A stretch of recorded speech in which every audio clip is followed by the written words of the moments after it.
The defense is now asking for something that could significantly change the jury's choices, an involuntary manslaughter option tied to Lindsay Clancy's psychiatric medication.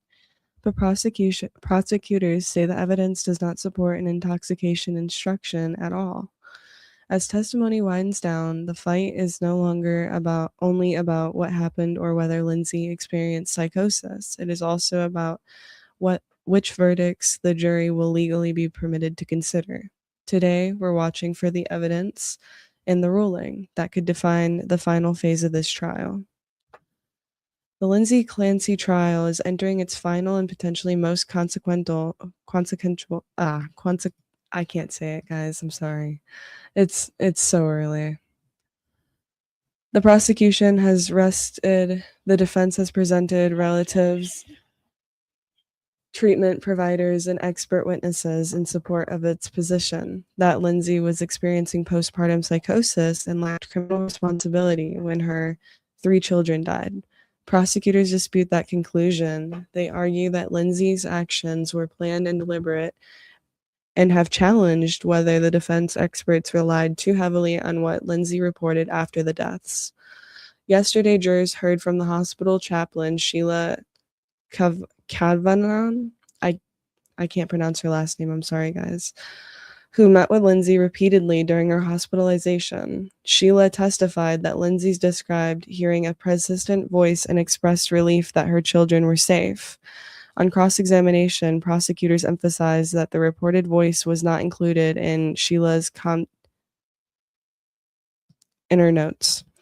That distinction matters. Jurors must decide not only whether a witness appears sincere, but whether a later recollection is supported by records created closer to the event. Now, another legal dispute is about developing. The defense wants the judge to instruct jurors that they may consider involuntary manslaughter based on the alleged involuntary intoxication from prescribed medication. Prosecutors argue there is insufficient evidence that Lindsay was intoxicated at the time. To be completely clear, the defense has requested that option. The judge has not necessarily granted it. Until a ruling is made, we should not say that manslaughter has been added to the case. Day 18 matters because jury instructions determine the legal routes available during deliberations. Jurors cannot simply create their own compromise verdict. They must apply the law and choose from the verdict options the judge gives them. Today, we are watching for 4 things. First, what remaining witnesses can establish about Lindsay's psychiatric condition and medication. Second, whether their opinions address her general mental health or her mental state at the specific time of the deaths. Third, whether the evidence provides a legal foundation for the requested manslaughter instruction. And fourth, how both sides prepare the jury for closing arguments. I'll let it play through. We will probably get kind of a recap with some court clips during lunch. Um, I don't know what we have for today, guys. Court has ended early both days. Um, and it's been weird. So we shall see. But for now, I'm going to let you guys hang out while we wait for court to begin, guys. It's supposed to start at 9, but I'm not sure.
This court is now in session. Please be seated. Good morning, Your Honor. May I proceed? Yes, please. Your Honor, we will call today. We have the matter of Commonwealth versus Lindsay Clancy.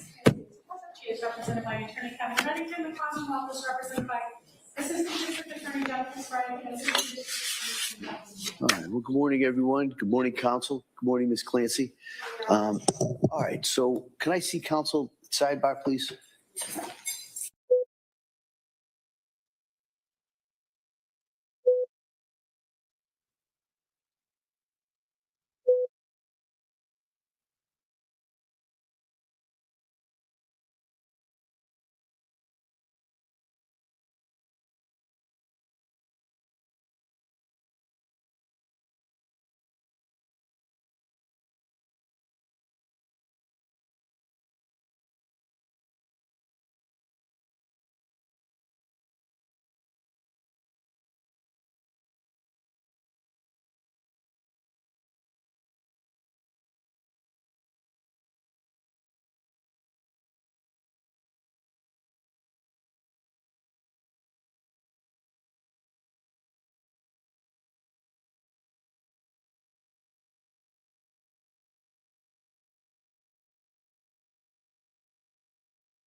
I'll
second that, thank you. Okay.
Your Honor, before the judge come up. Sure, hold on.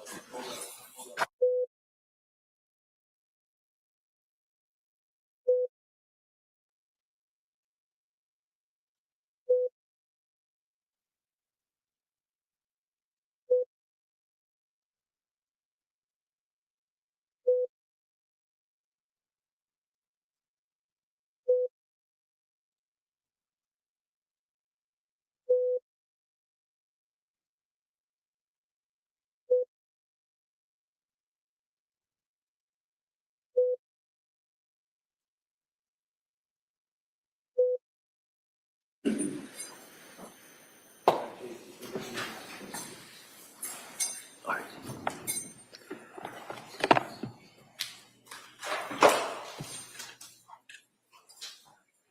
Court, all rise, please.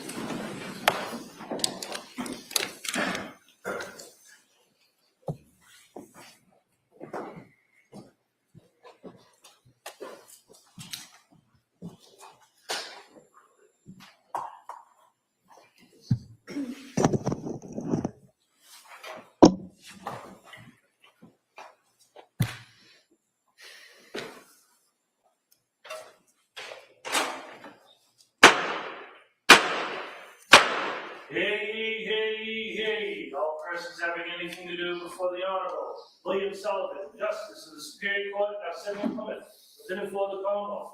Draw near, give your attendance, and you shall be heard. God save the Commonwealth of Massachusetts. This court is now in session. Please be seated. Good morning, Your Honor, may I proceed? Please.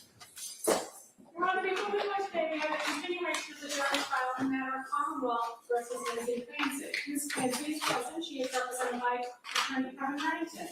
The Commonwealth is represented by Assistant District Attorney Jennifer Sprague and Assistant District Attorney Shannon Hopkins. Well, good morning, everyone. what I'm going to do is, I was looking for my little cheat sheet about the questions. I thought you could probably say them along with me at this point, but let me ask them just to make sure everybody's able to follow those instructions.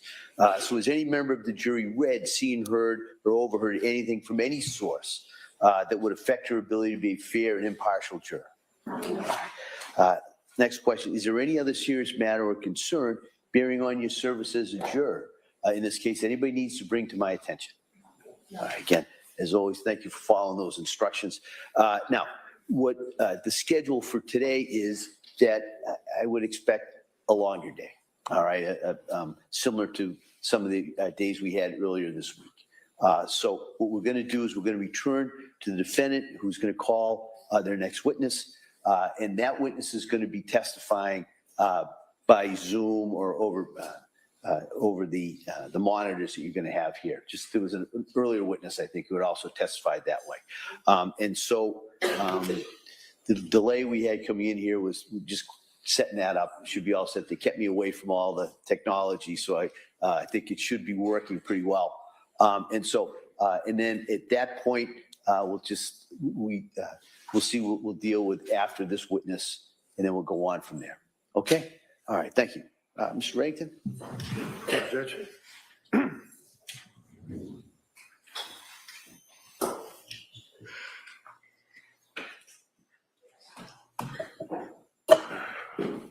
don't know who's going to turn it on. Okay, thank you. Could you please raise your right hand, sir?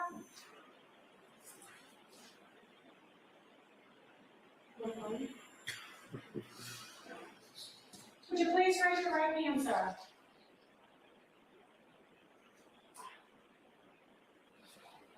Do you solemnly swear that the testimony and the evidence you shall give to the court and the jury in the matter now pending between the Commonwealth and the defendant above shall be the truth, the whole truth, and nothing but the truth, so help you God? I don't think there's volume. Could you turn on your volume?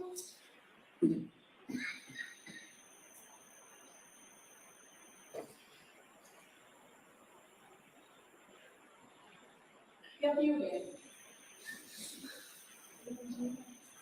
Okay, I think I've got it. But it's a little hard for me to hear you on your end. If you could keep your voices up, please. You want to swear him in? Yes, please. Please raise your right hand one more time. You solemnly swear that the testimony and the evidence you shall give to the court and the jury in the matter now pending between the Commonwealth and the defendant at the bar shall be the truth, the whole truth, and nothing but the truth, so help you God? He froze. Yes, I do. Thank Thank you. you. I am able to hear you now. All right, give it a try. All right, counsel? Good morning, doctor. Will you tell us your name in a loud voice so that we can all hear you and spell it for the record? Philip Resnick, PhillipResnick. And where do you live, sir? Where do you live?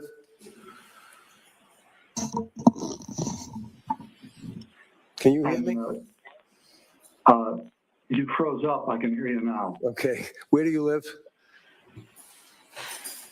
I live in the Cleveland, Ohio area. So this is a delay. Like if I ask a question, there's like a 2 or 3 second delay for your answer. So that's a little difficult, but we'll try to get through it. Can you tell us what you do for work, sir? Yes, I'm a forensic psychiatrist. And first off, the reason that you are not appearing here today in court, is that because you have had recent unexpected major surgery regarding an illness, and as of last week, you've now been released from the hospital and you're at home? I was discharged from the hospital Tuesday night, and there was a recommendation that I not fly for the next few days. Okay, so you did intend and had tickets to come here and testify, but obviously the court has accommodated us with a Zoom. Yes. Okay. Have you worked on this case with Lindsay Clancy at my request, sir? Yes, I have. Okay. Can you tell the jurors your educational and professional background, please? Yes, I have a bachelor's degree in psychology from Case Western Reserve University. No, it's really low and it's I graduated high school. Hold up for a second. We're having technical difficulties. Can I see counsel here at the side, please?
Well, members of the jury, just like in the old days when you were watching TV, the little sign used to come up and say technical difficulties.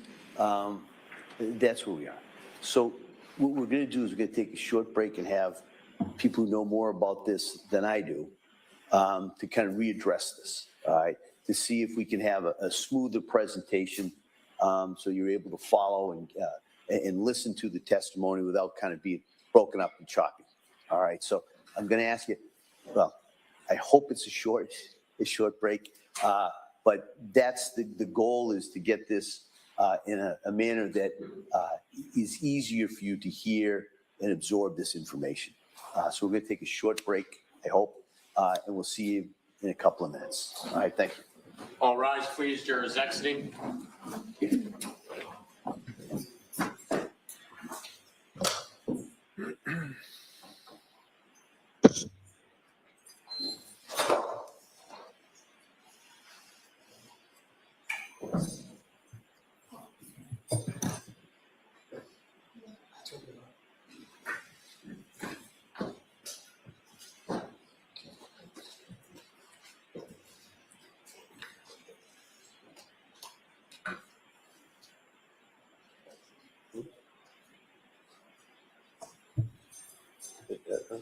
It's 2026.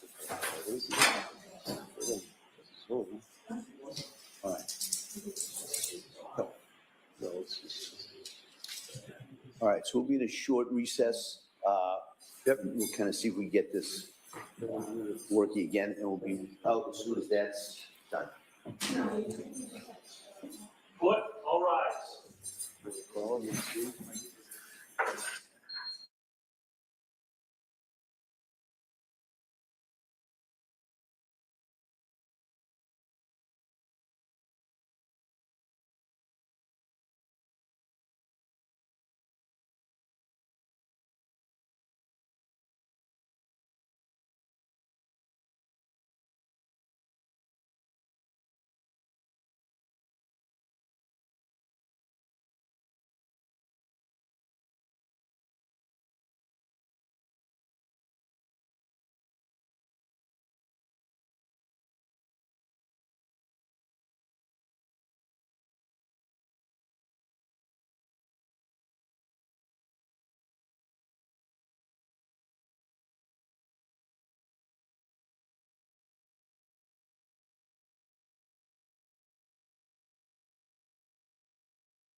This court is back in session. You may be seated. Your Honor, for the purpose of the record, we return back to the trial of Commonwealth versus Lindsay Clancy. All parties are present excluding the jury. Are we ready for the jury? Yes. Fingers crossed. All right.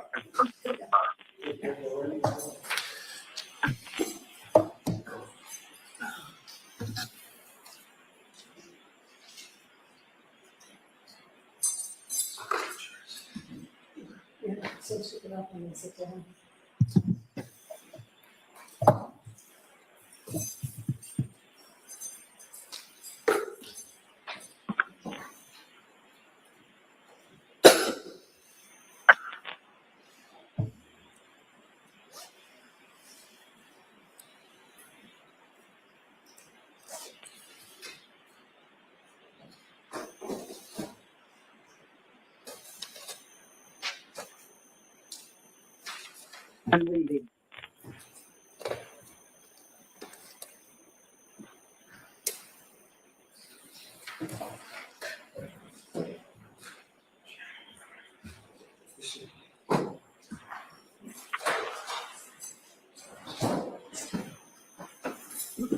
All rise, please. Jury is entering.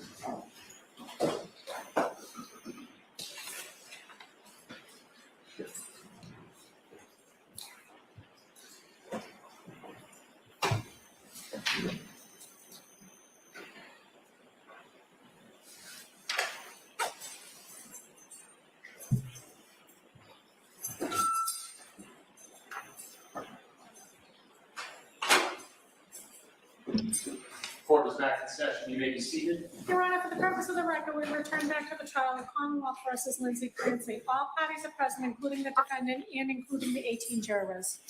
Thank you, Madam Clerk. Members of the jury, we're going to give it another go. All right? Go ahead. Okay, thank you.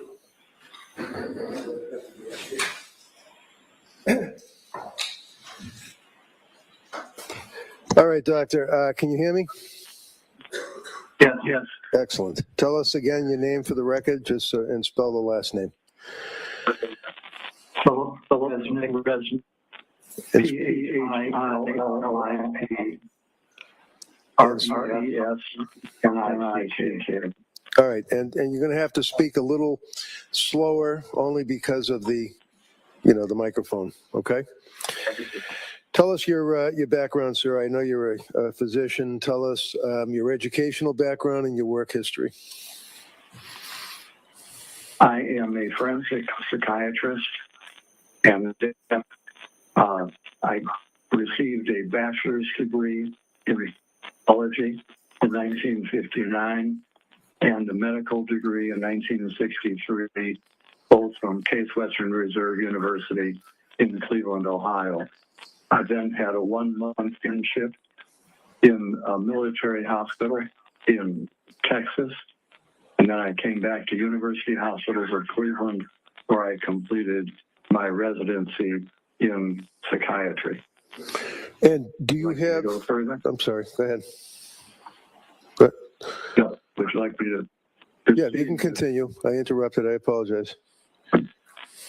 Yeah.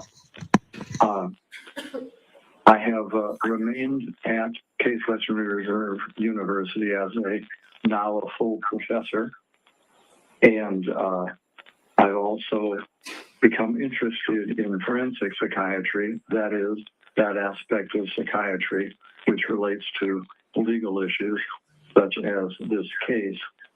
And I initiated a fellowship in forensic psychiatry in 1979 and directed that for 40 years. I also served as director of the Court Psychiatric Clinic in Cleveland, Ohio for over 40 years. Doctor, do you have board certifications as well? Yes, I'm board certified in psychiatry, 1971, and board certified in forensic psychiatry, 1979. Did you also have added qualifications in forensic psychiatry in 2014, 2024, and recertifications?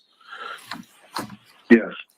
And have you, without going through them, also had a number of visiting professorships? Yes, I've had about 14 visiting professorships. Now, Doctor, this case involves what I guess is referred to as filicide, F-I-L-L-I-C-I-D-E, I believe. Did I spell that right? Single L. Single L, okay. Can you tell the jurors what that means? Now, filicide is a parent killing a child, and it is a relatively infrequent phenomenon that occurs in the United States somewhere between 400 and 500 times a year. And Doctor, is it fair to say that you have, at least in the country, if not outside the country, the most experience in working on filicide cases? I believe that's true. I have been personally involved in, I'd estimate about 80 cases where I was asked to evaluate mothers and fathers who had killed their children. And a question that I have, Doctor, is have you had occasion to work on cases that found themselves in court where you gave testimony either for the government or for the defense? Yes, I have. Let me just go through if I can. So let me just go through so we can cut to the chase. Did you work as an expert on the case of Jeffrey Dahmer? Yes, I consulted to the prosecution in that case. Did you also work on the case of what is referred to as the Unabomber, a fellow by the name of Kaczynski? Yes, I was also a consultant to the government on that case. Did you also find yourself consulting on the matter of, in Florida, the Commonwealth versus or the state versus Casey Anthony? I was a consultant to the defense in that case, but I could not be helpful. Did you also work on the matter of Andrea Yates? Yes, I testified for the defense in both of her trials. Did you also work on the case of what is known as the Aurora movie theater shooting? Yes, I was a consultant to the prosecutor in that case. Did you also work on the case involving the Oklahoma City bombing courthouse? Yes. Again, I was employed by the government in that case. And in addition to those cases, did you also, in your practice, consult with the defense as well as the prosecution on a number of homicide cases, many of which involve filicide? Yes, I have. All right. In the course of this case, sir, did I reach out to you and ask if you would assist me in evaluating Lindsay Clancy? Yes, you did. And can you tell the jurors when and for how long you would actually interview, whether it would be Lindsay, whether it would be third-party contacts? Just give us an idea as to how you evaluated her. Yes, about 4 months after the crime, I did a personal evaluation of Lindsay and her parents to gain information. And I spent 3 hours interviewing her on that date. And how long did you spend interviewing third-party contacts of her parents? An hour and 50 minutes. And this would be in May of 2023? That's right. Where did the interview take place? The interview took place at Duxbury Hospital. Would that be, is that a hospital facility that's a mental institution in the city of Tewksbury? Tewksbury, yes. And Lindsay actually came and was living in Duxbury at the time of the incident. Is that correct? That's correct. All right. So can you describe for us, without getting into any statements that she made to you, tell us about the circumstances. How did she appear to you physically? And how was she able to answer your questions? Just tell us what her appearance was, her mood. Yes, well, first of all, at the time, of course, she had suffered major injury and was paralyzed.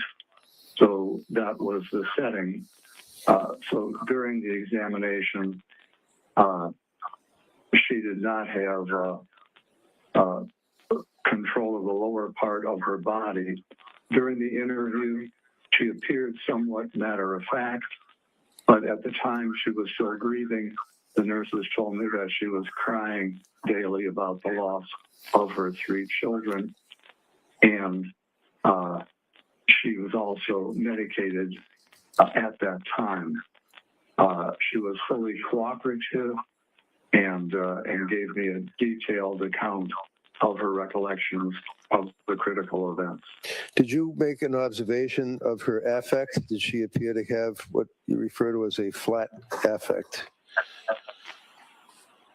Yes, she did have, or I would call it a blunted affect. That is, her emotions were not as you would expect. Her feeling tone was muted. Muted? Is that what you said, muted? Muted, Okay. yes. Now, doctor, in the course of evaluating this case, and again, in the interest of time, would you agree that you had a chance to review a number of items to assist you in your evaluation?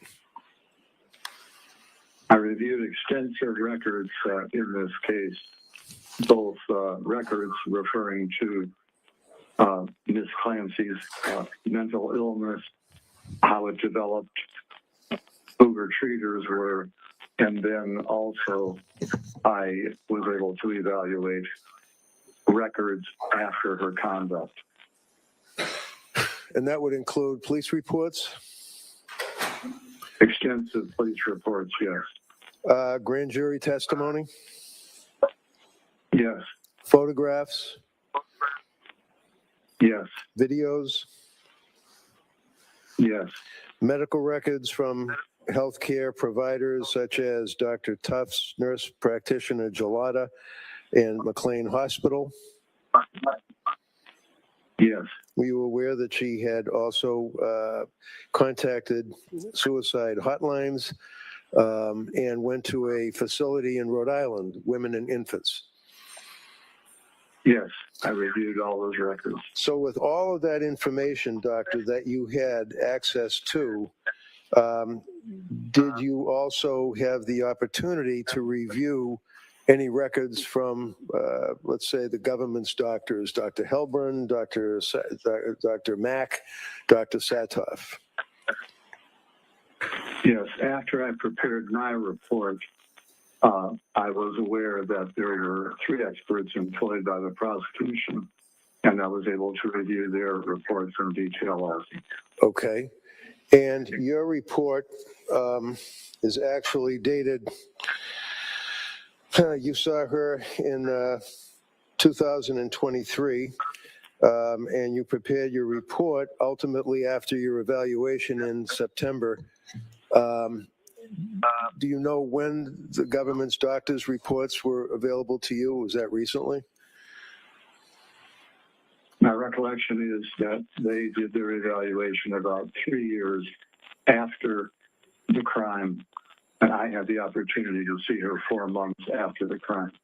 Now, did you also have occasion, sir, to see from Dr. Helbrun, government's doctor, psychiatric testing? Yes, I did. Can you tell us, for example, was one of the results on the psychiatric testing, a test that he administered for the government called the MMPI, Minnesota Multiphasic Personality Inventory Test? That was a psychological test that he administered, yes. And do you recall from reviewing the records what the results were? Was she faking, was she lying, or was she telling the truth? And the results showed no evidence of faking.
Okay, Doctor, I had asked you if you were aware that government's Dr. Halpern had administered the MMPI test and came to a conclusion as to whether or not Lindsay was telling the truth, faking, or exaggerating symptoms. And you relied on that test as a portion of your opinion. Is that right?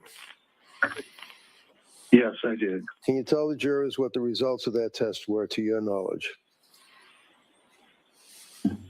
The in summary, the results were that Lindsay Clancy had a tendency to minimize and did not have a tendency to exaggerate what she was saying in her own symptoms. Did it also indicate that she was not, I think the terminology is faking or lying in her answers, but in fact was being truthful as best she could be?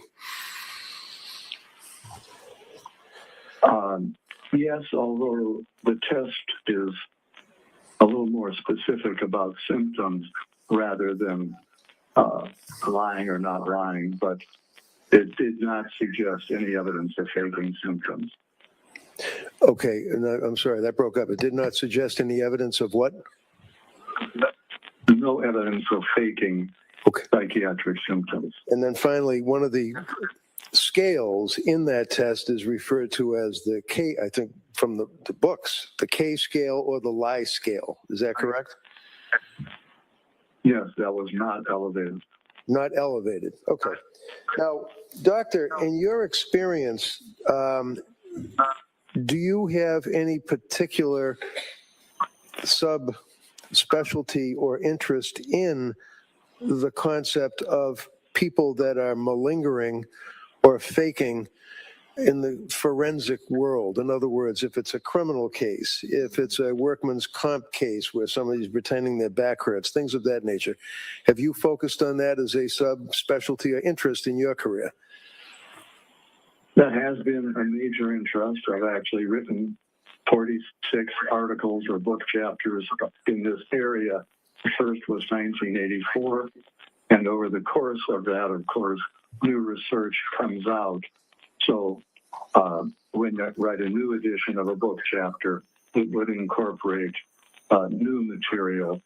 So even though the chapter may go through 5 editions in a particular book, they're up to date, and the ones which were written earlier would no longer be the best basis for forming an opinion.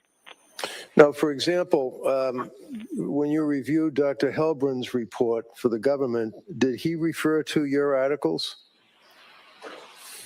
He did refer to my research, yes. And was that updated research or was it old research that he referenced? He referenced older research. So can you tell us, Doctor, when you consider let me start over again. When you reviewed Lindsay's medical records, you also reviewed the psychopharmacology, in other words, the medications that Dr. Tufts and Gelada and all of these doctors had prescribed to her during that period of time? Yes, I did.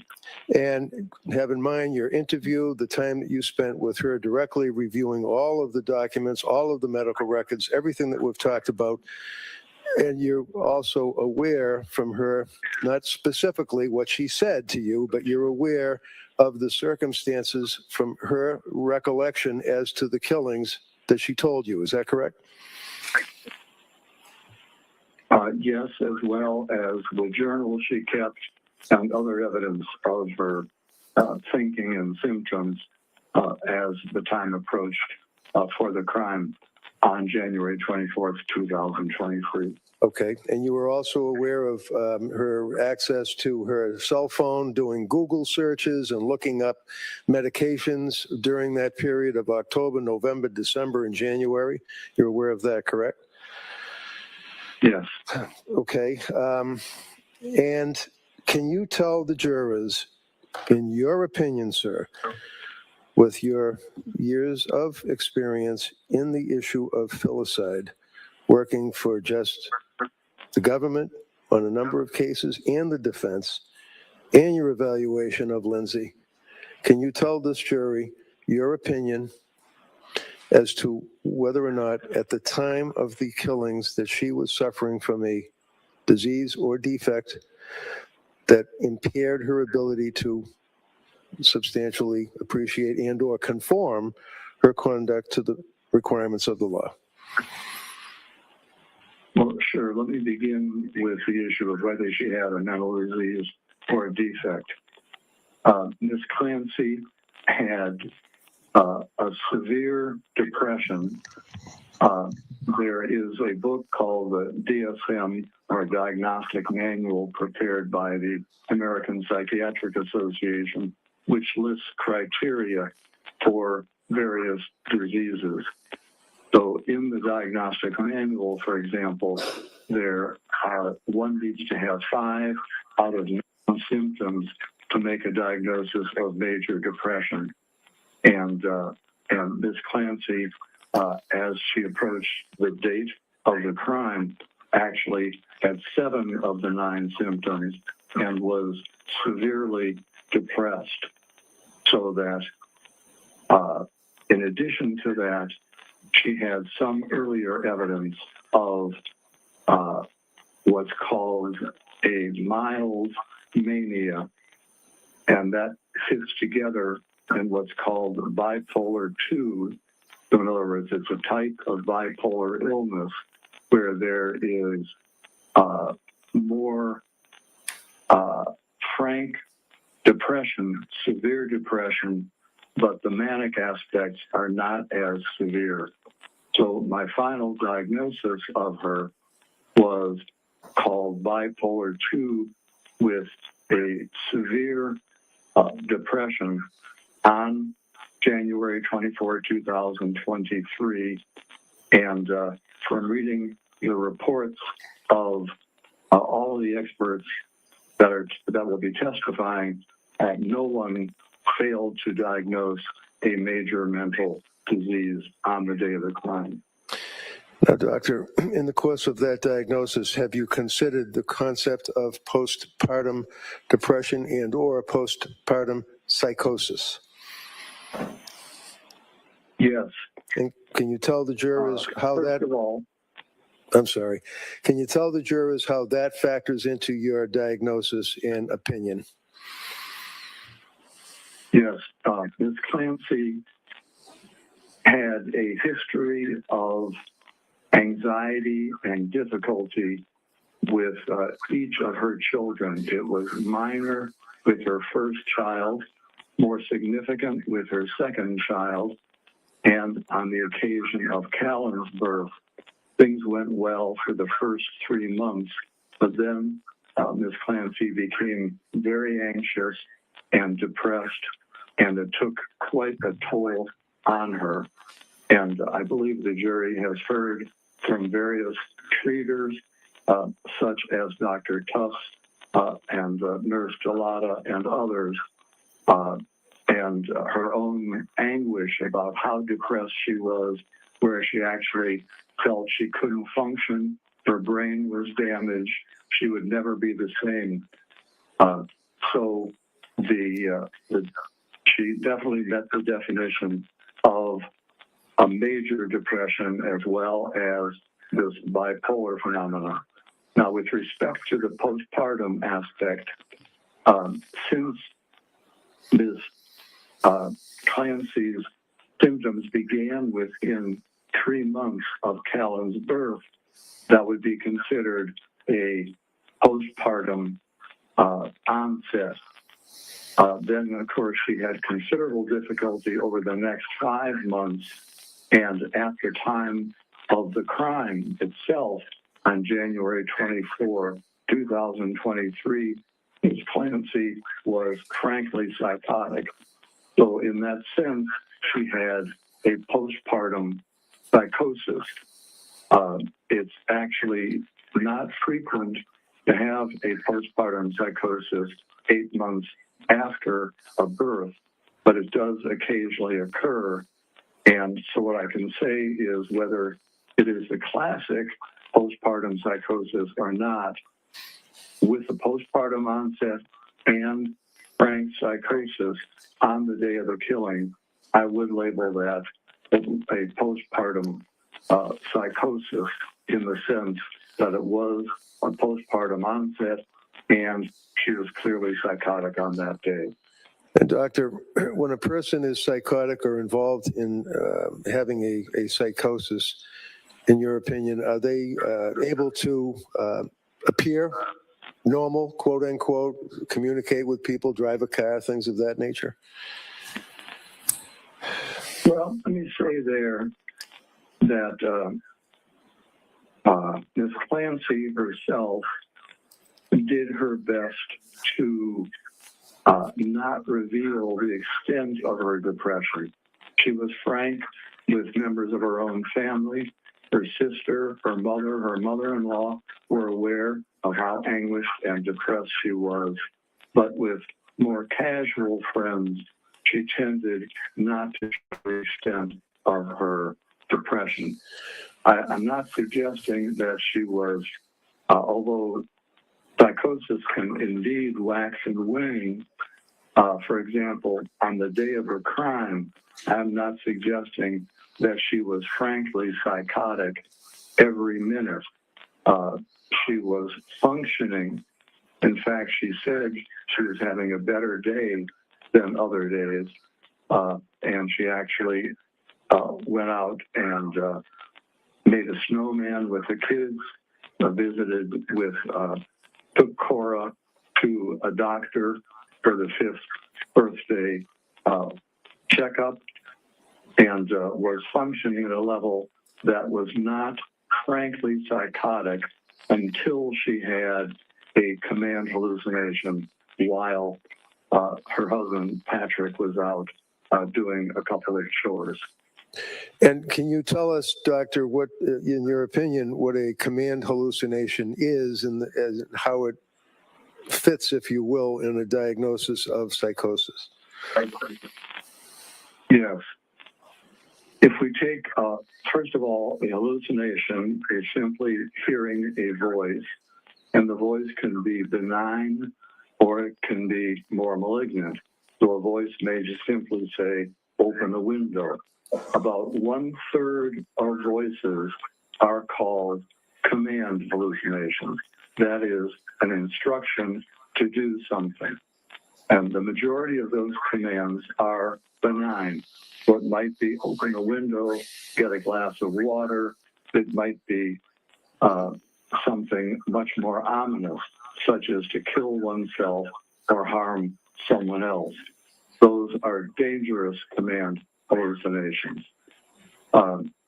Now, in Ms. Clancy's case, she had not only a command hallucination on the day that she killed her children, she had what is known as a delusion of influence. That is, not only did she hear a command, but she felt that her body was taken over by an external force where she was in a dream state and did not have control of her own body. It was almost like she was a puppet and someone else was pulling the strings. Yeah, hold on a second. Counsel?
Members of the jury, I want to give you an instruction at this point. I'm going to go into this also a little bit later when I give you the full instructions at the end of the case. But you are not to consider the defendant's statements to any psychiatrist or psychologist as establishing the truth of any facts that are contained in that sentence, in those statements, all right?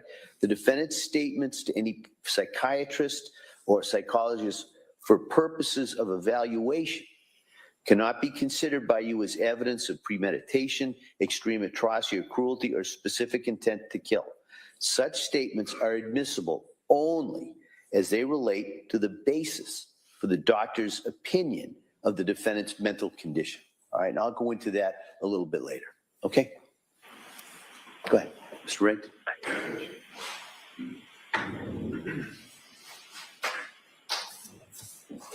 So, Doctor, to conclude, would you relate your opinion as it relates to the standard of a person being lacking criminal responsibility at the time of the commission of a crime in the Commonwealth of Massachusetts?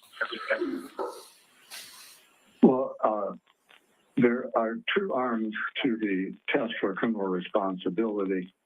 One has to do the defendant's ability to control their conduct, and the other has to do with their knowledge of the wrongfulness of their acts. I'd like to address each of those separately, if I may. Sure.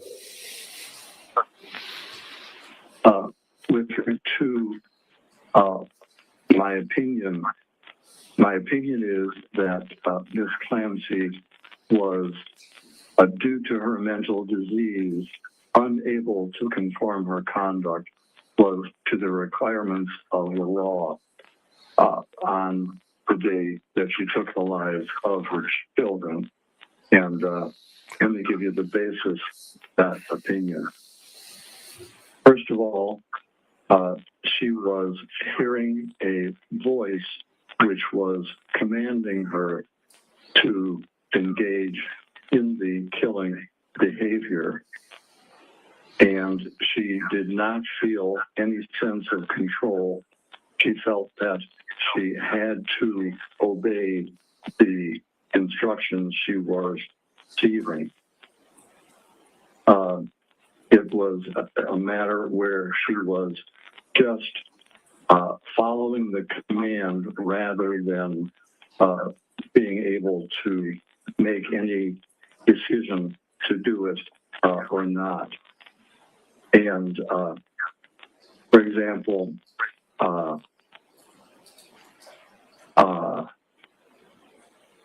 I asked Ms. Clancy. No, you can't say what you talked.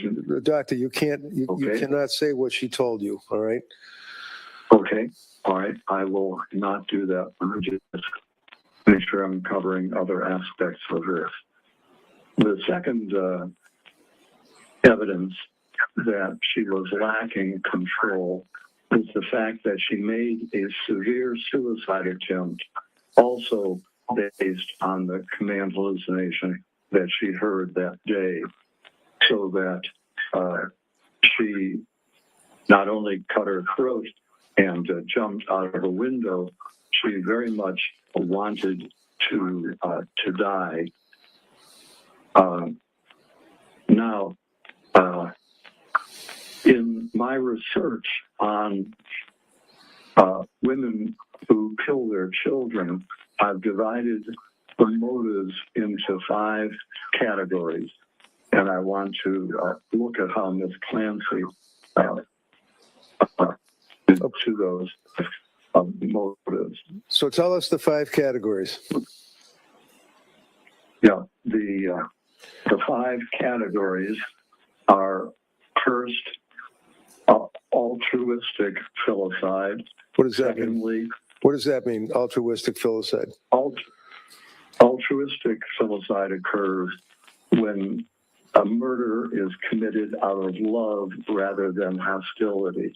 It is an effort on a mother's part to do what is best for the child.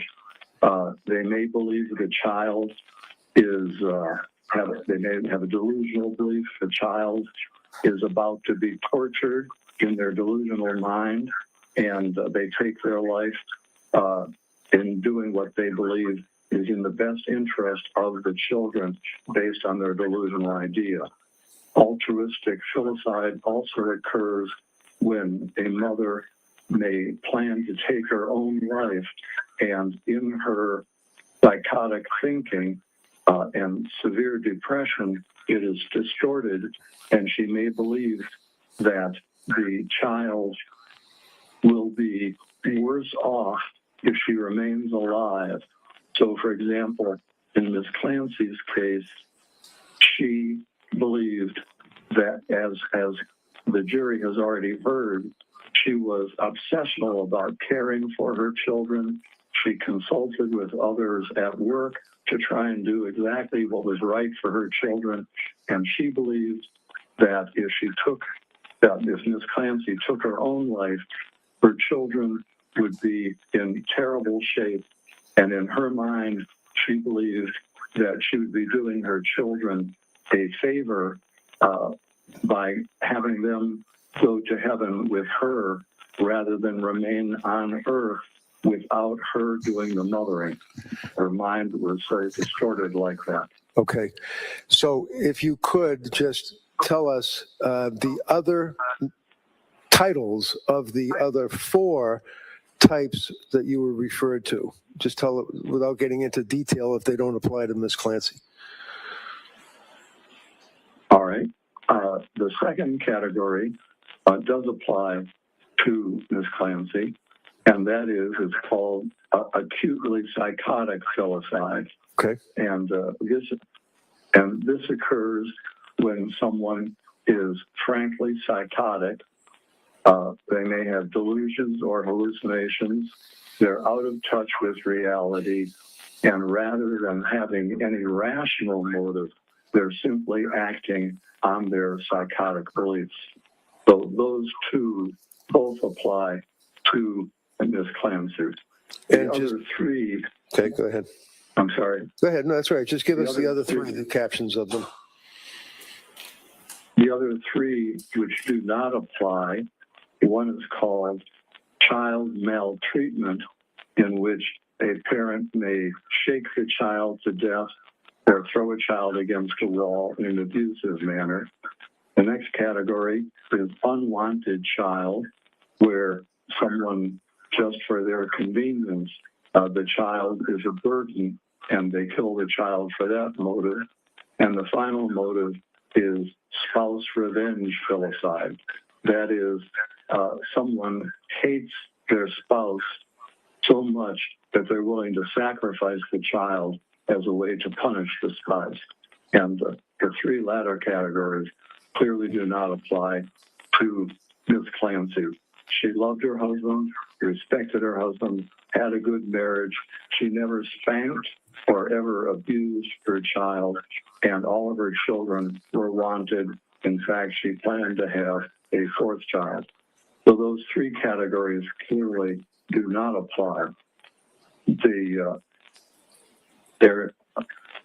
If I can explain how the 2 categories did apply, I've already mentioned that Ms.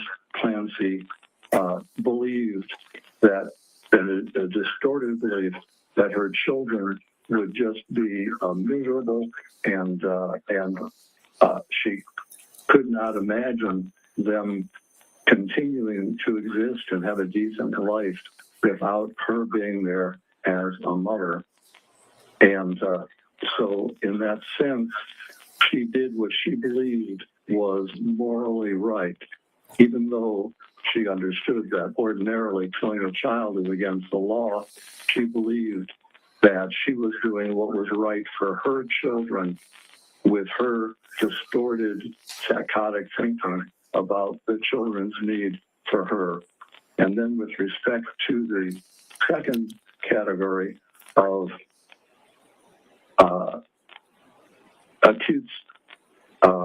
acutely psychotic, Ms. Clancy was under the influence of a command hallucination and idea of influence, so that at that time, rather than the ability to make a rational decision. She was so in the grip of her psychotic command hallucination and idea of influence that she lacked the capacity to conform her conduct to the requirements of the law. Okay.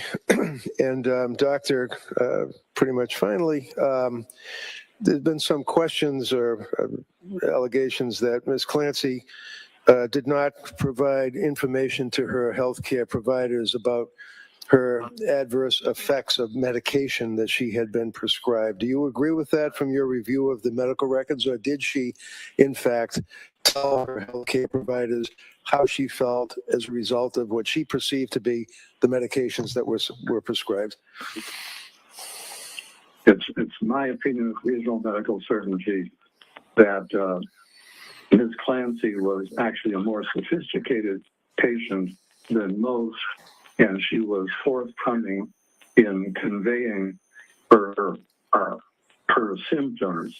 The one area in which she was not fully revealing was the area of when she had an impulse to harm her children, and that was because she had a rational belief that her children may be taken away from her by a social service agency. She had an irrational belief that if she even entered a medical hospital, that her children would be taken away. So that is the one area in which she was not fully forthcoming. Now, doctor, in your experience, do you find that many women that are caretakers of children postpartum, after the child is born, that are having these intrusive thoughts and having these dark thoughts are in fact afraid of reporting them because of that very reason that you're talking about? Yeah, sustained. Yes, as a matter No, of fact. you can't answer that. Phrase that. Okay. It's also been mentioned here a couple of times that she hasn't killed herself yet, even though she's in the Tewksbury Hospital. Can you tell the jurors briefly, while she's in the Tewksbury Hospital, what are the circumstances of her confinement and what type of care is being provided to her as it relates to whether or not she, or why she hasn't killed herself yet? Well, Nancy, indeed, there is evidence of her going suicidality to such an extent that she is never allowed to be out of the presence of a staff member. Even when I conducted an examination of her and requested privacy, a staff member had to be present. So her ability to take her life in view of her crisis and observation is and she recognizes that, so that the reality is, no matter she does not want to live at any point, she has no choice but first to live at this time. Thank you very much, Doctor. You have to answer some questions from the DA. Your Honor, at this point, I would like to, because I'm looking at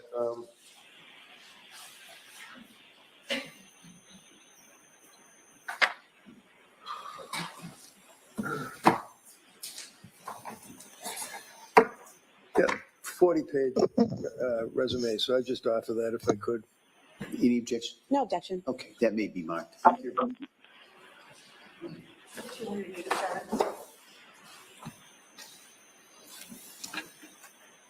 Can I? Yes, please. Good morning, Dr. Resnick. Good morning. In addition to the evaluations that you do, is it true that you've also taught some courses to other forensic psychiatrists and psychologists about how to testify in cases like these? Yes, I have. And you teach them how to answer questions and how to dress and how to appear believable and trustworthy, correct? That's correct. And in one of your trainings, excuse me, do's and don'ts of depositions by Dr. Philip Resnick, in your course description, you state information beyond the question should not be volunteered because it will open up new areas for questioning, provide ammunition for attacks, eliminate the opportunity for surprise, and information fails to get to the jury, correct?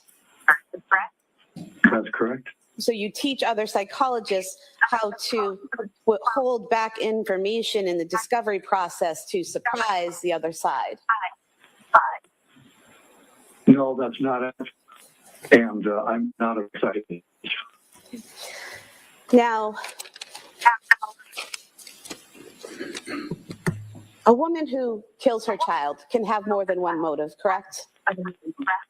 Yes, And actually, the most common motive for women who kill their children is fatal maltreatment or child abuse, correct? that's correct. And in fact, most women who kill their kids don't do it due to mental illness, correct? That's correct. And in fact, there's a quote from you in an article, Child Murdered by Mothers, Patterns and Prevention, where you say, quote, more filicides occur due to fatal maltreatment than because of maternal psychiatric illness, correct? Correct. You also have written about parents having significant emotional devastation after killing their children, correct? Yes, And in fact, you've written in, it's a chapter 6 of Family Murder, Child Murder by Parents, in the Aftermath section, you've written, quote, these life events are likely to prolong the parent's depression. The anniversary of the children's deaths and exposure to things that remind the parent of it are likely to be upsetting, correct? yes. Things like birthdays and holidays and the anniversary of the killings would all be something that would be upsetting, correct? They sometimes are, yes. Now, you've written a lot about malingered psychosis, correct?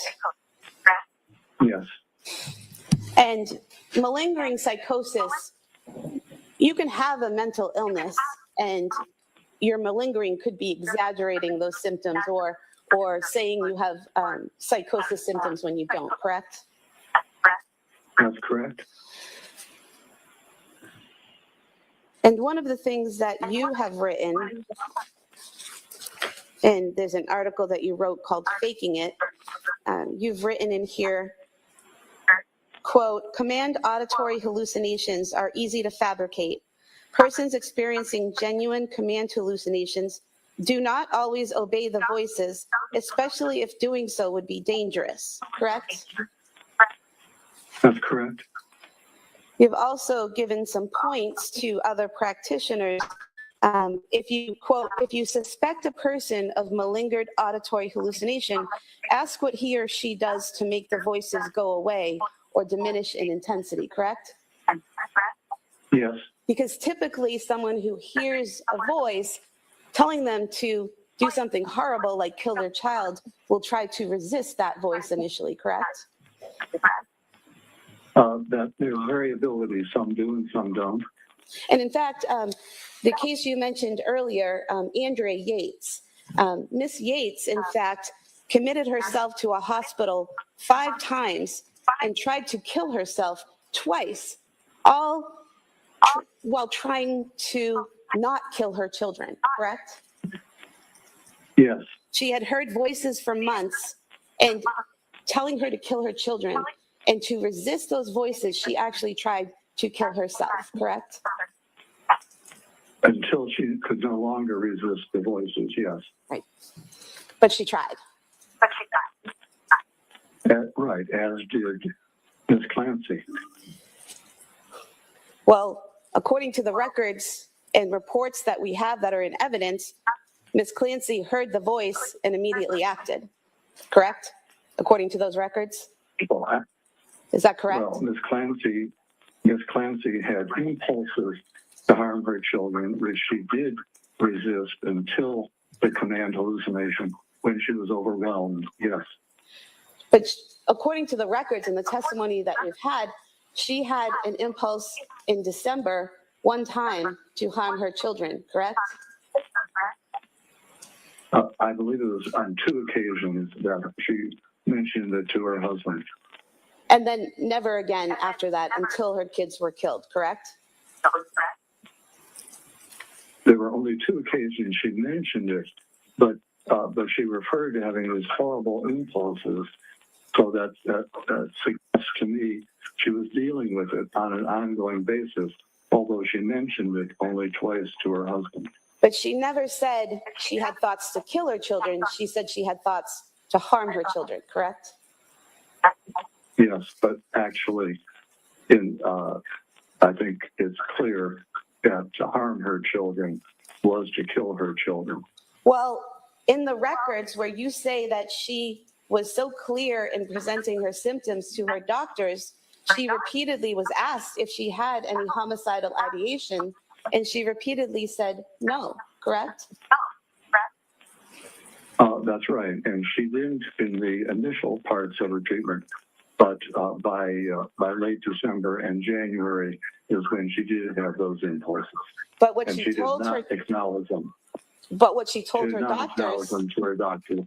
what she told her doctors in December is that she had no homicidal ideation. She only reported suicidal ideation, correct? Yes, and as noted, that's very common because people fear their children will be taken away. So it's better to kill them than to have them taken away. The state. You know, it's not better to kill them Hold on, Doctor. than have them taken away. That question is stricken, that answer is stricken. Okay.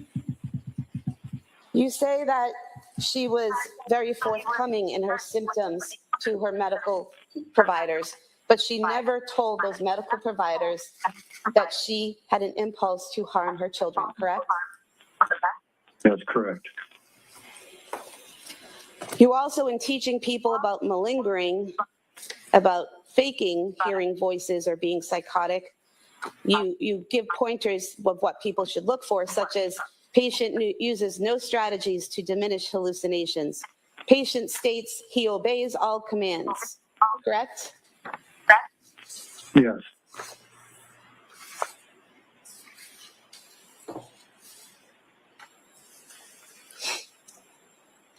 You also, in a podcast,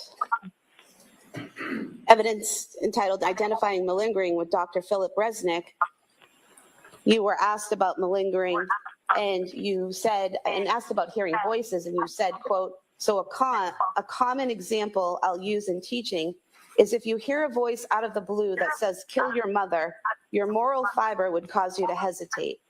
But if you have concurrent delusion that your mother is an evil wizard, you're more likely to act on that command hallucination, correct? Correct. And there's no evidence in the records or in the testimony that we've had thus far that Ms. Clancy believed that her children were evil or that they were possessed or that there was any danger posed by them or to them by such forces, correct? Instead, Ms. Clancy. Well, it was a yes or no question, doctor. No, go ahead. You can answer that. Instead, Ms. Clancy had the psychotic, distorted belief that her children would be better off in heaven rather than being motherless. So that was her psychotic distortion, coupled with the command hallucination. So she met the exact requirement you're referring to. And you believe that that was her psychotic delusion that they would be better off without her, better off in heaven without her, because according to your report, you could figure out no rational, non-psychotic motive for her to kill her children, correct? Yes. And so just because you can't figure out a motive or you don't know a motive or the person doesn't tell you a motive doesn't mean that there actually isn't a motive, correct? There was a motive. But that's not what I asked you. I did not ask you about Ms. Clancy. I said, just because someone tells you that they don't have a motive or you can't figure out a motive doesn't mean they didn't actually have a motive, correct? That's possible, yes.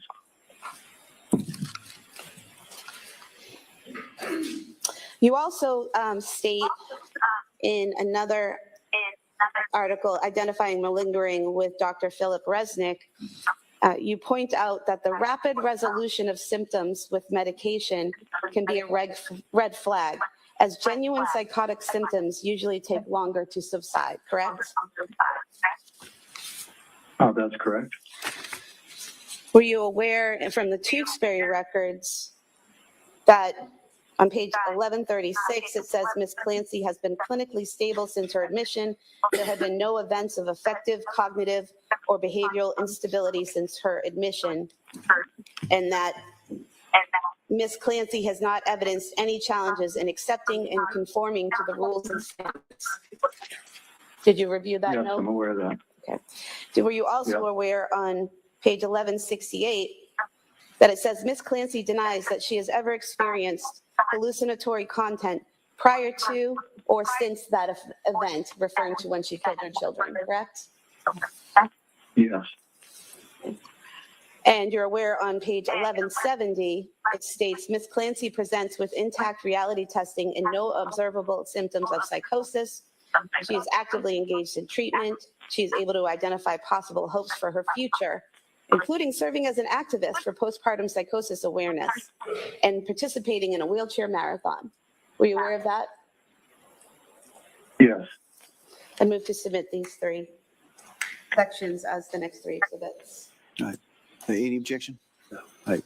Are those part of the Tewksbury records are already in? Yes. Okay, those may be admitted.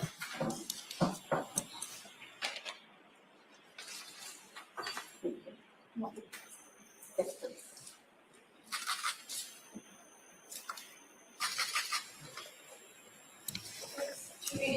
Page 9290, so marked.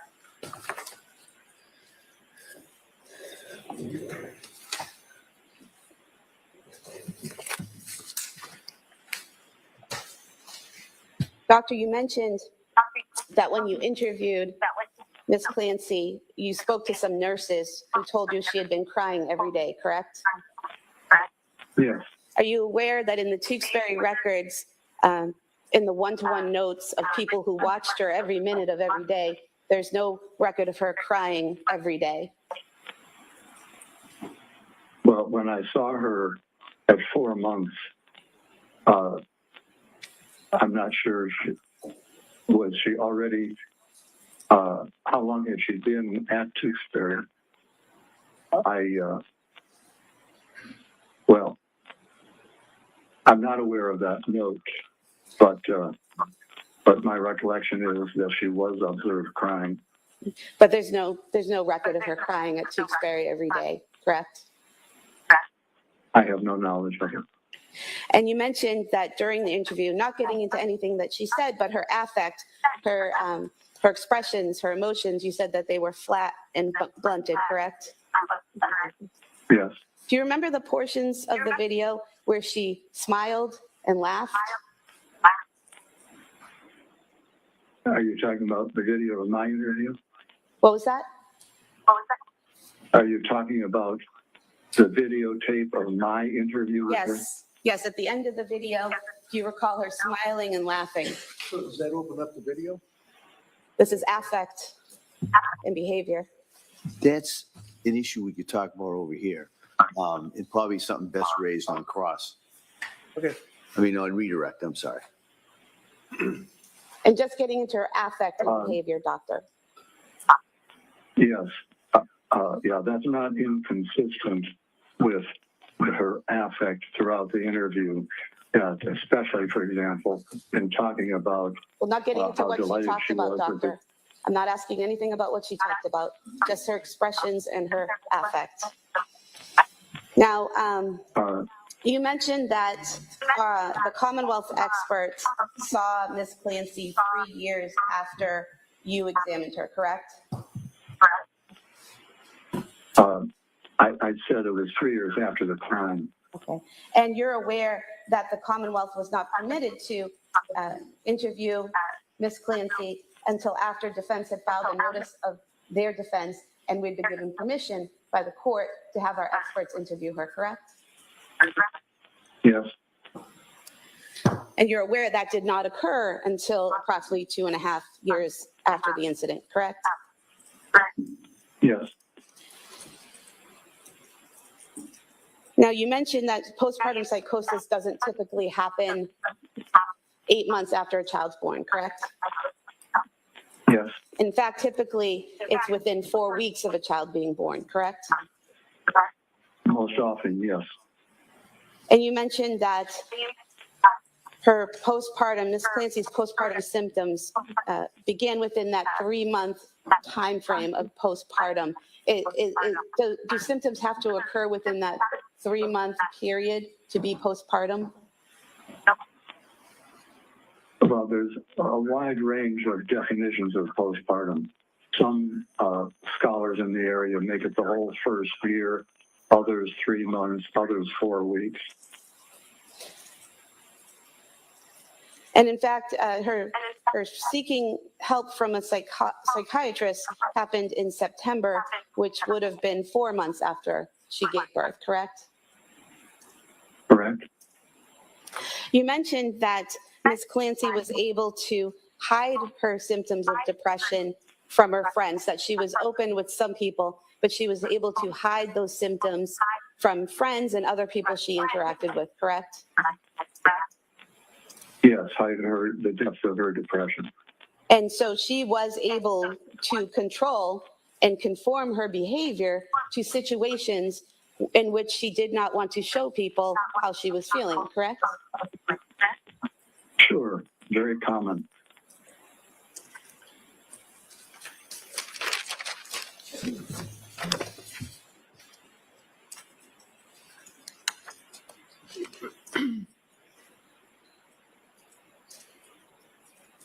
Now, you wrote in your report on page 24 that Ms. Clancy had paranoid beliefs that her children would be taken away from her if anyone knew what she was going through, correct? Yes, But that's actually a rational belief, is it not? That if someone knows you want to harm your children, they might be taken away? it can be rational, but it was more, it approached irrational in her case rather than rational.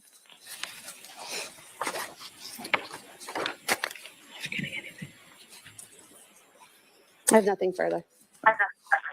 Your redirect? Bless you.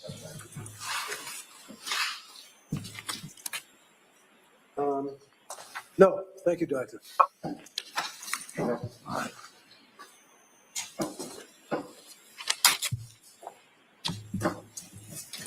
right, so if we could turn off that. Thank you, Doctor. Thank you.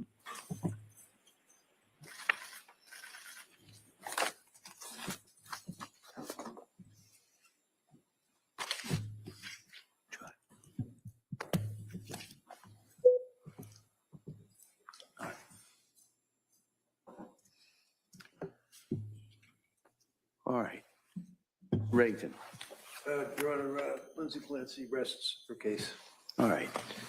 So, members of the jury, the defense has now rested its case. All right. So I'm going to talk to counsel for a minute or so over here, and we're about to go into the next phase of this case. It would be the Commonwealth is offered and given the opportunity to offer rebuttal witnesses on certain issues, and so I'm going to talk to counsel first, and I'll inquire of the Commonwealth if they wish to offer these rebuttal witnesses. Okay, so counsel, can I see it sidebar?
Attorney Sprague, does the Commonwealth wish to offer any rebuttal? Yes, Your Honor. All right.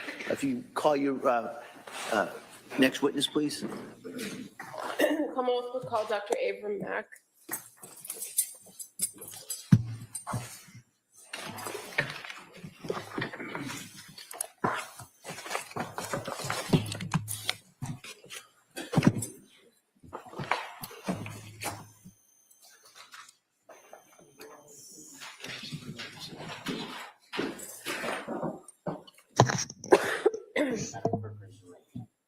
Good morning. Do you solemnly swear that the testimony you give in the truth shall set the court and the jury and nothing less than the truth shall be the truth, the whole truth, and nothing but the truth? Thank you. You can proceed, sir.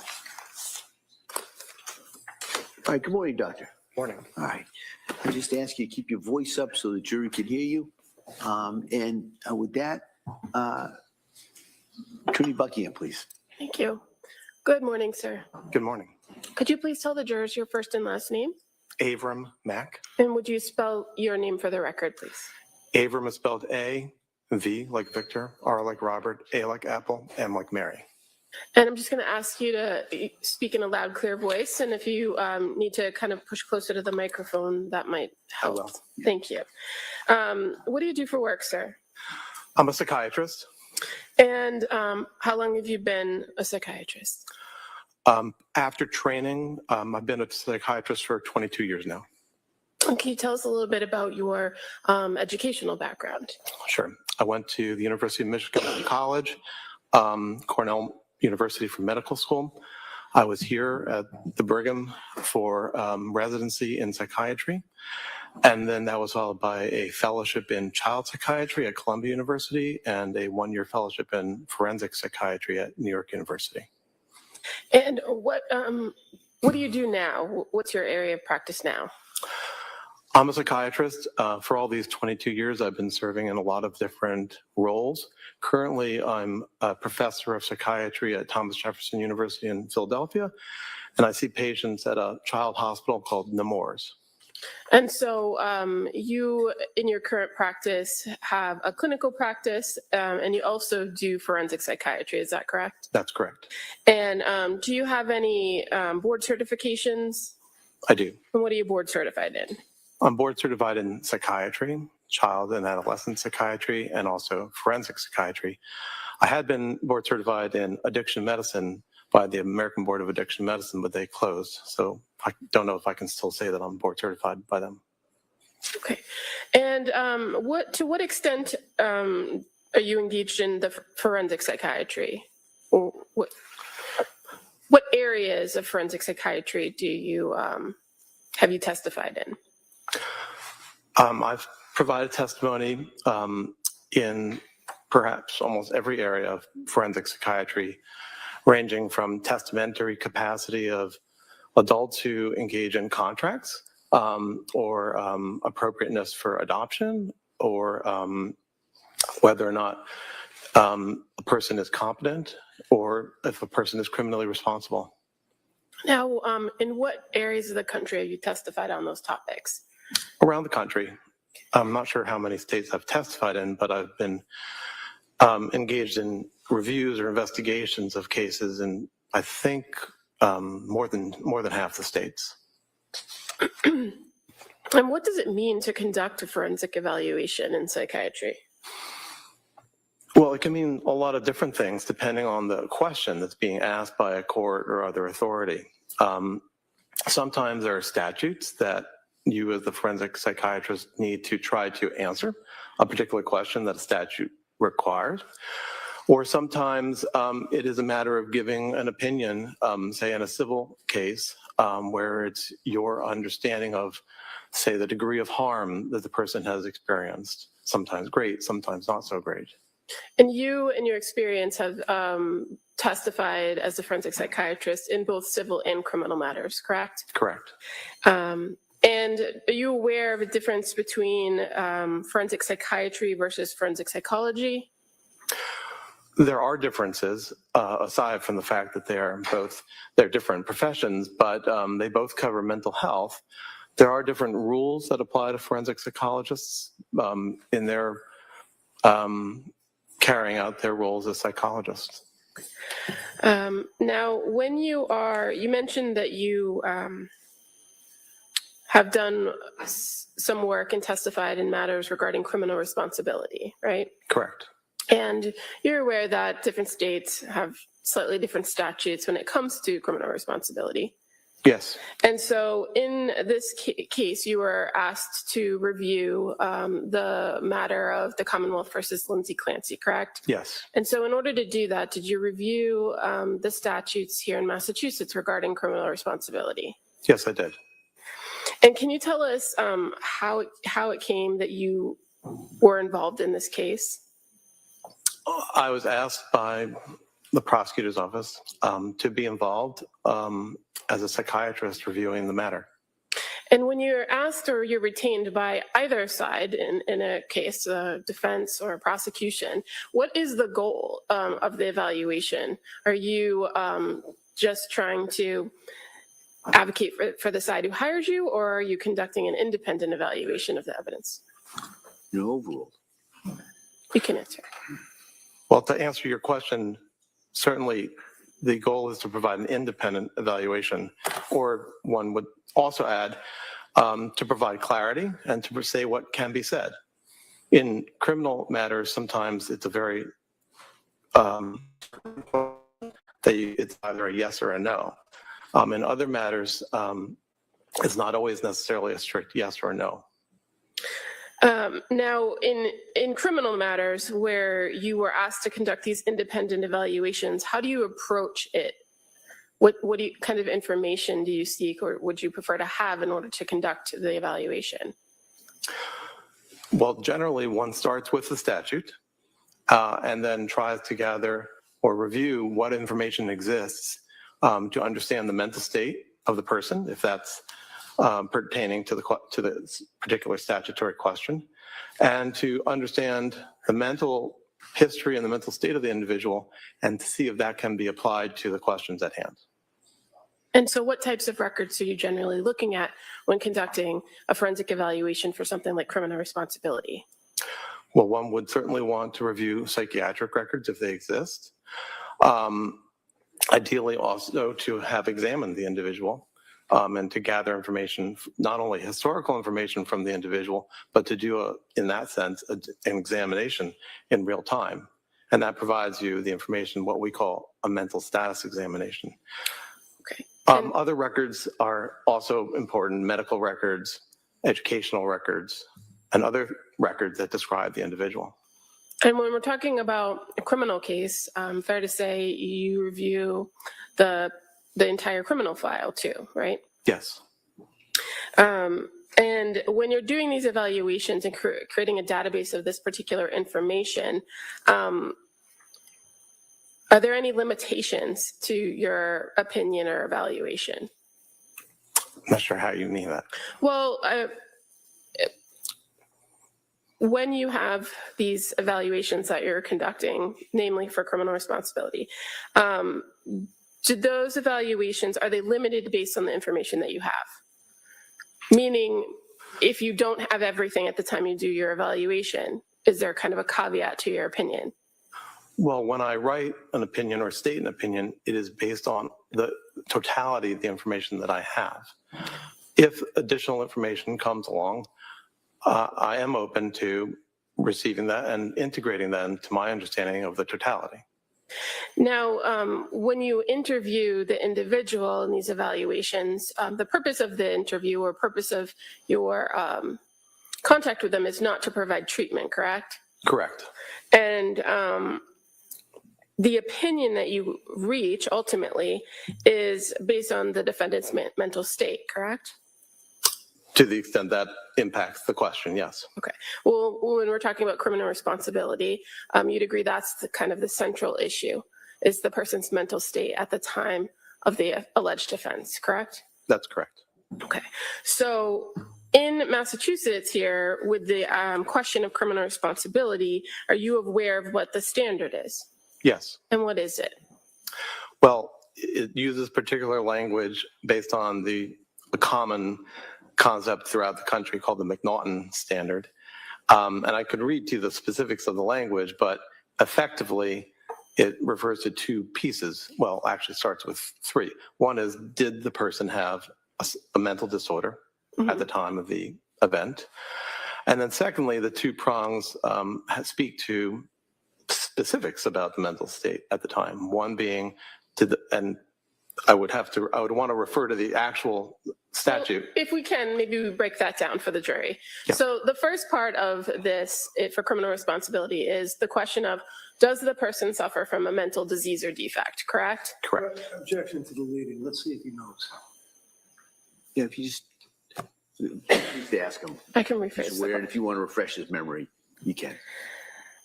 Well, you've already testified the first part of the analysis, and I think you used the terminology mental disorder. Yes, I did. And you're aware that a mental disorder is a clinical term. Yes. I'm sorry, I didn't hear that. I apologize. What was that? A mental disorder is a clinical term. Okay. The terminology mental disease or defect, are you aware that's a legal term? Okay.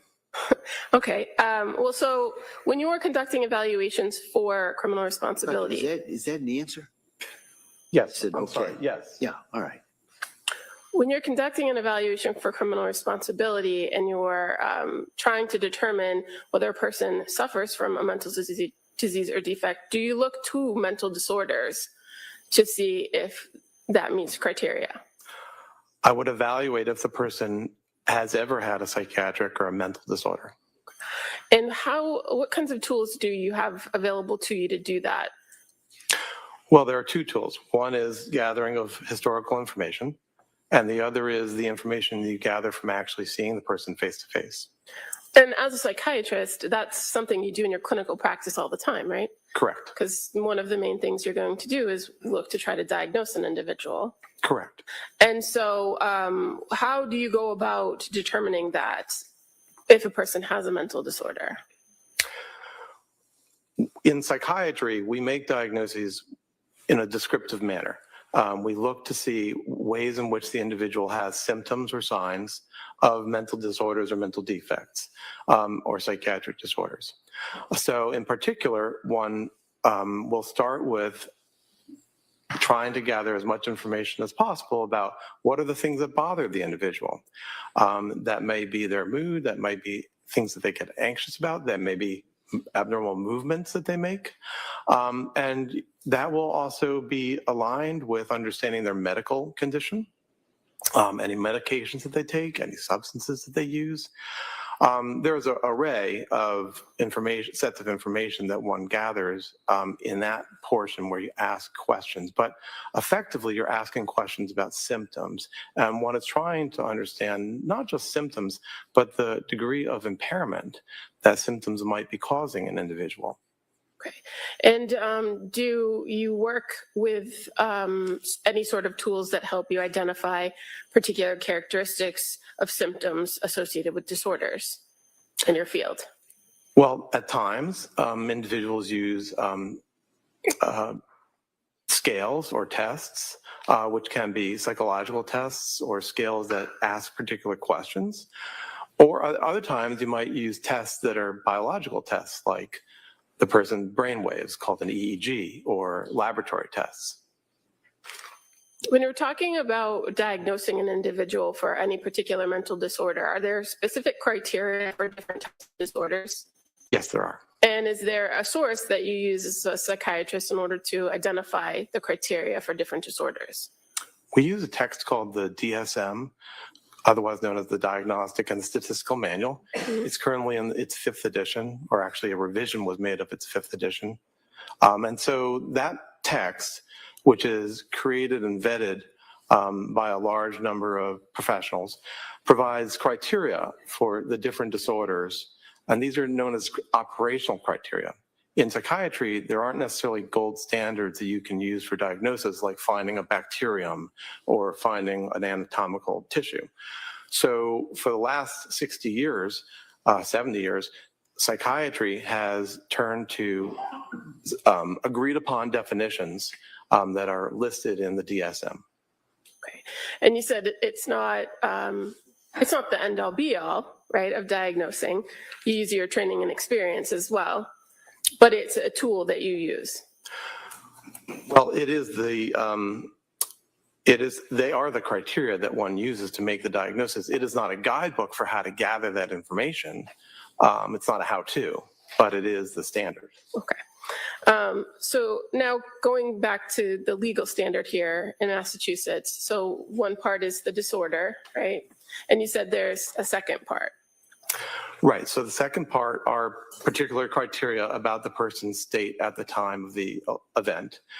So one of them is they both utilize the verb to have retained, retain substantial capacity to know the act was wrong or against the law, and the other being retain substantial capacity to control or conform one's behaviors to the law. And so when you're talking about criminal responsibility here in Massachusetts, is it fair to say you're looking at the person's conduct and their condition at the time of the offense? That's right. And the information that you're gathering in this overall evaluation, getting history and kind of looking at the person as a whole, is that helpful to understand the person's diagnosis when you're being asked this particular question? Yes. But ultimately, you're rendering an opinion of the person at the time of the offense. That's correct. So in this particular case, you were provided a series of records and information regarding the defendant, Lindsay Clancy, correct? Yes. And can you just give us a general overview of the sources of information you had available to you? Generally speaking, there was the criminal file, as you mentioned before. And then in terms of medical or psychiatric records, there was the records from the hospital that she's at right now, the hospital that she was at right before, called Spalding, the hospital that she was at before that, which was Brigham and Women's. In addition, there was the medical records from outpatient treaters, and there was also the records from her admission to McLean Hospital. So overall, there were outpatient records, there were inpatient records. For the most part, those all correlated with her own care. Additionally, we received the pediatric records for some of the victims in this matter. And as I mentioned before, the criminal file. Okay. And in addition to the records related to the defendant herself, we also provided some other reports to review. I was. By other psychiatrists and psychologists? Yes. Now, you mentioned that one of the things that's useful in these evaluations is an interview with the person themselves, right? Yes. And did you engage in an interview with the defendant? I did. And when did that occur? I interviewed her on April 10th and April 12th of this year. And that's of this year in 2026? Correct. And what were your observations of her when you first met with her on April 10th? Can you describe her demeanor? Generally, she was friendly and cooperative. When you begin an interview with an individual that you're evaluating, do you conduct what's referred to as a mental status exam? Well, the mental status exam happens all the while that you're interacting with somebody. You're always observing for aspects of their emotions, how they speak, their mood, and so forth.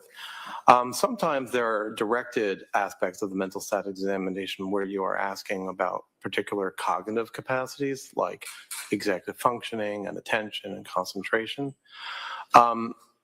But the gathering of information about the person's mood, for example, or their thought process, that happens throughout the entire portion. Okay, and so over the course of the time that you met with the defendant, were you able to make observations of, for instance, whether she maintained eye contact with you when speaking? Right, so she did maintain eye contact. Okay, what about her emotional state?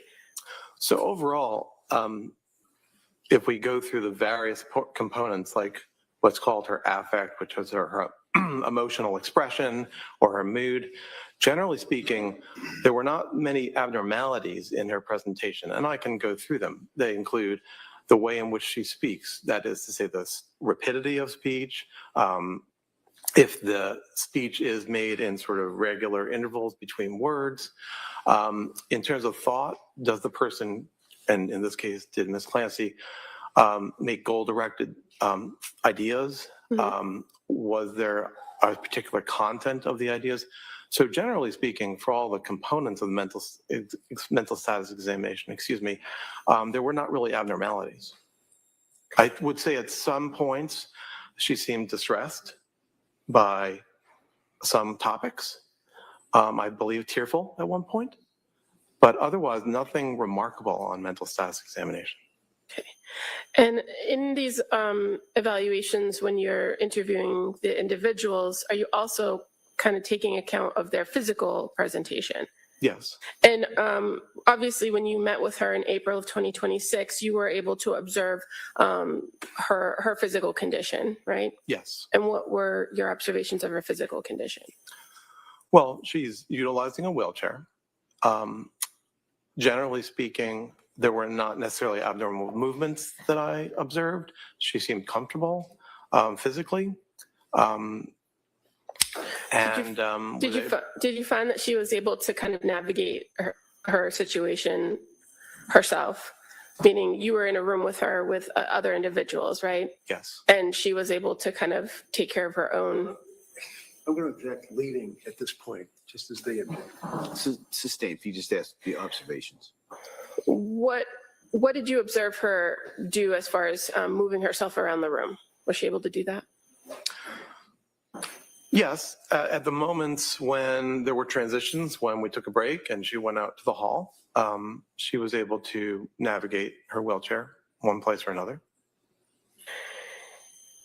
And when you spoke with her on April 10th and April 12th, were you able to kind of have a conversation with her about her level of functioning at the Tewksbury? Yes. And did she tell you anything about what her general day looked like? She described her general day. She described basically her existence there at Tewksbury. Okay. And did she indicate to you whether she engaged with other patients, or did she spend her day mostly in bed, or what did she say about that? Mostly she described she stays in bed or on her own. I don't think she described interacting with patients very much. There were a couple of ways in which she did interact with staff, at least. There was a therapist that she described working with. She did describe having had a physical therapist at a certain point. I'm not sure if I remember if she still was getting physical therapy. She stated she wasn't very interested in the physical therapy that she was getting there. She wasn't interested in the food there. She described having visitors at a not infrequent basis, and that sometimes she was able to eat food or drinks that were brought in by them. And who were her visitors, if you recall? Family members mostly, as well as I believe both, and I'm not sure if they were specifically from the Brigham or Mass General, but or any place in particular, but I believe religious figures, chaplain or priest from some organizations. And her having told you that she kind of has visitors, were you able to corroborate that in reviewing records that she had visitors? Yes. And were you able to corroborate, or were you able to identify in the records that she did interact with staff and patients at the hospital, according to the records? To some degree, yes. And you said that she had indicated to you that the food wasn't appealing at the hospital. And did you have the chance to observe her consuming her own snacks or beverages? Beverages, yes. Now, did she indicate to you her level of attention to hygiene and grooming while at Tewksbury? She did. She described that she wasn't very interested in her own hygiene or grooming. And were you able to later in the conversation speak with her about her ability to take care of her own daily activities like grooming? for instance, showering? Was she able to do that on her own? Showering is embarrassing. It requires staff to help her. And that's one way in which she would rather not. It may also be that she described a lack of interest. So it's both components. When you observed her, did she appear to be disheveled or not properly groomed in your meetings on April 10th and 12th? No, she appeared groomed sufficiently, and I believe her hair was combed and she was wearing neat clothing. Now, did she describe to you her thoughts or feelings about her current situation? Yes. And what did she say about that? Well, she described feeling depressed, which she termed situational depression. She described feeling, I'm not sure the exact term she used, but feeling miserable, not wanting to be alive. And Please. If he's finished, that's fine, but don't cut him off. All right, yeah. Sorry. I'm sorry, doctor, were you done? Yes. Thank you. So when you were meeting with her, do you recall her indicating that she reported being devastated, Yes. that she was devastated and grieving by her current situation? Yes. When you met with her at the Tewksbury Hospital, did you go over with her what her current treatment regimen is, what current medication she was on? I did. Was she able to tell you what medication she was taking? Yes. And were you able to confirm that with the records, that that was an accurate report? Yes. So what medications, when you met with her in April 2026, was she currently on? Well, in terms of psychiatric medications, the main medication of note is olanzapine. I believe that there were several medications being used for her physical needs. One that helps with her bladder, one that helps with movement of the GI system.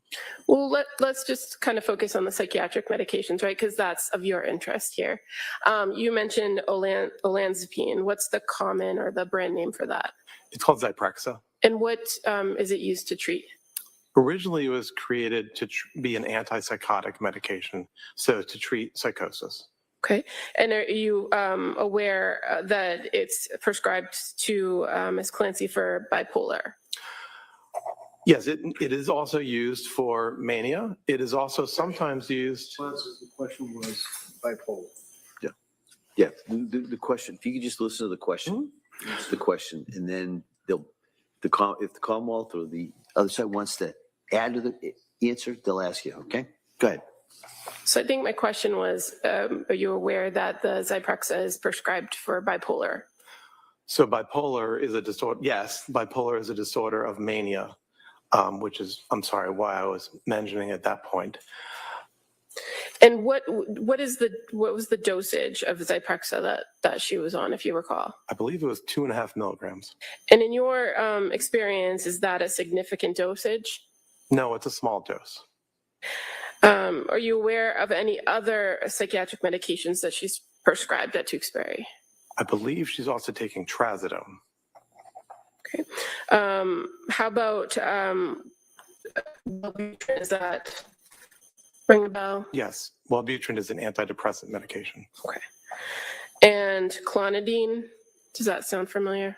Yes, clonidine is a medication that's sometimes used for anxiety or to help people go to sleep. And are you familiar with the propranolol? Propranolol is also a medication. It also is sometimes used to help with anxiety.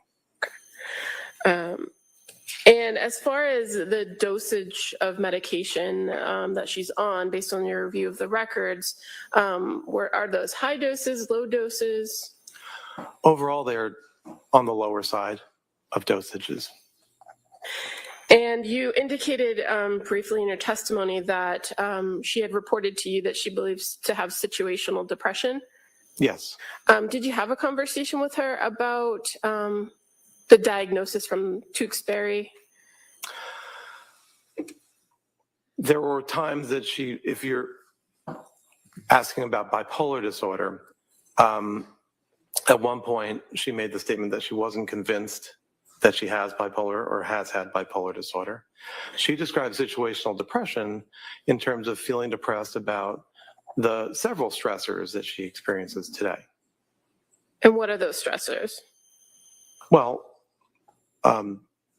the remorse and sadness about the events that this case is about, her separation or estrangement from her then husband, her being separated from the world, her physical injury.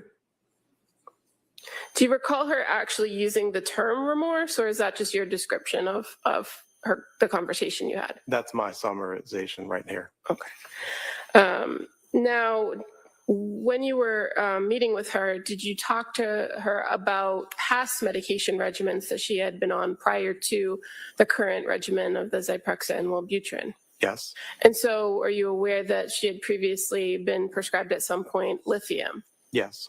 And is that something that would be important to you to know when you were conducting your own evaluation for diagnosis of whether somebody was on lithium?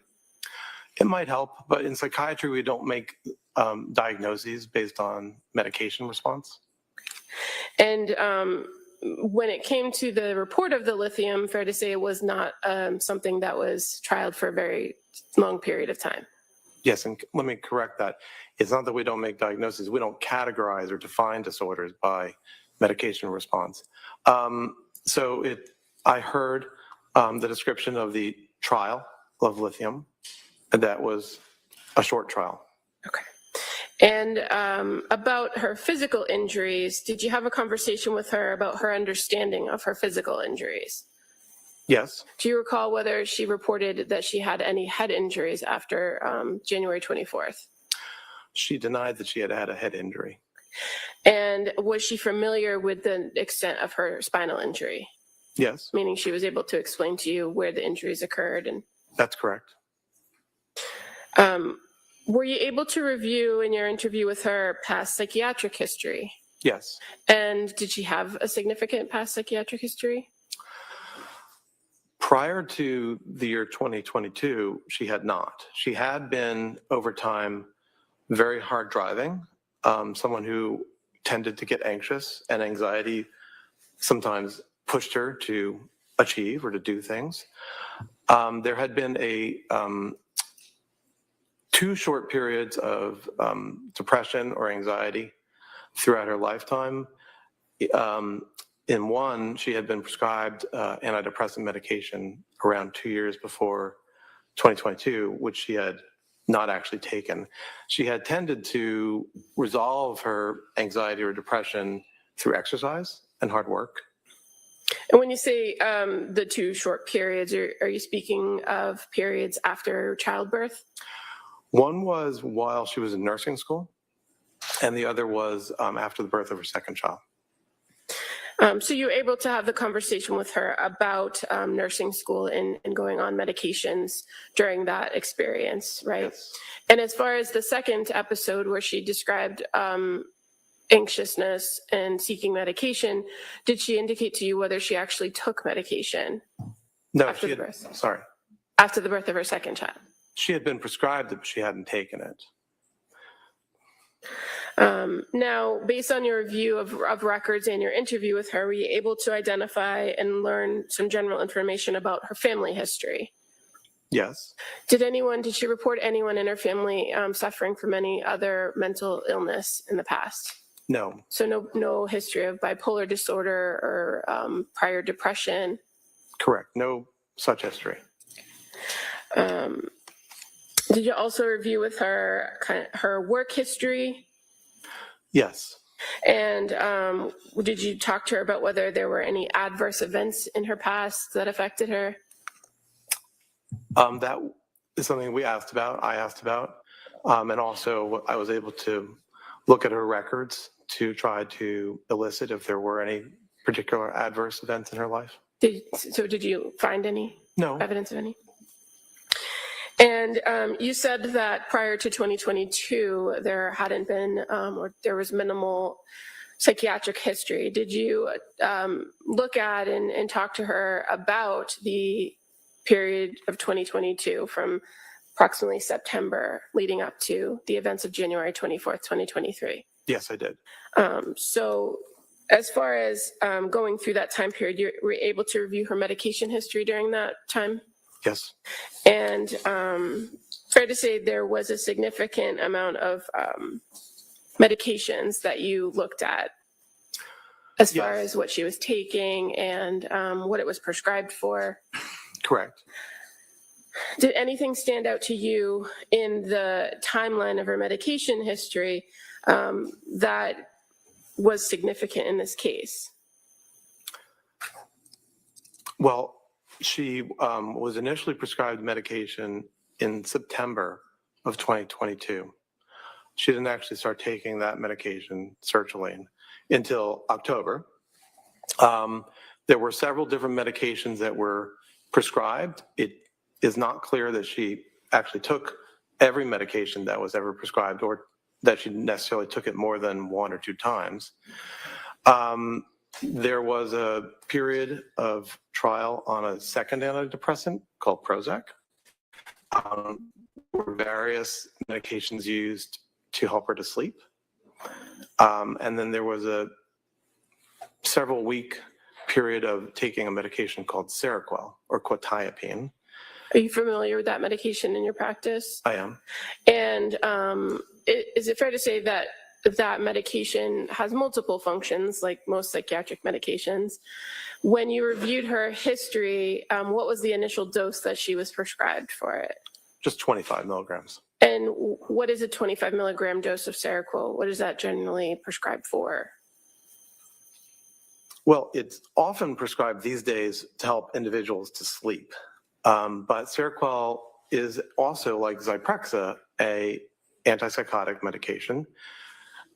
It can be used to help people to sleep. It can be used to help psychosis. It can be used to help the treatment of depression.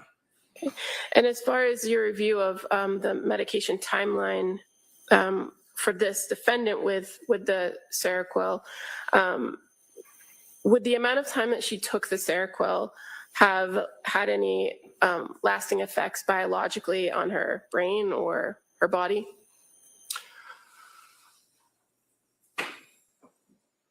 There's no known effect that one would have from the amount of time that she took it. There could have been temporary effects, which could have been affecting her functioning or her psychological reaction to her functioning. But there's no known biological long-term effect. So when you say that there's some, they could have some effect, are we talking about symptoms or negative symptoms maybe? So Seroquel might affect a person's ability to think straight. We talked earlier about cognition, the ability to pay attention, to concentrate, to have memory.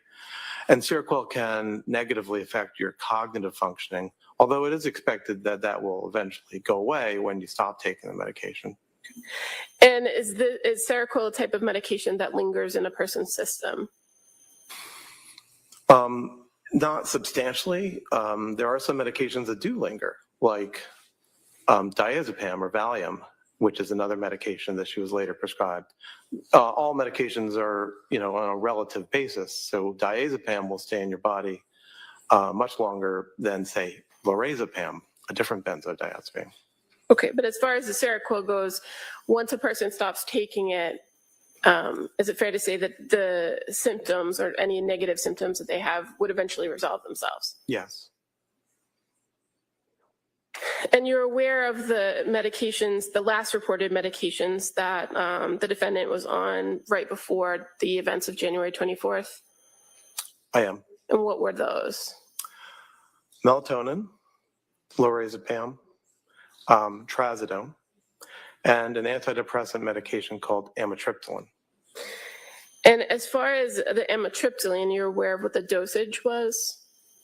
Well, on the day before January 24th, it became 20 milligrams, but for several days before that, it was 10 milligrams. Now, in your experience, a 10 milligram to 20 milligram dose of amitriptyline, is that a significant dosage? It's small. The usual starting dose for an adult is 150 milligrams. Are you aware of what the chief complaints or problems that the defendant had been reporting at the time when these medications were all being prescribed to her in 2022?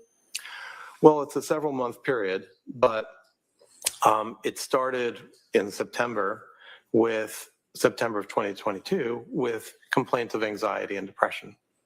And fair to say, in reviewing all the records and with your conversation, that sleep also was a main issue or a complaint. Yes, that's right. And in some of the medications that you reviewed, is sleep, could the medications themselves affect a person's sleep? Yes, sertraline can.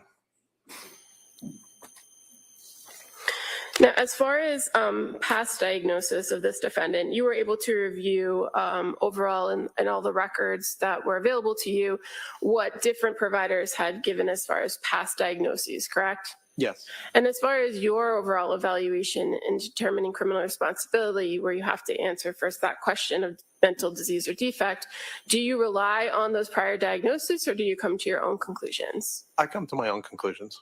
Are the fact that there were past diagnoses something that you consider? Yes, especially to the extent that they highlighted the basis for those prior diagnoses. I don't necessarily have to agree with the diagnoses, but I'm interested in what was observed in terms of coming to those diagnoses. And when you're doing these types of evaluations for criminal responsibility, why do you not rely on a past diagnosis? Why do you come to your own conclusion? Well, that's part of being an independent evaluator, where in your mind, you're able to collate the information and make your own diagnosis. As far as kind of before we move on to your actual diagnosis, in addition to the interview that you had with the defendant over those 2 days, reviewing all the records, did you attempt to speak with what are called collaterals? I did not. Okay. Is that something that you sometimes do in these evaluations? Sometimes. Fair to say, in this particular case, you did have a significant amount of information from people that were close to the defendant, right? That was my view, yes. And after speaking with the defendant, did she identify to you some people that maybe you could talk to? I don't remember who she said, but I think she suggested perhaps her husband or then husband. But you yourself didn't have an interview with Patrick Clancy, did you? No. But you were able to review his grand jury testimony and interviews he's given with the police in the past, right? Yes, I did. And CPS.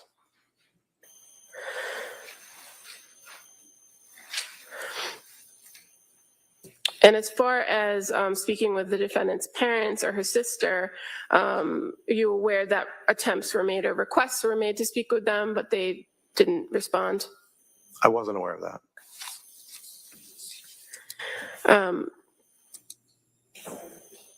I was not.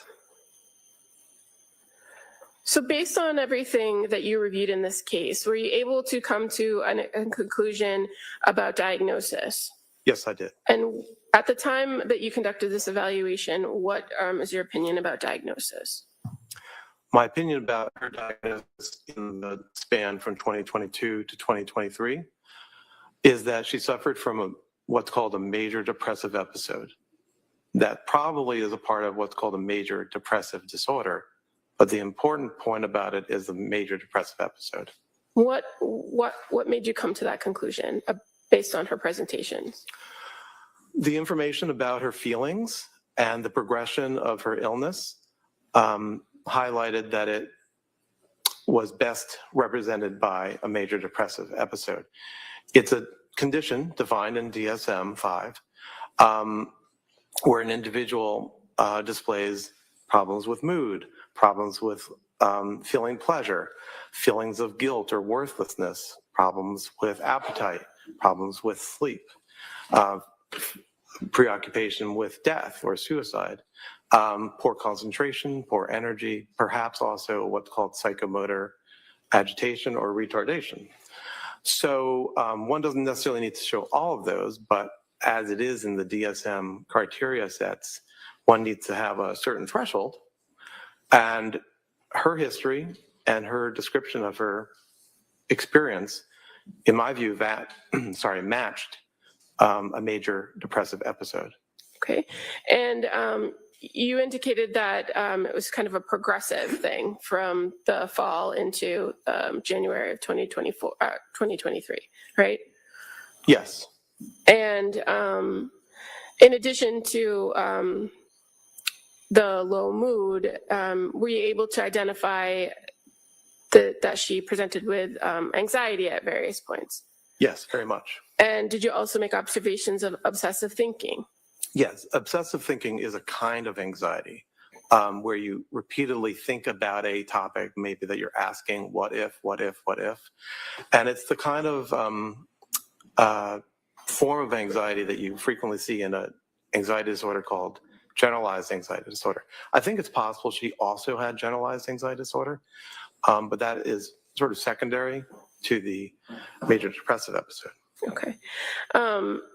Now, in the time closest to January 24th of 2023, did you take a look at what her presentation or what her mental state was then, based on all the information that you had available to you? Yes, I did. Did you identify whether she was ever presenting in a manic state or a hypomanic state? Throughout the period from 2022 to 2023, no. There was never indication of any element of mania or hypomania. So just to kind of make it kind of clear to the jury here, when you talk about major depressive disorder, that's a identified disorder in the DSM, right? Yes. And when we use terminology like mania, right, what is mania? So mania is a mood state, just like major depressive episode is a mood state. And these are the sort of building blocks of the mood disorders, bipolar disorders and major depressive disorder. So just like major depressive episode, mania is defined in the DSM, where with a certain time threshold, in this case for mania, 7 days, where you consistently have at least 4 of the following symptoms, you would be called being in a manic state. So that includes distractibility, a type of thinking called flight of ideas, grandiosity, excessive goal-directed behavior, pressured speech or some abnormality of speech, a reduced degree of need for sleep, and also the 7th would be an engagement in activities that have a high potential that are pleasurable but have a high potential for painful consequences. So mania requires 7 days of that, most of the day, every day, and you need 4 over 7 days. Hypomania is a lesser type of mania, and you need only 3 over a 4-day period. In both cases, as it is for major depressive episode, you also need to demonstrate that the person is impaired in a clinically significant way. That is to say, they have clinically significant impairment or distress. So these are the building blocks for the mood conditions that we're talking about. And so when you say you looked at the defendant's condition from September through January, September 2022 through January 2023, did you observe or did you find any evidence of mania or hypomania in what was reported was her conduct or her presentation? I could not find any example of behavior or thinking that corresponded with those elements of mania or hypomania. Now, what about in the days immediately after the incident, were there, you said you reviewed records from Brigham and Women's Hospital, correct? Correct. Did you identify or could you find any evidence of mania or hypomania during that time period? No. And in fact, there are actually some instances that would tell you that she was in those states, correct? Like her behavior? Yeah, sustained. During the time period of immediately after the incident, what did you observe or did you observe in the records some activity at Brigham and Women's Hospital that would show that she had linear thinking and goal direction? Well, After she was removed from the medication called dexmedetomidine, which was sedating her and having her sleep intentionally. After that point, she awakened, the records indicate, and was able to think coherently with goal-directed thoughts. One example, and so the various mental status examinations done by the doctors at the Brigham generally showed normal mental status. One particular portion of the record reviews their review of whether or not she had the ability to make a decision. In that case, a change to her healthcare proxy. And so the physicians there were able to examine her closely in order to understand that she did have decision-making capacity. And that's an example of something you reviewed in the record that was close in time to the incident itself, correct? Yes. And you also were able to review records from Jennifer Tufts from an appointment with the defendant the day before the incident occurred, correct? I did. And again, in those records, did you find anything that would have been suggestive of mania or hypomania? Not of mania or hypomania, no. What about psychosis? Did you observe any of that? I did not throughout the period in question. So tell us what psychosis means. Psychosis is a form of thinking where the person has disorganization and also may have a lack of what is called reality testing. So the individual may not be able to engage in behaviors or activities or cognitive thoughts to check if a belief or an experience is real or not. So is there any particular way in which a person can display psychosis? Psychosis can be displayed in many different ways. It can be based on the things a person says. For example, delusions are fixed, false beliefs that the individual has, and that they exist despite the person being told that that's not true or testing it with others. You also can at least suspect psychosis in the form of hallucinations, which are unreal stimuli that an individual experiences. Sometimes you may see individuals actually moving their body to respond to stimuli that they think or they are experiencing in the environment. But hallucinations can also be taste, smell, or things that you hear or things that you see or feel on your body. And there is a kind of psychosis that includes some of that, but also simply includes an individual's lack of ability to act in an organized manner. So a person in psychosis can sometimes do the normal things that they always do, right? It depends on what kind of psychosis and how bad the psychosis is or to what extent it is occurring. But individuals with, say, delusional disorder, which is a disorder where your problem is you have a delusion that is affecting your life, those individuals can mostly go about their lives in other areas, at least other areas that don't have to do with that particular false belief. What about with hallucinations? How does that manifest itself? There is a subgroup of the population that actually experiences hallucinations frequently and has no negative effect from it. But for those who have hallucinations as a part of a disorder of psychosis or bipolar or mood, there are ways in which the individual can live with the psychosis or live with the hallucination and be able to be resilient to it and go ahead with their lives. So even if a person does have some form of psychosis or has delusions or hallucinations, they could still manage in society by following the rules, right? Like I said, it depends on which delusion or which hallucination, but there are individuals, and it may be who can, and there may also be people who can on a stable basis, but there also are individuals. Next question.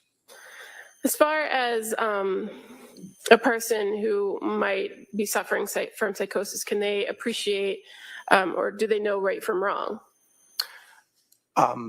There's no reason that psychosis in of itself inhibits a person's ability to know right from wrong.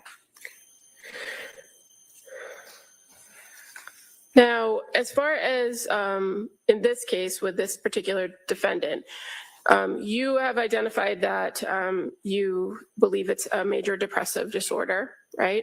Yes. Did you consider other diagnoses? Yes. What about bipolar? Did you consider bipolar? I weighed whether there might have been bipolar disorder. And so why not for this defendant? Well, to be diagnosed with bipolar disorder, you need to have had a manic episode. That's at least for bipolar type 1. For bipolar type 2, you need to have had a hypomanic episode.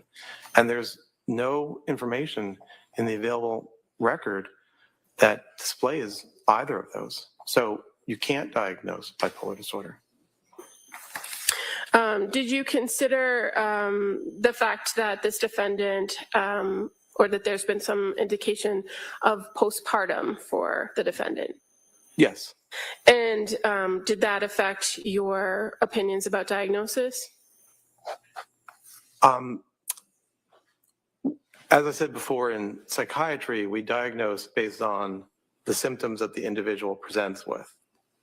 So in the DSM, in our manner of diagnosing, when you have discerned what is the prominent symptom that the individual is suffering from, that becomes the disorder that carries your diagnosis.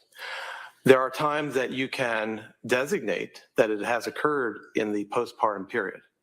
DSM states that would be within 4 weeks of birth. It also allows for the symptoms to have occurred before birth.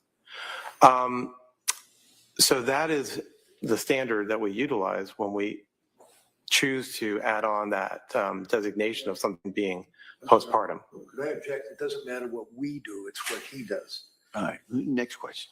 So as far as consideration of postpartum, do you rely on the DSM-5 in your diagnostic criteria? I do. You're aware that there are other, that it's not universal across the world and that there are other opinions about the postpartum period, right? I'm aware that there are psychiatrists and others who have asked to make a specific diagnosis that relates to psychiatric problems in the postpartum state. That has been studied over the years. At this point, that has been suggested to the makers of the DSM and has been rejected. So I guess my question is more based on your overall view of or review of this particular defendant. The onset of symptoms, when did they occur in this postpartum period, or did they? The distress that we're talking about began in September, which is about 4 months after the birth of the most recent. And so if you're relying on the DSM as 4 weeks postpartum for a lot of these illnesses, mental illnesses, then the defendant was well outside that period, right? Correct. And as far as for the last child, when the killings occurred, that would have been 8 months after the postpartum period, correct? Roughly, yes. Now, in this case, you are aware of certain behaviors and thoughts that the defendant had that have been suggested as psychotic, correct? Yes. And did you consider those as potential psychotic features for this defendant? Yes. And so can you explain to us some of those potential features and what your opinion is about them? Right. Well, some of them were beliefs or concerns that Ms. Clancy had, which weren't necessarily psychotic. So one was the idea that in the midst of her distress and her impairment, that Child Protective Services or the Child Welfare Agency would act on, somehow take away her kids, to speak in a global way, but to somehow interact with her. I don't know that that's psychotic. Another is the idea that she was damaged permanently by the medications that she took. I can appreciate that she felt side effects and a degree of change from the medications that she took.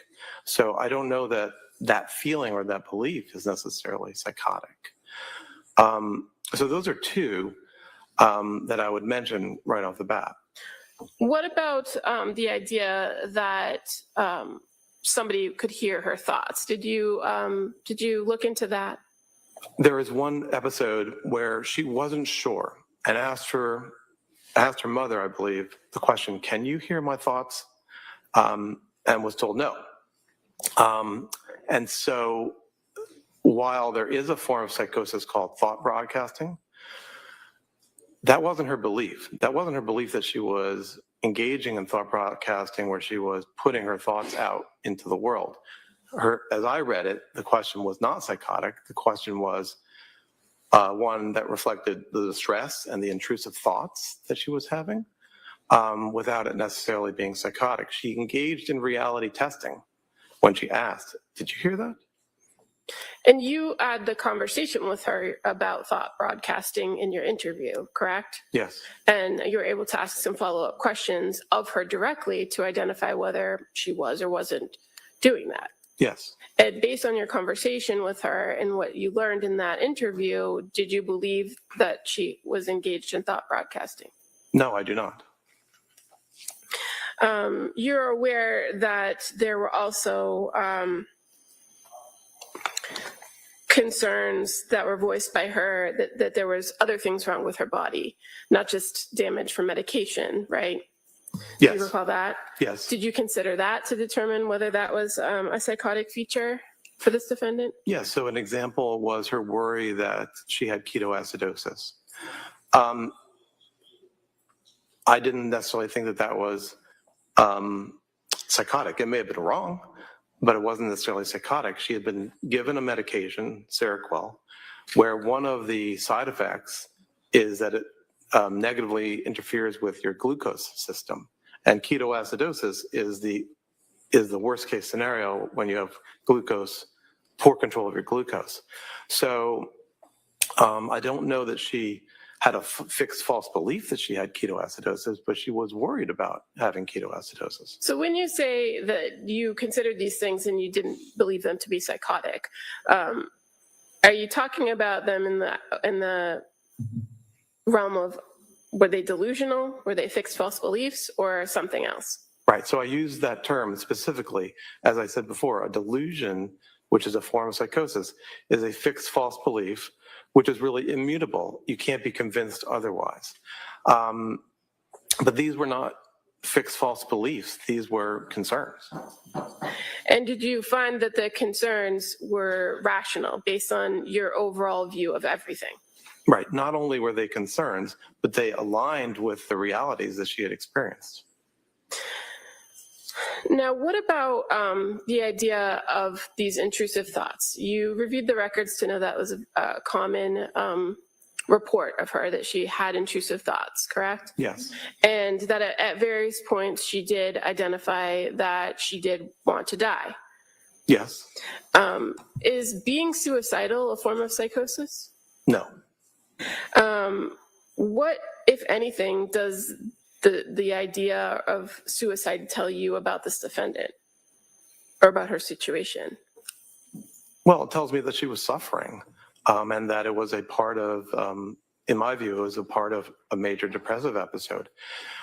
10 to 15% of women in the postpartum period have depressive disorders, and it can be very serious, and it can lead to suicidality or the need for hospitalization or other interventions.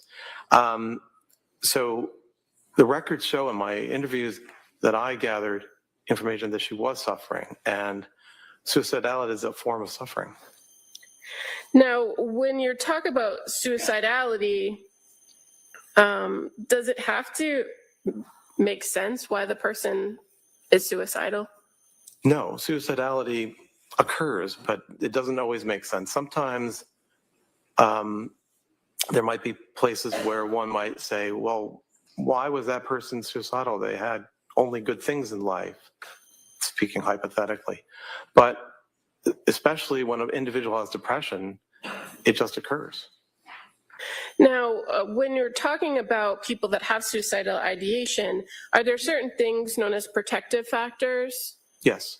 And did you identify in your review of this case in the records whether the defendant presented with any protective factors when it comes to suicidality? Well, are you asking, did Ms. Clancy identify protective factors? Yeah, at some point, is it fair to say she did identify protective factors? She did. And what were the protective factors? Mainly her mother and her children. That is to say, she wanted to, her urges or interest in suiciding was something that she chose not to do because of the worry that she would hurt them by suiciding. And your review of the records from McLean Hospital, fair to say that one of the reasons for discharge was that she herself identified that she wouldn't have commit the act because of her kids. That was one of the factors. When I make decisions to allow somebody to be discharged, it's an overall weighing of risk factors and protective factors. All right, counsel, it's 1 o'clock. Why don't we take the afternoon recess at this point? Okay? All right, thank God. So, Mr. Drew, we're going to take the afternoon recess. As I always tell you, research, writing, talking about this matter, and we'll have you back here approximately 2 o'clock. Okay? All rise, please. Jurors next.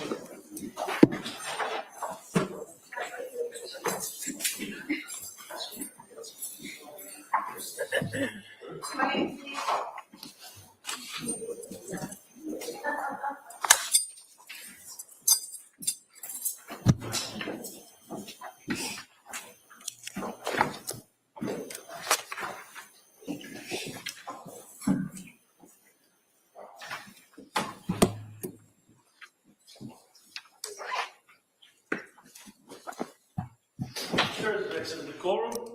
All right. Counsel, any need to discuss anything before the break? No, thank you. No. All right, so we'll be in recess till approximately 2 o'clock.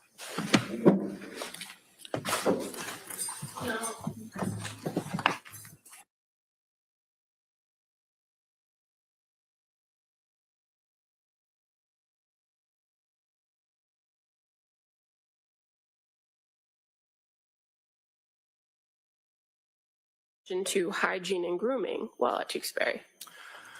She did. She described that she wasn't very interested in her own hygiene or grooming.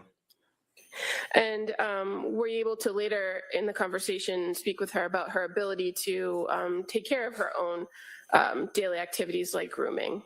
For instance, showering. Was she able to do that on her own? Showering is embarrassing. It requires staff to help her. And that's one way in which she would rather not.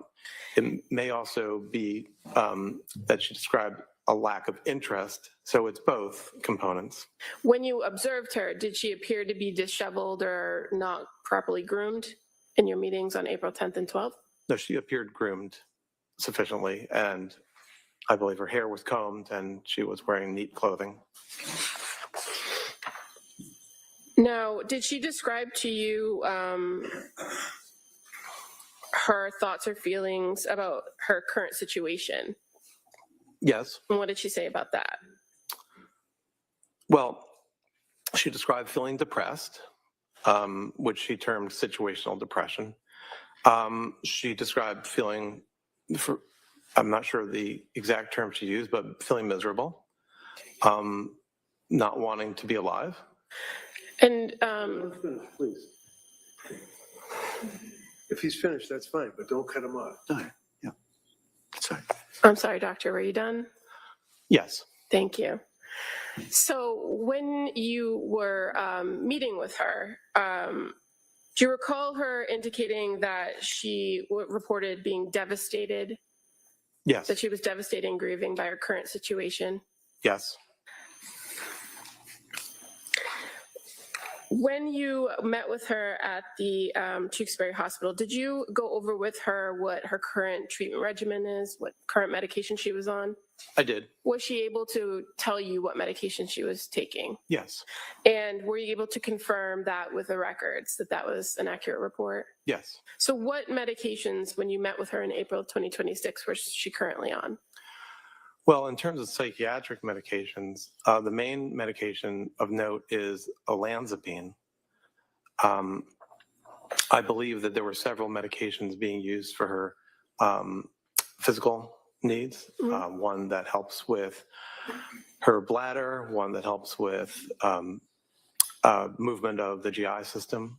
Well, let's just kind of focus on the psychiatric medications, right? Because that's of your interest here. You mentioned olanzapine. What's the common or the brand name for that? It's called Zyprexa. And what is it used to treat? Originally, it was created to be an antipsychotic medication, so to treat psychosis. Okay. And are you aware that it's prescribed to Ms. Clancy for bipolar?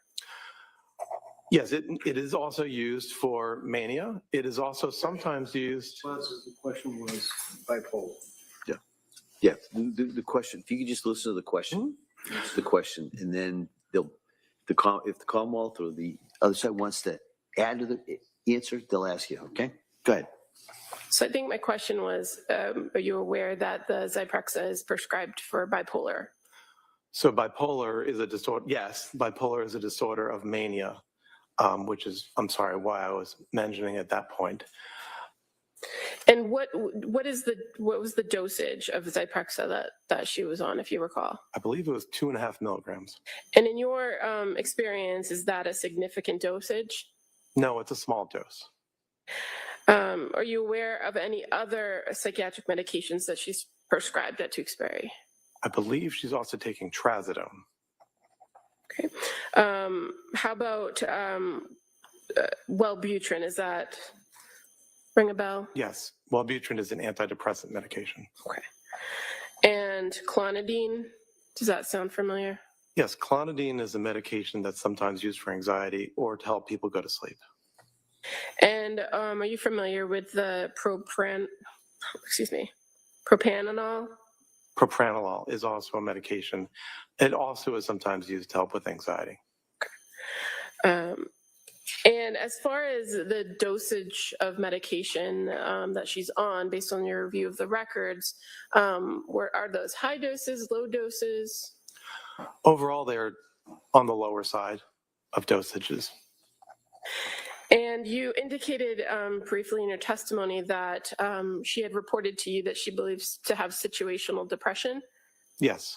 Did you have a conversation with her about the diagnosis from Tewksbury?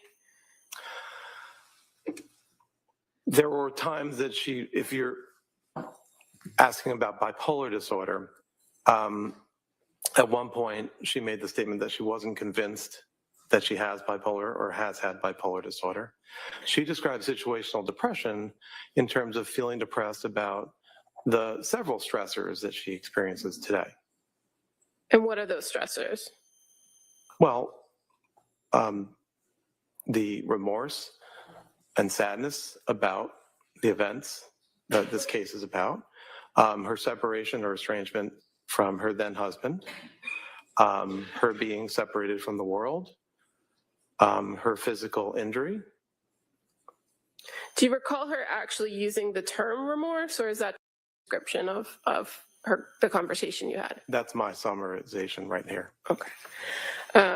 Now, when you were meeting with her, did you talk to her about past medication regimens that she had been on prior to the current regimen of the Zyprexa and Wellbutrin? Yes.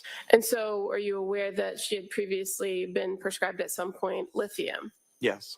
And is that something that would be important to you to know when you were conducting your own evaluation for diagnosis of whether somebody was on lithium?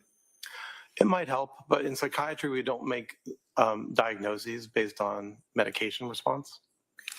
And when it came to the report of the lithium, fair to say it was not something that was trialed for a very long period of time. Yes, and let me correct that. It's not that we don't make diagnoses. We don't categorize or define disorders by medication response. So I heard the description of the trial of lithium, and that was a short trial. Okay. And about her physical injuries, did you have a conversation with her about her understanding of her physical injuries? Yes. Do you recall whether she reported that she had any head injuries after January 24th? She denied that she had had a head injury. Hitting the pause button on this testimony from Dr. Mack so we can bring in trial attorney Alexis Rosenberg, who has been watching this trial and giving us analysis from the beginning. Alexis, this is the start of the battle of the experts. Do you think that they cancel each other out, or are there things that you're picking up on that you think a jury may feel is more compelling about one or the other? Well, so like you named it, the battle of the experts. At this point, I do not think that the prosecution's expert is, somehow knocking out the testimony from the defense expert. Also, we have a situation that, we have a very well-respected defense expert that, as you mentioned, has been on multiple trials and testified about, we're talking major trials that we've had over multiple decades compared to this individual. But I don't think that the prosecution expert to this point has actually had any smoking gun that's really jumping out. It's going to jump out at us or the jury at all. But I have to say the prosecutor's a little less snarky than she has been in the past.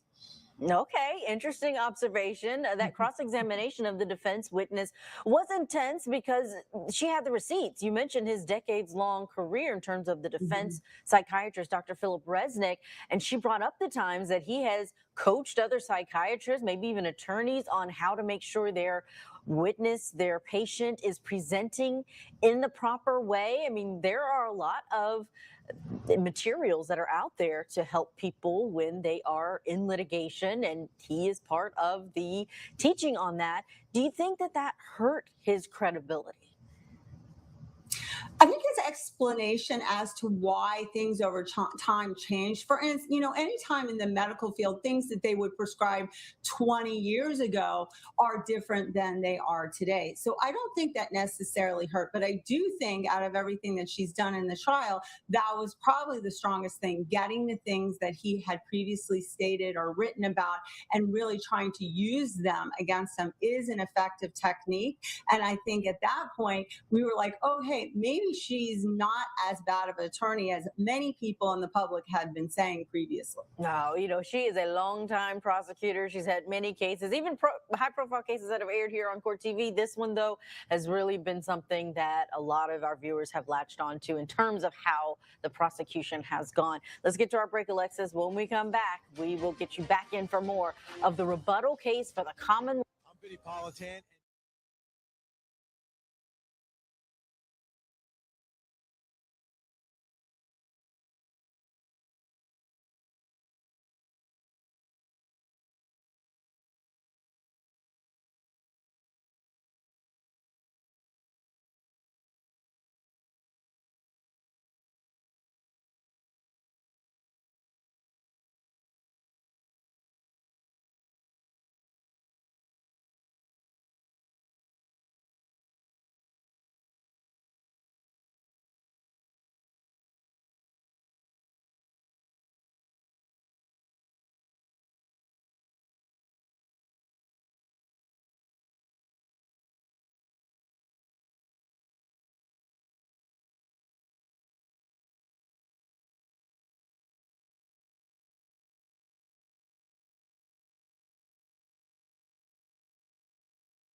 Battle of the experts continues in Massachusetts. Let's get you right back in for the Lindsay Clancy trial. The direct examination of psychiatrist Avram Mack is happening for the prosecution. The direct examination, of course, by the prosecutor asking those questions, where we're talking about April of 2026, so a few months ago, when he would have interviewed Clancy. With the extent of her spinal injury, Yes, meaning she was able to explain to you where the injuries occurred. And that's correct. were you able to review in your interview with her past psychiatric history? Yes. And did she have a significant past psychiatric history? Prior to the year 2022, she had not. She had been, over time, very hard driving, someone who tended to get anxious, and anxiety sometimes pushed her to achieve or to do things. There had been two short periods of depression or anxiety throughout her lifetime. In one, she had been prescribed antidepressant medication around 2 years before 2022, which she had not actually taken. She had tended to resolve her anxiety or depression through exercise and hard work. And when you say the two short periods, are you speaking of periods after childbirth? One was while she was in nursing school, and the other was after the birth of her second child. So you were able to have the conversation with her about nursing school and going on medications during that experience, right? Yes. And as far as the second episode where she described anxiousness and seeking medication, did she indicate to you whether she actually took medication? No, after she the had, birth? sorry. After the birth of her second child? She had been prescribed it, but she hadn't taken it. Now, based on your review of records and your interview with her, were you able to identify and learn some general information about her family history? Yes. Did she report anyone in her family suffering from any other mental illness in the past? No. So no history of bipolar disorder or prior depression? Correct. No such history. Did you also review with her her work history? Yes. And did you talk to her about whether there were any adverse events in her past that affected her? That is something I asked about. And also I was able to look at her records to try to elicit if there were any particular adverse events in her life. Did you find any? No. Evidence of any? And you said that prior to 2022, there hadn't been, or there was minimal psychiatric history. Did you look at and talk to her about the period of 2022 from approximately September leading up to the events of January 24th, 2023? Yes, I did. So as far as going through that time period, you were able to review her medication history during that time? Yes. And fair to say there was a significant amount of medications that you looked at as far as what she was taking and what it was prescribed for? Correct. Did anything stand out to you in the timeline of her medication history that was significant in this case? Well, she was initially prescribed medication in September of 2022. She didn't actually start taking that medication, sertraline, until October. There were several different medications that were prescribed. It is not clear that she actually took every medication that was ever prescribed or that she necessarily took it more than one or two times. There was a period of trial on a second antidepressant called Prozac. There were various medications used to help her to sleep. And then there was a several week period of taking a medication called Seroquel or quetiapine. Are you familiar with that medication in your practice? I am. And is it fair to say that that medication has multiple functions, like most psychiatric medications? When you reviewed her history, what was the initial dose that she was prescribed for it? Just 25 milligrams. And what is a 25 milligram dose of Seroquel? What is that generally prescribed for? Well, it's often prescribed these days to help individuals to sleep. But Seroquel is also, like Zyprexa, a antipsychotic medication. It can be used to help people to sleep. It can be used to help psychosis. It can be used to help the treatment of depression. Okay. And as far as your review of the medication timeline for this defendant with the Seroquel,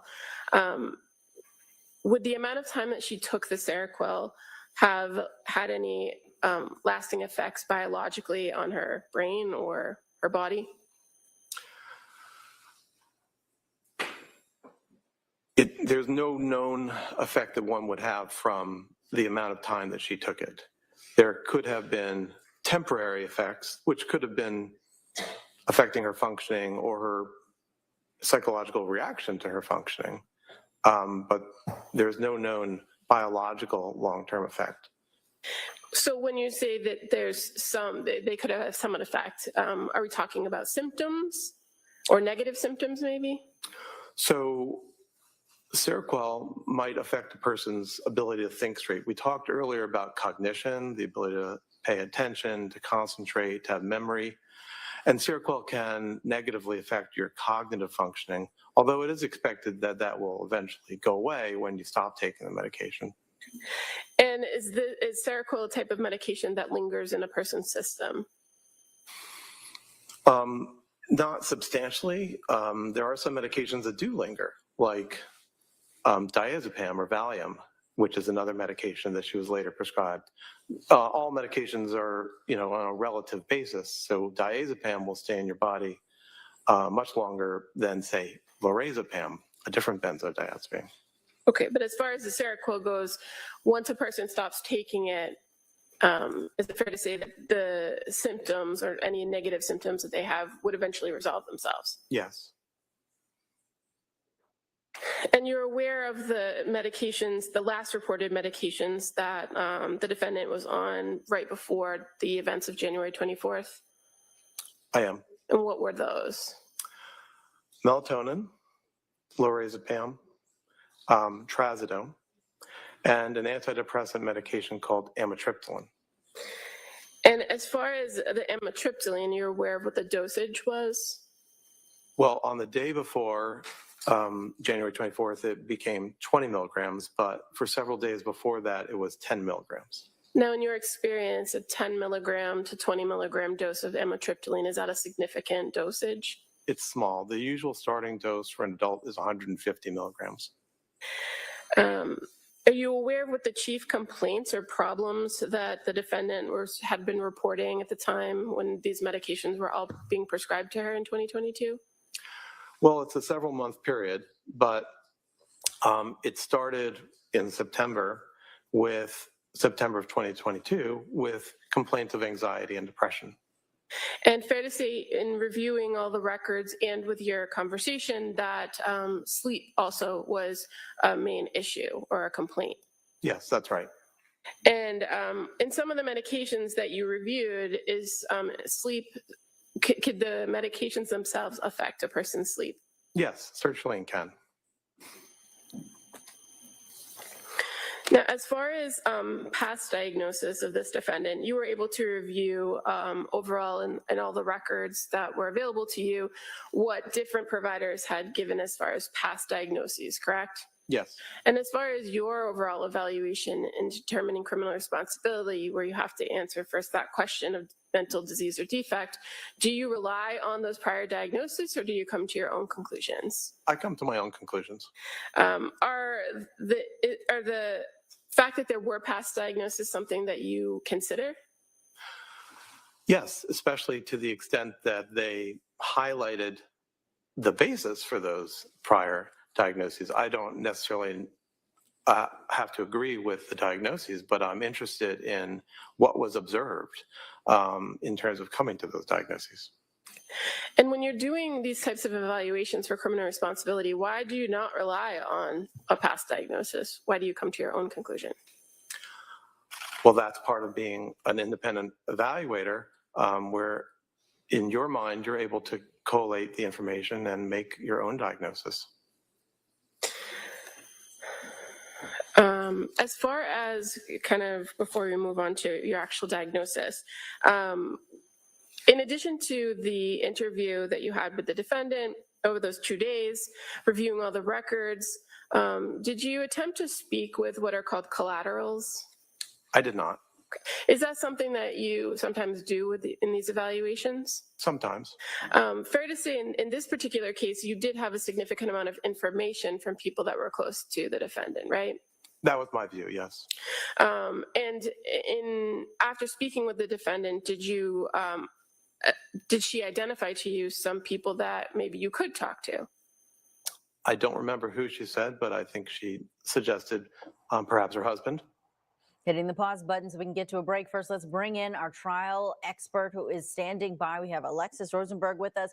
Alexis, it's very interesting what Dr. Mack is talking about. He's talking about the Seroquel in the body, that it's not going to change the body after you stop taking it. He said that Lindsay Clancy didn't ever take all of her medicine, especially not more of her medicine. So that goes to the over-medication question.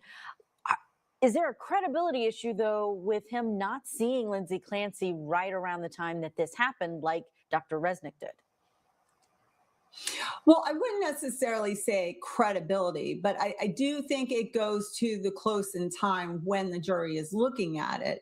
So they're going to say, and also not having, going and speaking to collateral sources, as she just mentioned, which she's trying to do damage control, that kind of jumped at me as well. He really isn't testifying to anything that's jumping out at me where we're like, aha, okay, we're going to go and lean more towards his testimony opposed to the defense's expert. I mean, he's just kind of going through medical records that we've pretty much already kind of sort of heard was trending before this happened, and continued that they were giving her a very different medication. They were trying, to situate the medication. I mean, there are low doses there. I do see that. But if you throw a bunch of low dosage or the combination isn't working for that problem, that person, that doesn't mean the problem's solved. And you're right. We still have more to go in his testimony. And we have 2 other Commonwealth witnesses that are going to be taking the stand. Maybe they will get closer in time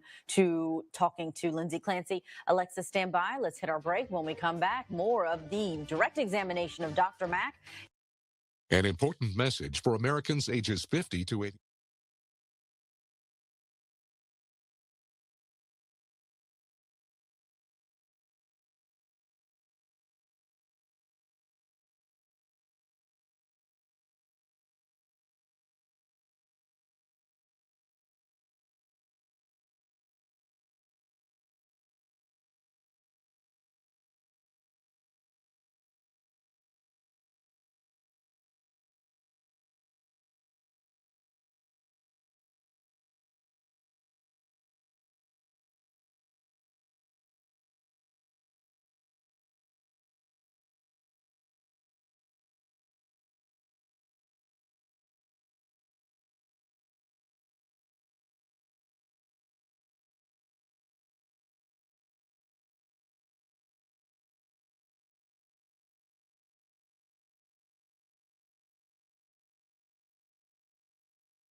And because no one could take care of her kids the way she wanted them to, she had to take them with her.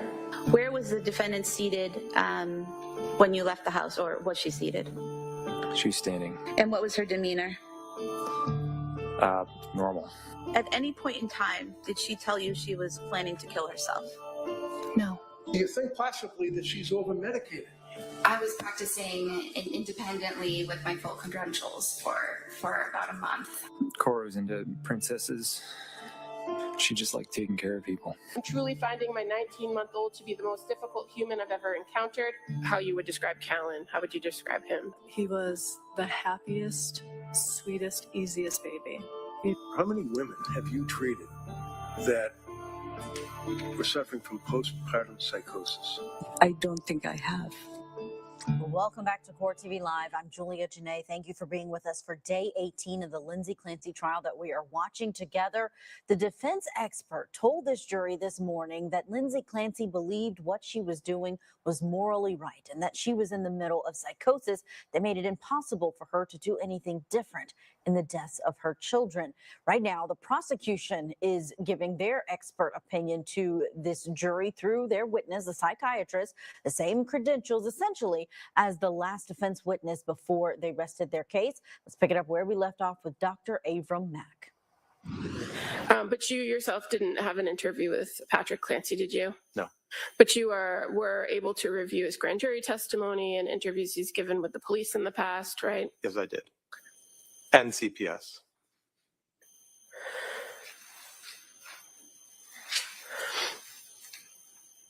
And as far as speaking with the defendant's parents or her sister, you aware that attempts were made or requests were made to speak with them, but they didn't respond? I wasn't aware of that.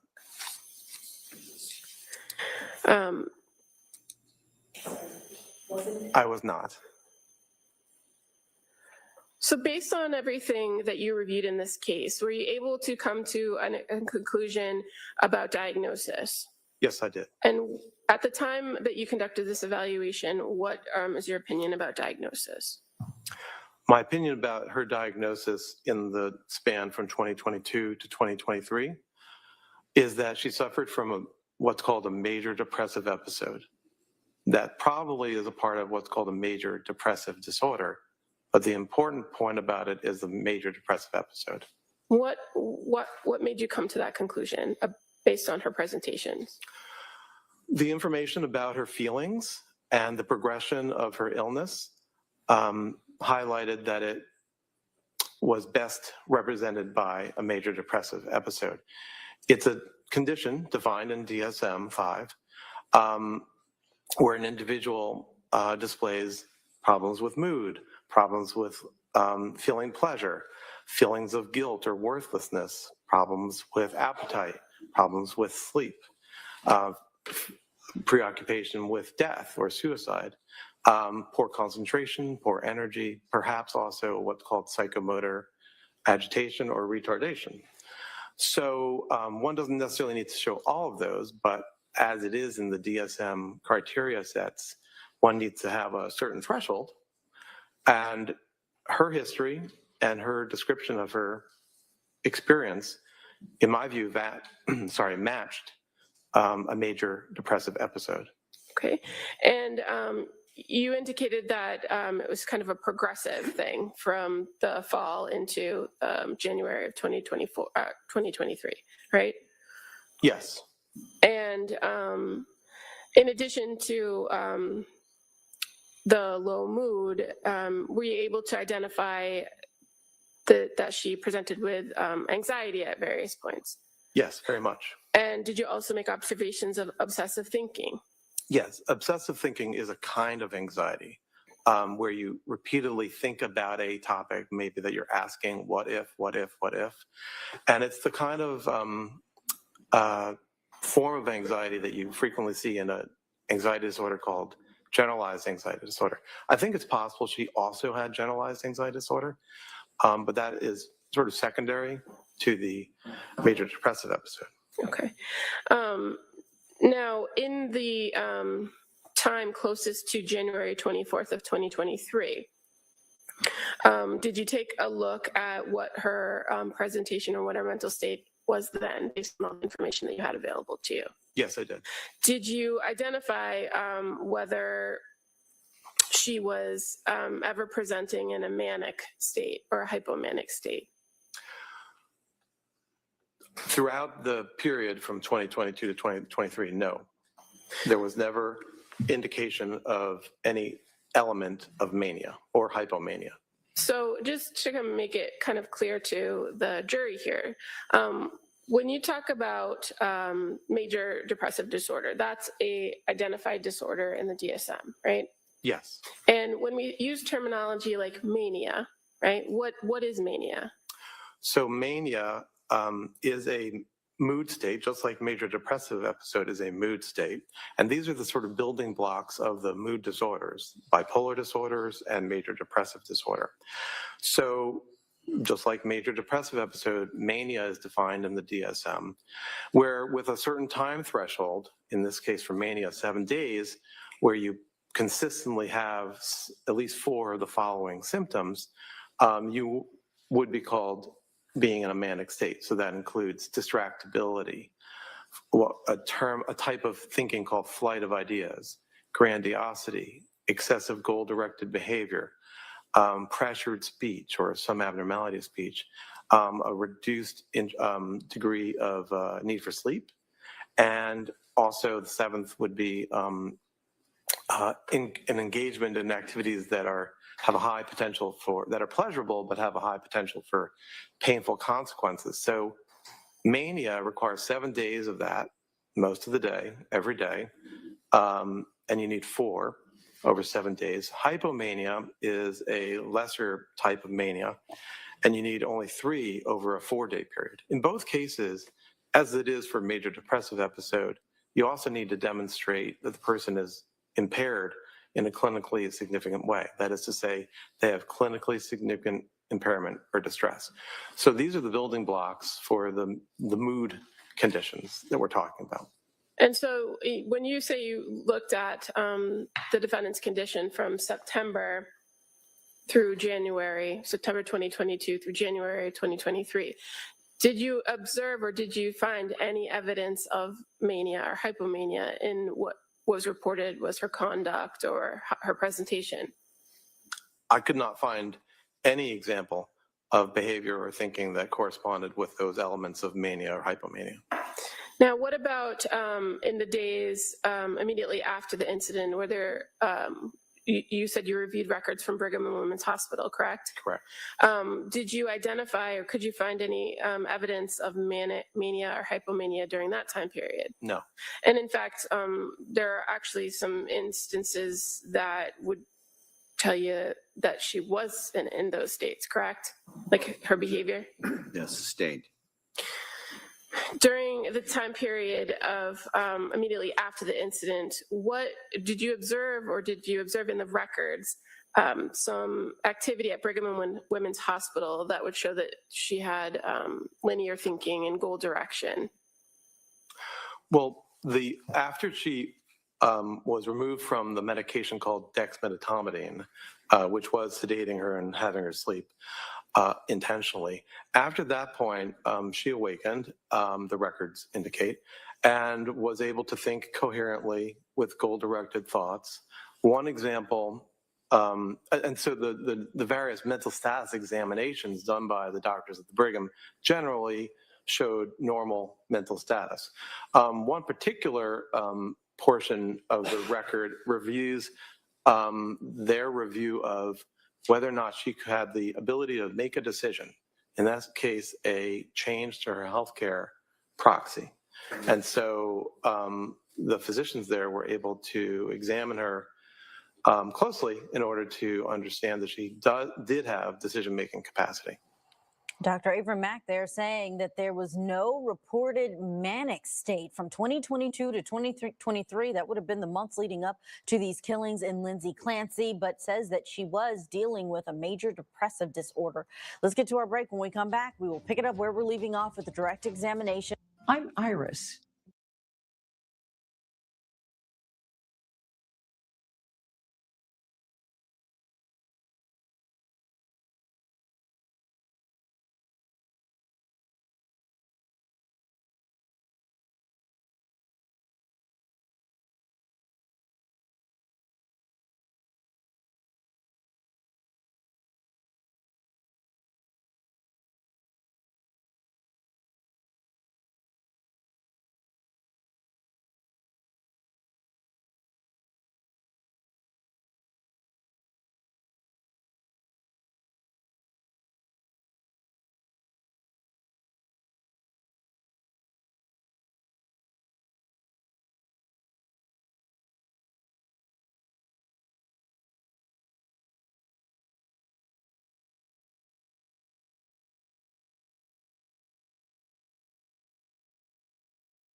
You're watching Court TV Live. Our live coverage of the Lindsay Clancy trial happening in Massachusetts is continuing. Let's get you right back inside of that courtroom where the direct examination of Dr. Avram Mack is happening, and he's discussing his evaluation of Lindsay Clancy a few months ago, plus the review of her medical records. Something you reviewed in the record that was close in time to the incident itself, correct? Yes.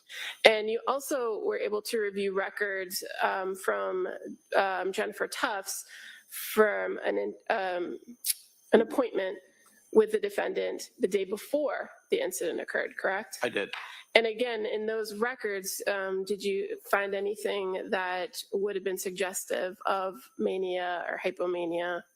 Not of mania or hypomania, no. What about psychosis? Did you observe any of that? I did not throughout the period in question. So tell us what psychosis means. Psychosis is a form of thinking where the person has disorganization and also may have a lack of what is called reality testing. So the individual may not be able to engage in behaviors or activities or cognitive thoughts to check if a belief or an experience is real or not. So is there any particular way in which a person can display psychosis? Psychosis can be displayed in many different ways.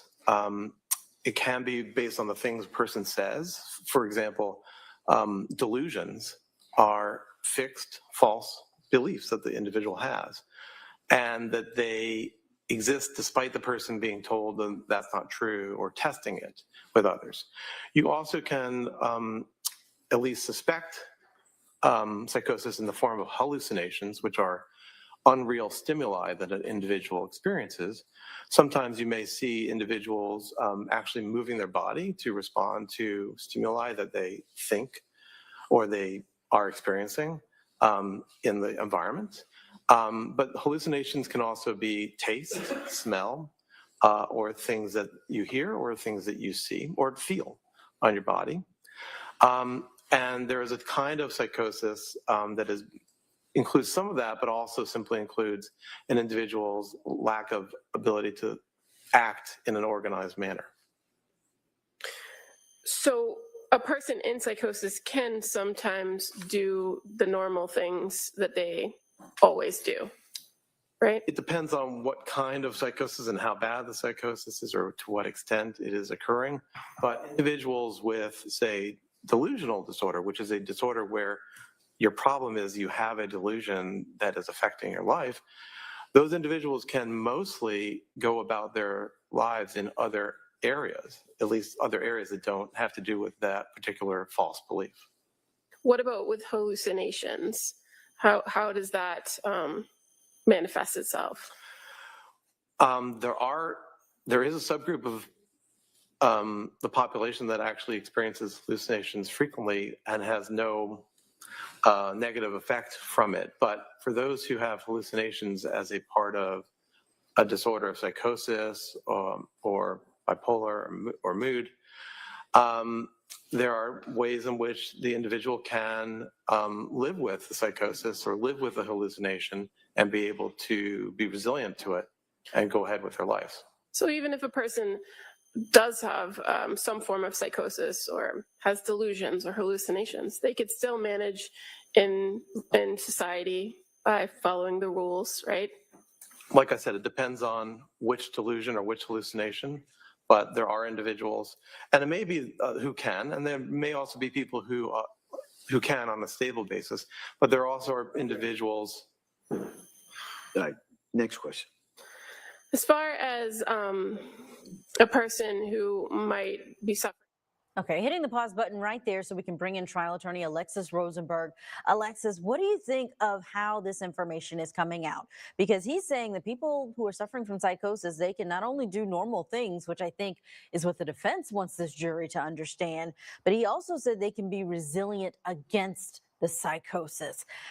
If it's a situation where jurors are thinking, well, how do you know? And if the psychiatrists don't know for sure, what does that look like in terms of an outcome in this case? I agree. And we've seen this before where she's put on witnesses that are supposed to be her witness. And then in the end, they were actually appeared to be more beneficial for the defense. Exactly. I mean, he's testifying to the fact that somebody could be in full blown psychosis and having hallucinations and still appear to the outside world as being quote unquote normal, nothing out of the ordinary. And another thing that jumped out about his testimony is when they were getting into the whole manic thing. And I may have missed this, but it seemed to me that at some point when he was doing this analysis, saying that she wasn't in a manic state, she was on medication. That one of the purposes of that medication was to be used for people who were manic. So if she was on that, then it would make sense that she wouldn't be presenting like she was manic, even if she was manic, I would assume.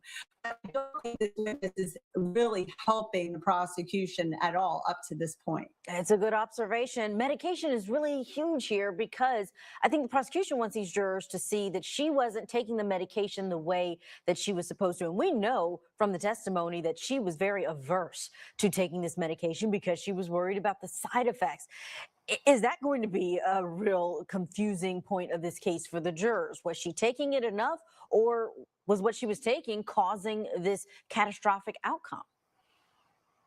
Well, so that is the argument of the prosecution, that she wasn't following what she was supposed to be doing and taking the appropriate medication. But I mean, once again, it seems like when we're going through this litany of medication and the bags of medication that the prosecution, had presented, I think the jury is going to say, well, if this was the outcome, if she wasn't taking all the medication, then what could have happened if she was taking all this medication? Alexis Rosenberg, stand by. We got to get to our break. There's more of that direct examination of Dr. Mack on the stand for the Commonwealth. We're in the rebuttal case now.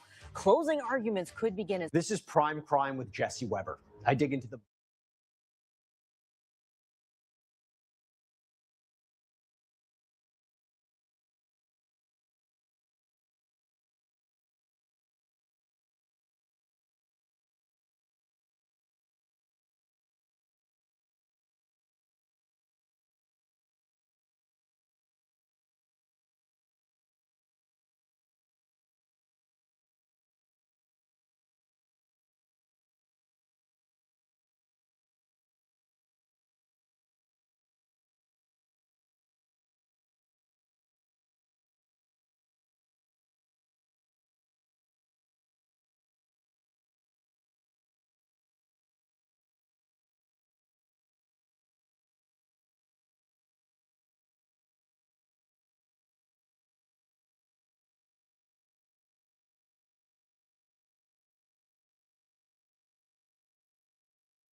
You're watching Court TV Live. I'm Julia Janae, and we are in Massachusetts this hour. A battle of the experts is happening. Testimony that could determine the outcome of the triple murder trial for Lindsay Clancy. The prosecution's rebuttal case is where we are right now. We expect to hear from a total of 3 witnesses, so 2 more after the one that's on the stand now from the Commonwealth. Experts are testifying about whether or not the defendant was in a psychotic state when she killed her children, whether or not she could appreciate the wrongfulness of her actions in that psychotic state, or whatever happened prior to the strangulation deaths of her 3 children. Today, a defense psychiatrist was on the stand this morning, right before the defense rested their case, who said that the issue that she was dealing with was so severe that she believed what she was doing was right, while the prosecution psychiatrist says she was depressed but normal. She was functioning. In fact, she said she was having a better day than other days. And she actually went out and made a snowman with the kids, visited with, took Cora to a doctor for the 5th birthday checkup, and was functioning at a level that was not, frankly, psychotic, until she had a command hallucination while her husband, Patrick, was out doing a couple of chores. The onset of symptoms, when did they occur in this postpartum period, or did they? The distress that we're talking about began in September, which is about 4 months after the birth of the most recent child. And so if you're relying on the DSM as 4 weeks postpartum for a lot of these illnesses, mental illnesses, then the defendant was well outside that period, right? And as far as for the last child, when the killings occurred, that would have been 8 months after the postpartum period, correct? Roughly, yes. Let's go back into the courtroom for more of the Commonwealth psychiatrist, Dr. Avram Mack. He's still under direct examination. Appreciate, or do they know right from wrong? There's no reason that psychosis in of itself inhibits a person's ability to know right from wrong. Now, as far as in this case with this particular defendant, you have identified that you believe it's a major depressive disorder, right? Yes. Did you consider other diagnoses? Yes. What about bipolar? Did you consider bipolar? I weighed whether there might have been bipolar disorder.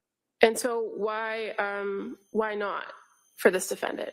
Well, to be diagnosed with bipolar disorder, you need to have had a manic episode. That's at least for bipolar type 1. For bipolar type 2, you need to have had a hypomanic episode. And there's no information in the available record that displays either of those. So you can't diagnose bipolar disorder. Did you consider the fact that this defendant, or that there's been some indication of postpartum for the defendant? Yes. And did that affect your opinions about diagnosis? As I said before, in psychiatry, we diagnose based on the symptoms that the individual presents with. So in the DSM, in our manner of diagnosing, when you have discerned what is the prominent symptom that the individual is suffering from, that becomes the disorder that carries your diagnosis. There are times that you can designate that it has occurred in the postpartum period. DSM states that would be within 4 weeks of birth. It also allows for the symptoms to have occurred before birth. So that is the standard that we utilize when we choose to add on that designation of something being postpartum. Could I object? It doesn't matter what we do, it's what he does. All right, next question. So as far as consideration of postpartum, do you rely on the DSM-5 in your diagnostic criteria? I do. You're aware that there are other, that it's not universal across the world, and that there are other opinions about the postpartum period, right? I'm aware that there are psychiatrists and others who have asked to make a specific diagnosis that relates to psychiatric problems in the postpartum state. That has been studied over the years. At this point, that has been suggested to the makers of the DSM and has been rejected. But so I guess my question is more based on your overall view of or review of this particular defendant. The onset of symptoms, when did they occur in this postpartum period, or did they? The distress that we're talking about began in September, which is about 4 months after the birth of the most recent child. And so if you're relying on the DSM as 4 weeks postpartum for a lot of these illnesses, mental illnesses, then the defendant was well outside that period, right? Correct. And as far as for the last child, when the killings occurred, that would have been 8 months after the postpartum period, correct? Roughly, yes. Now, in this case, you are aware of certain behaviors and thoughts that the defendant had that have been suggested as psychotic, correct? Yes. And did you consider those as potential psychotic features for this defendant? Yes. And so can you explain to us some of those potential features and what your opinion is about them?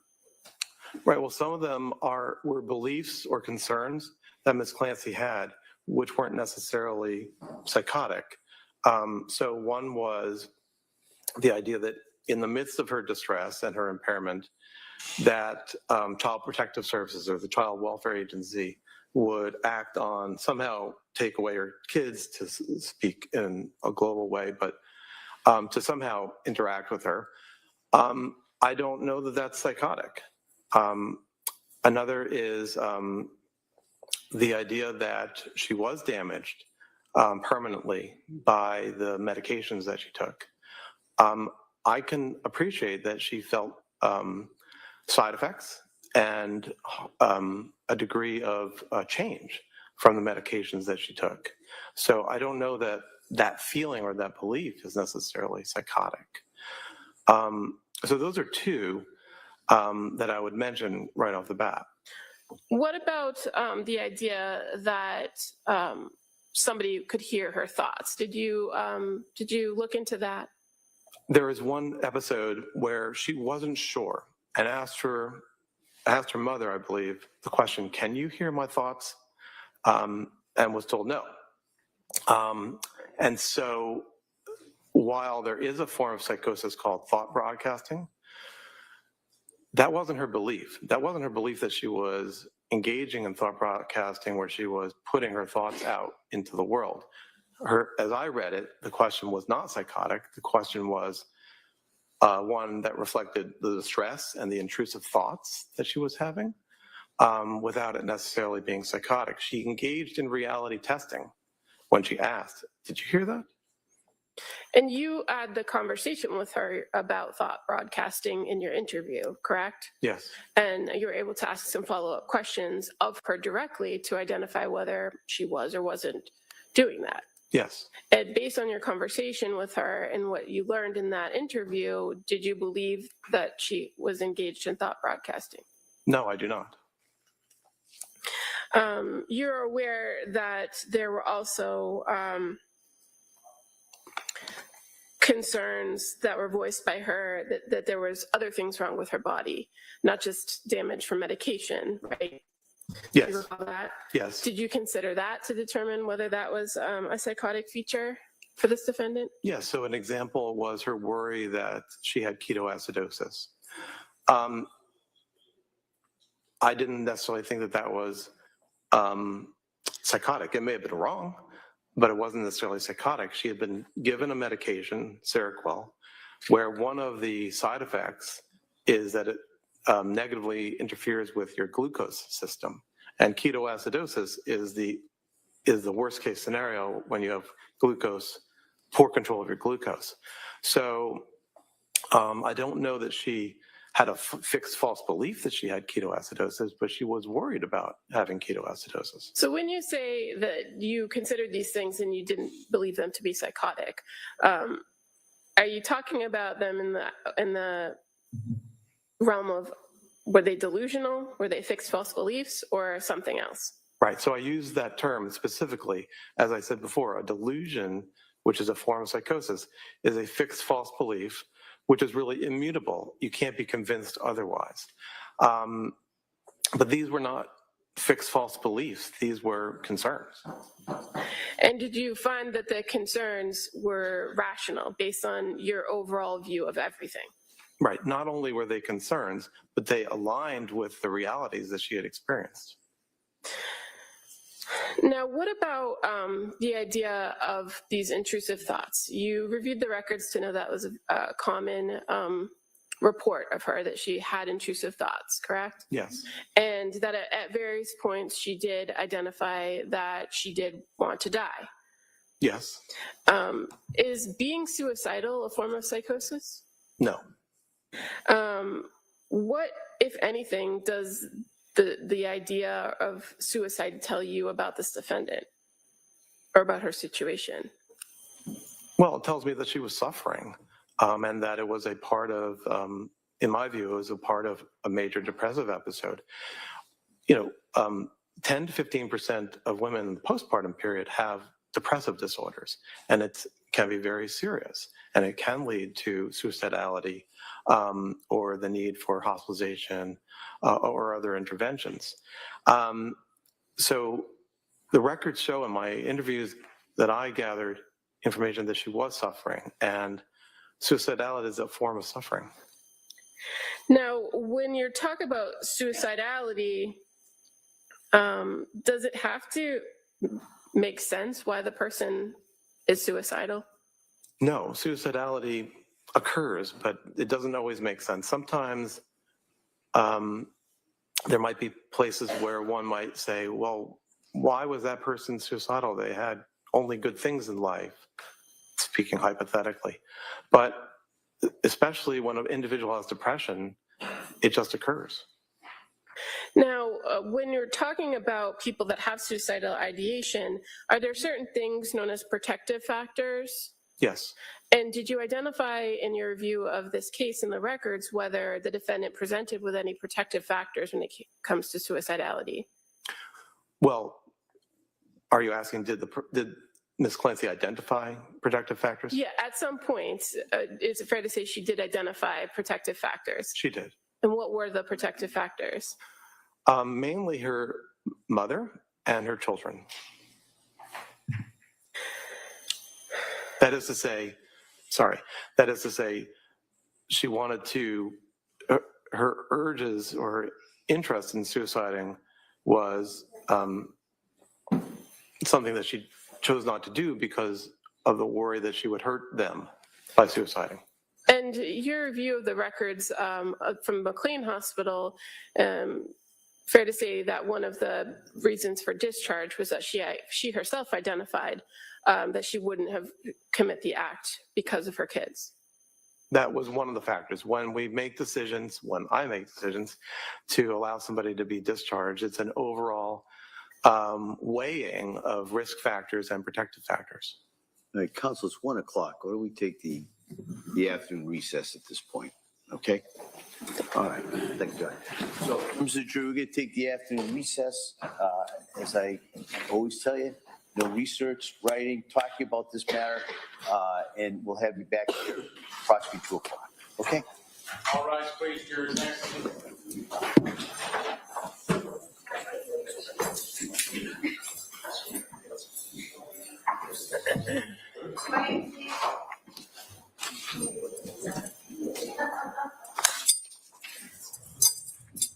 They're in the middle of that direct examination, taking the lunch break, and we expect that they'll, in real time, be back very shortly. Let's bring back in Alexis Rosenberg, who's watching along with us. Alexis, the judge actually told these jurors yesterday today was going to be a long day, and he told the attorneys privately outside the jury's presence that these witnesses may spill over into tomorrow, well, not tomorrow, after the weekend, Monday. And I think that's a real possibility, seeing as how we have not even gotten through the first rebuttal witness for the prosecution. Exactly. And whenever you have experts, especially those that are talking about medical things, it is a lot, and it does make for a long day, because the jurors do want to pay a special attention to what they're saying. But what jumped out at me here was being suicidal is not an element of being in psychosis. But also what jumped up is we're not getting a clear definition. Not that I thought we were, but I do think the jury would have liked, okay, are you making a determination one way or the other? And it does seem like he's saying, well, I don't think that this was necessarily the case, but he's not really testifying, really strongly as to why exactly he believed that. Yeah, there's no conclusion. And I don't know that we'll get that from this witness. There are 3 rebuttal witnesses, so maybe he's more educating this jury, and he's certainly supporting some things from the prosecution. But I think to your point, can the prosecution win this case without proving that Lindsay Clancy, or getting the jurors to believe that Lindsay Clancy was a liar? Because it sounds like the things that she was reporting, the things that have happened, and the things that her defense says are true about her, if all of that is true, everything that she's reported about herself, then that could very well fall into bipolar, the mania, the psychosis that the defense has talked about, but even this rebuttal witness is talking about.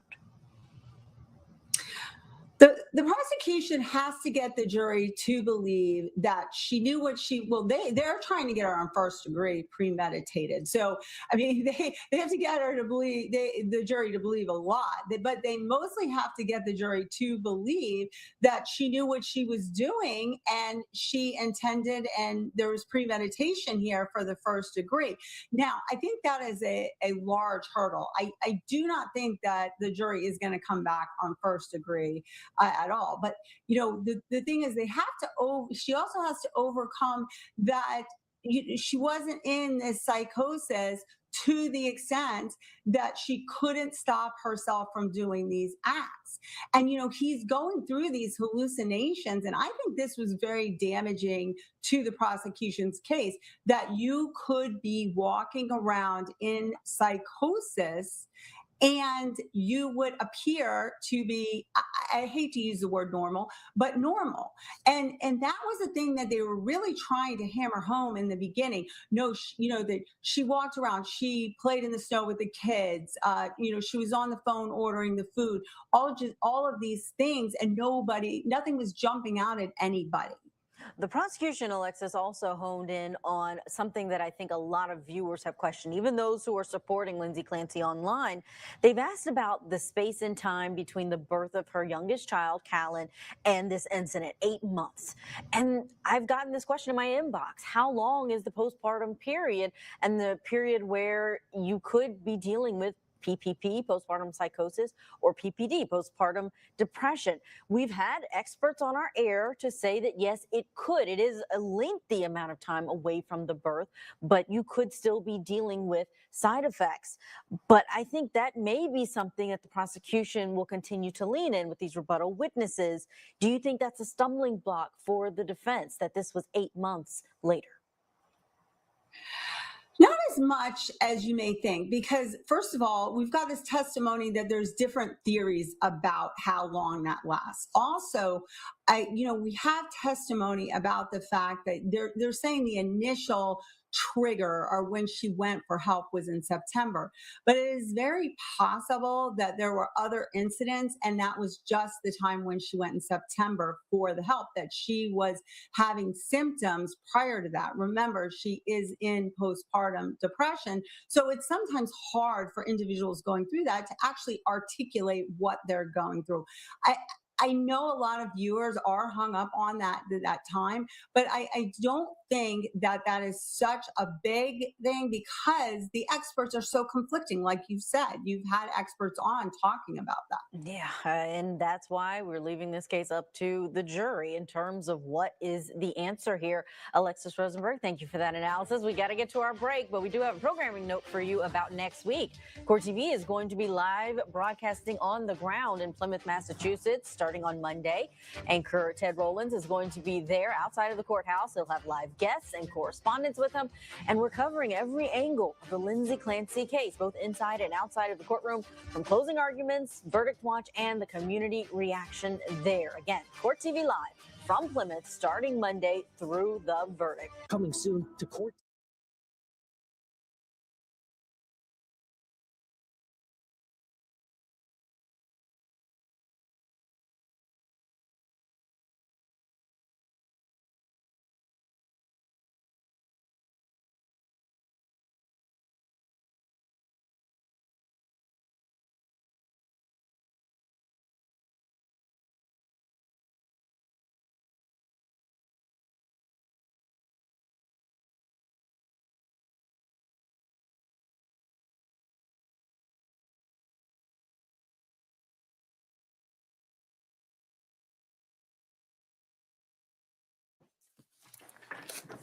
This court is back in session. You may be seated.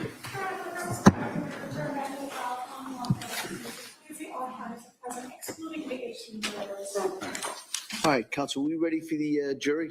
Yes. All right. Yes. All right.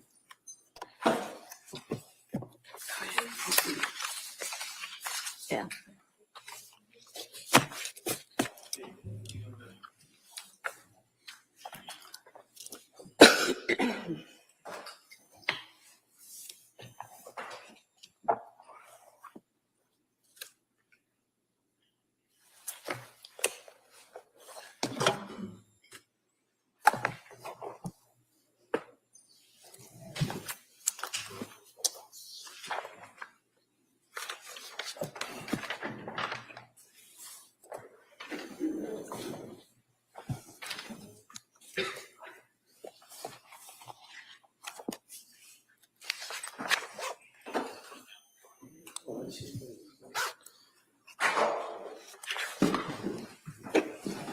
Court, all rise, please.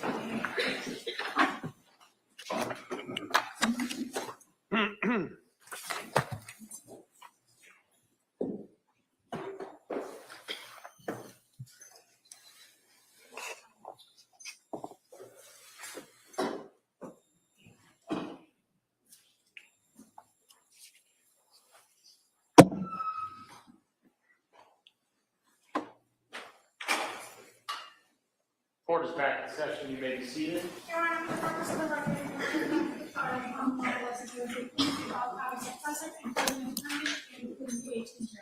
All right, come on. Thank you.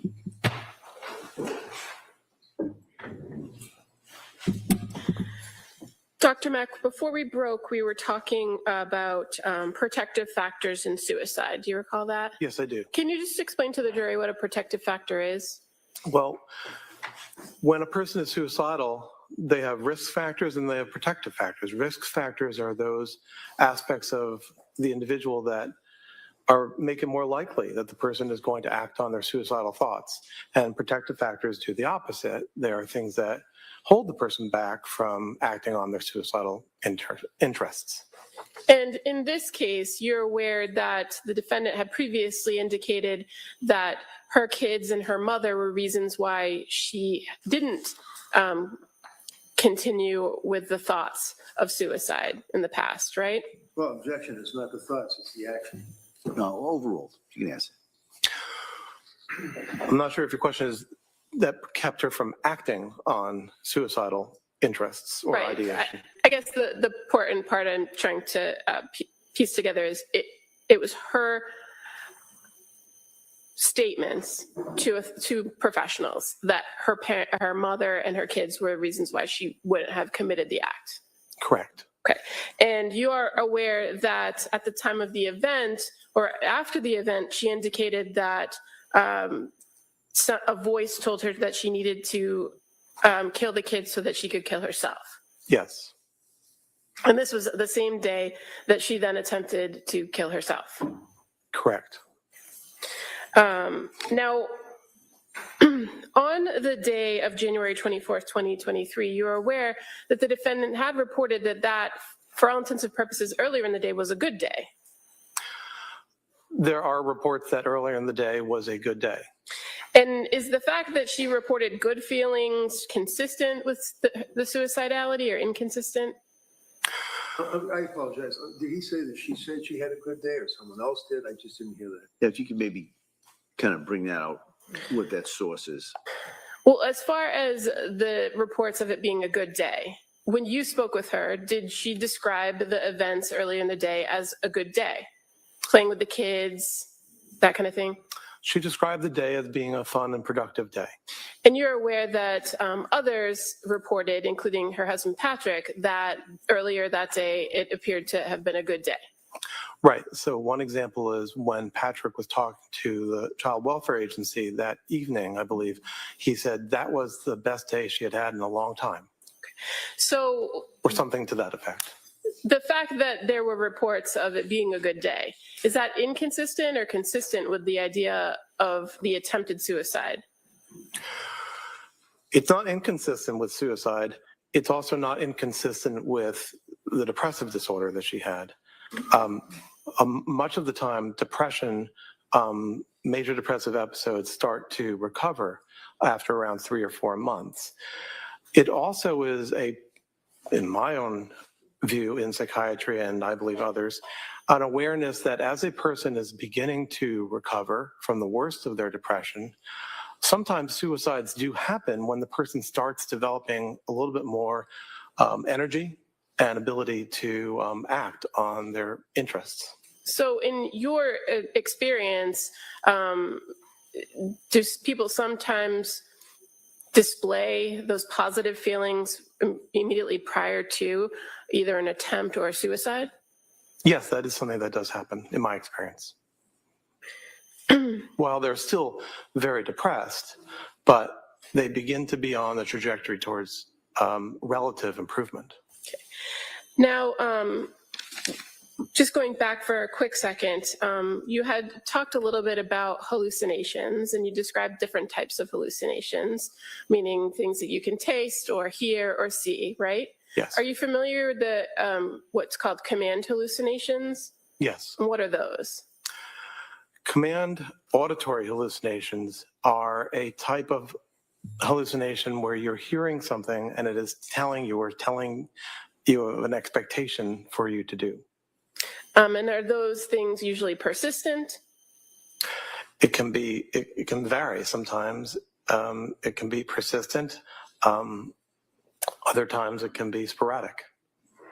Going to your conversation with the defendant on about the events of January 24th, 2023, you in your interview with her were able to speak with her about her recollection of that day, correct? Yes. And one of the things that was done in that interview was that she was explaining what happened in chronological order, right? From the beginning of the day to the last thing she could remember. That's correct. Did she also tell it to you in reverse? She was asked to recite it in reverse, yes. And did she tell the same story forwards and backwards? Yes. Was she able to recall details of some parts of the day but not others? Yes, I would say that's correct. And did she describe to you when she heard this voice? Her experience that is called a voice occurred in the late afternoon. Do you recall what she reported about the voice? Her experience was that the voice was of a male and it was loud. And what did the voice say? The voice said to the effect of, "You should kill the kids. This is your last chance so that you can kill yourself." And what did she say happened after she heard this voice? She engaged in the activity of taking her children's lives. And she was able to describe to you how she did that, correct? And she first stated that she took Dawson down to the basement Yes, and then wrapped the exercise band around his neck and strangled him. yes. And what did she say that she said when she did that? She described that while that was happening, she was saying out loud, "Go to God." And did she describe the same for both Cora and then Callan? Essentially, yes. And the voice that she said she heard, was it one time or more than one time she heard the voice? Multiple times is what she described. And after she had killed the kids, did the voice continue in her report? I don't remember that it did. It may have, I don't remember. And then after the kids were gone, she then made an effort to take her own life, correct? And how did she do that? Right, so she did. She described that she went ahead to take her life or attempt to take her life with multiple steps. She went to her room upstairs in the house and took the various medications that were present.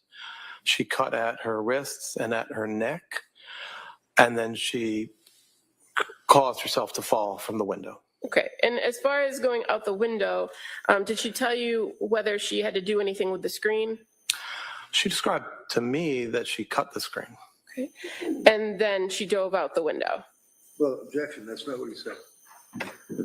Well, what did she do after she cut the screen? She fell from the window. Did you ask her, or was there conversation about the phone call that she received from Patrick? There was. And was she able to clearly identify when the call came from Patrick? I don't exactly recall exactly when, but it was sometime in the around 18 to 20 minutes that this was happening that she received that call. Do you recall if part of the conversation about the timeline of events, whether the voice came as soon as Patrick left the house or before or after the phone call? My recollection is that it happened as soon as Patrick had left.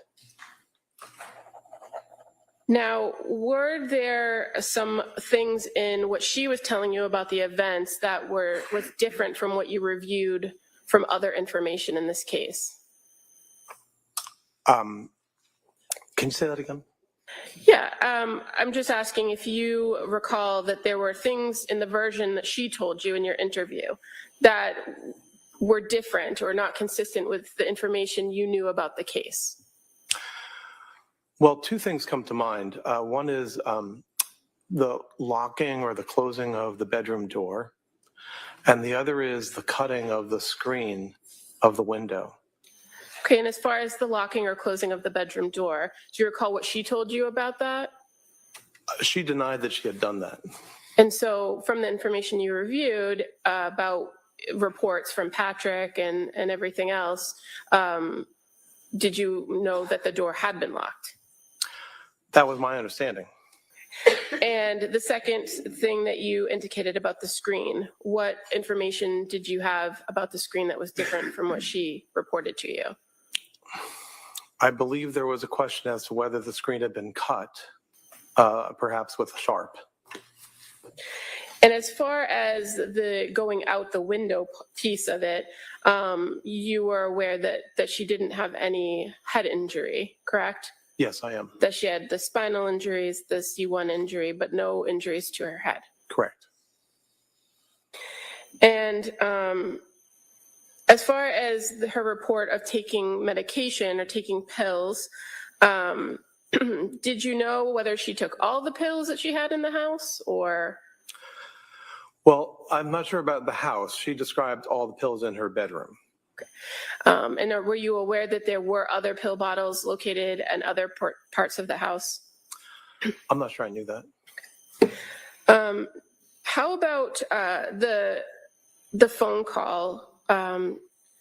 She indicated that at the time of the phone call, she believed she had the baby in her hand and she was doing something like taking food out of the fridge or getting food ready for the kids. Do you recall that? Yes.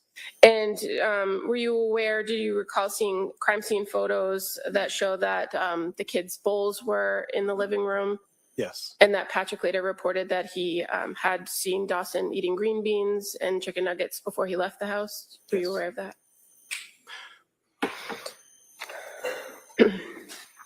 So, Dr. Mack, based on your review of this case, were you able to come to an opinion to a degree of medical certainty about whether this defendant was suffering from a mental disease or defect on January 24th of 2023? Yes, I did. And what is that opinion? That, yes, she was suffering from a mental disease or defect, namely a major depressive episode as a part of major depressive disorder.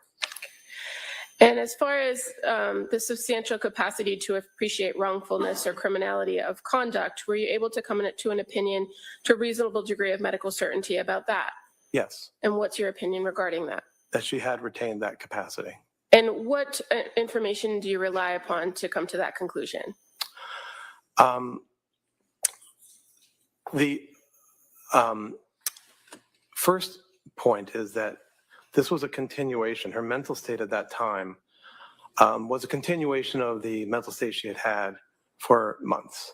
And it was a mental state that included the capacity to control her behavior and also to be able to conform her conduct to standards of law. So in that sense, first of all, there's not an indication to me that there was something that changed the overall capacity in that regard. Secondly, to the extent we are talking about the ability to conform her conduct to the law, one can analyze her actions and her behaviors and her thoughts on that day, or as close as possible to the moments of the deaths. And that includes taking one of her children to a pediatrician that day, engaging in fun activities around the house that day, having engaged with one of her children's teachers the day before, having engaged in normal conversations with the restaurant that she ordered food from, 3V, and then also interactions with the pharmacy, CVS, where she was getting Miralax from. So in all these places, there was the ability to act normally.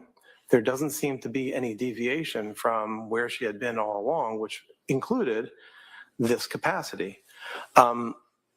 Furthermore, I would add that as a part of her interactions with the community or in driving, she had abided by law and abided by standards of the community at all those times.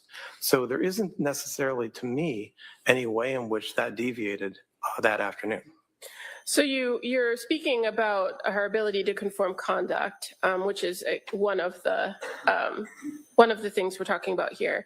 But I want to go back to the appreciation for wrongfulness or criminality. As far as that goes, were you able to form an opinion about that? Yes, sorry about that. That's okay. So what's your opinion about her ability to substantially conform, or excuse me, her substantial capacity to appreciate the wrongfulness or criminality of her conduct? So I again would go to thinking about what had been her state of mind for at least the month prior, the several months prior. And in all that time, there wasn't any feature that indicated that she didn't have that capacity. But furthermore, when there were moments when she thought about harming the children, when she had the thoughts about that, she was aware in those moments beforehand that was wrong or against the law, and that she could be punished for such an action. You're referring to the December conversation with her. Yes, and her thoughts about the idea that if anyone knew what I was thinking, the children might be taken away from me. And also, did the fact that she hadn't had any significant medication changes during that time period. Does that also inform your opinion about that? Well, as that aligns with what I was saying before about how, while depressed, her mental state was relatively stable. It was perhaps improving. I'm not sure about that, but it was stable. There. Move to strike that. He's not sure about it. All right. That answer is stricken. All right. So the fact that she hadn't undergone any more significant medical or medication changes, I should say, did that signify to you that she had been in the same kind of state she had in the months before? Yes. Okay. Now, what about the interaction with Dr. Tufts on January 23rd? Did anything about that suggest that there were any concerns or distress that would have changed her ability to appreciate wrongfulness of her conduct? No. In that interaction, she displayed normal thinking and the ability to think ahead and to navigate the world. And what about the statement that she referred to when she was killing the kids, the go to God? Does that inform your opinion? It does. And why? My understanding is that the sentiment go to God is a way of bestowing or thinking about the children as innocents and as ones who hadn't done wrong, while what she was doing was the opposite, was wrong, or could be construed as wrong. And so go to God not only was a hope for the children, but also a description of the situation. Okay. And what about the report from her that the voice was telling her, this is your last chance? Is that significant to identify whether she would have had some knowledge or known that it was something that was wrong? Well, to the extent that it was seen as her last chance, yes, because there was an awareness that it was something that would be disallowed by their father. And as far as after the incident, when she woke up at the Brigham and Women's Hospital, you're aware that she had reported to the staff there that she was horrified, correct? Yes. And so the fact that she immediately afterwards identified that she was horrified, does that go to her capacity to appreciate the wrongfulness of her conduct? Yes.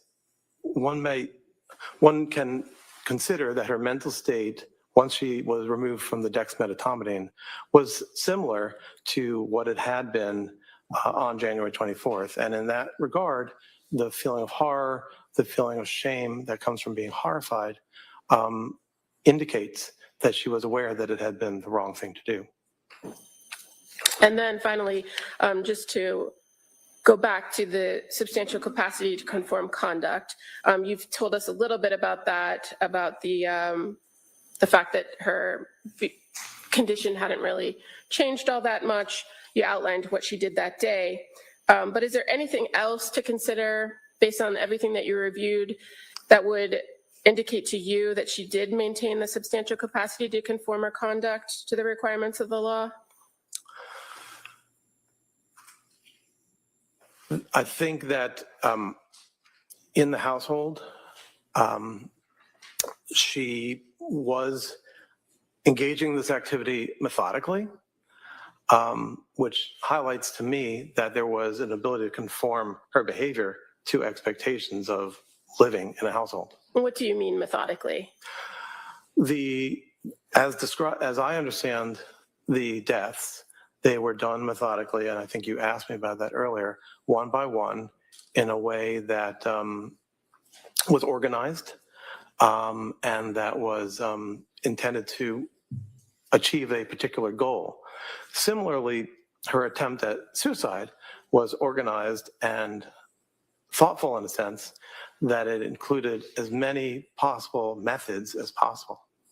And as far as the killings of the children methodically, did she report to you in any way that she was given direction by this voice on how to complete the act and what exactly to do? No, she did not. And what about the call with Patrick, is there anything about that that indicates that she maintained some control or the ability to control herself where she did engage in a short conversation with him? Well, that aligns with what we were talking about before in terms of being aware that he would disapprove or disallow this. And yet she didn't say anything. She didn't say help, or she didn't say, I'm having these thoughts. So it wasn't stated.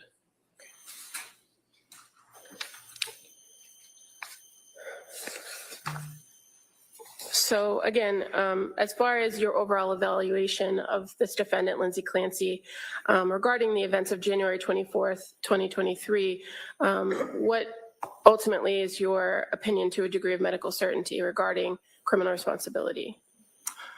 My opinion is that she retained the capacity that required for having criminal responsibility for these actions. Thank you. Oh, and I would just like to admit Dr. Max CV is the next exhibit. Any objection? That may be admitted. 291.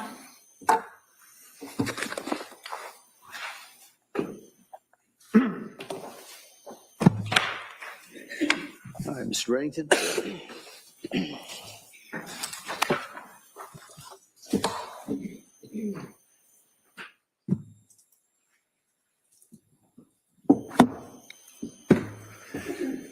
Dr. Mack, part of your evaluation would be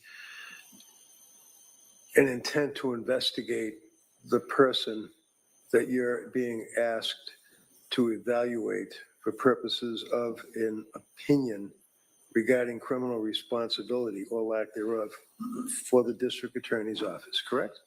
What do you mean by investigate? You don't know what investigate means? You want me to explain that to you? You might. You're a psychiatrist that's employed by the district attorneys, right?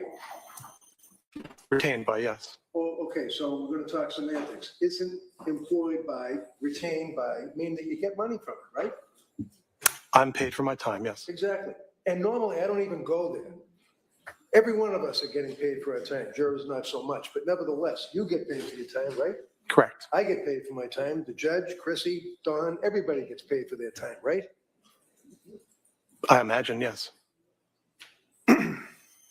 So when you are retained by the district attorney's office, you are to evaluate an individual, right?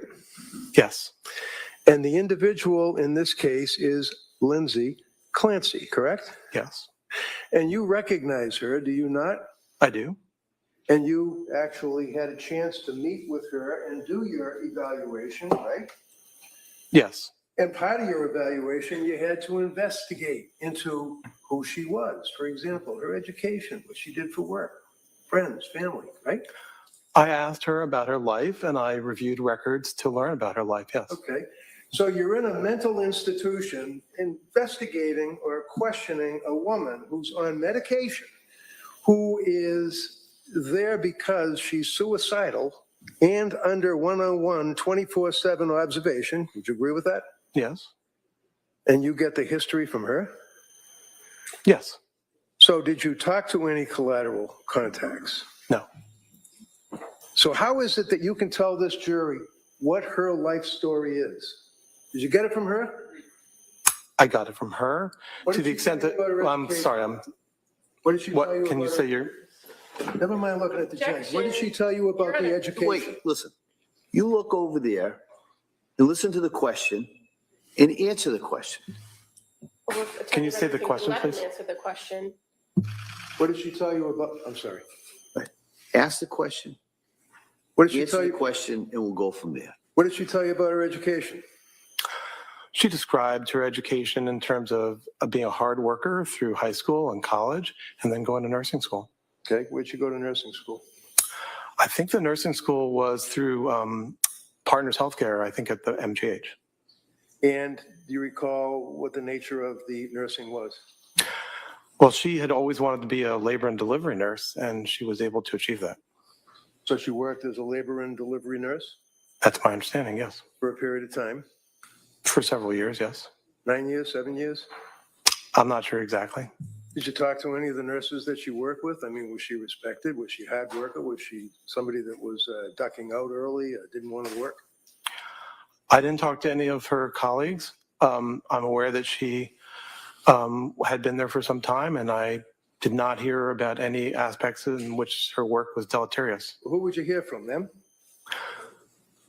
Well, one might have heard it from the notes from her spouse. It might have heard it from Let's the talk defendant about herself. let's talk about one might have heard it. Is the one you? That testified. Yes. Did you hear about it through the notes of the spouse? No, I didn't hear about any way in which her work Okay, so why wasn't. are you telling me that? Why are you saying one might have heard about it through the notes of the spouse? Well, I think your question was, how would one learn about any deleterious acts or components of the person's work? So I didn't hear about any way in which she wasn't working hard and retained as a nurse at an excellent institution. So basically, you don't know, is what you're telling me. You don't know what her reputation for work ethic was. You don't know what her hours were. You don't know what her reputation in her work community was. You just don't know. Isn't that right? Combined with the records and also the report from Dr. Resnick, who described her own view of herself as being a hard worker, I don't know further than that. So in addition to being a labor and delivery nurse at Mass General Hospital for a number of years, you knew that she obviously was married, right? Yes. And her husband was Patrick, right? Yes. You know how many years she was married, right? I do. How many? I don't know it offhand, but I believe I understand or knew the date when they were married, which may have been 2013. So the fact that she was married, you know, that did she want to have kids or did she find them to be a burden? She very much wanted to have children. She described that that was her lifelong interest. Okay. Had one child, Cora, right? I can't hear you. The first child was Cora, right? Yes. Did she have any delivery issues with Cora? Not that I recall. How about the second child? What was the second child's name? Dawson. And how old was Dawson at the time of the incident, as we say? I think he was around 4. And did she have any issues with his delivery?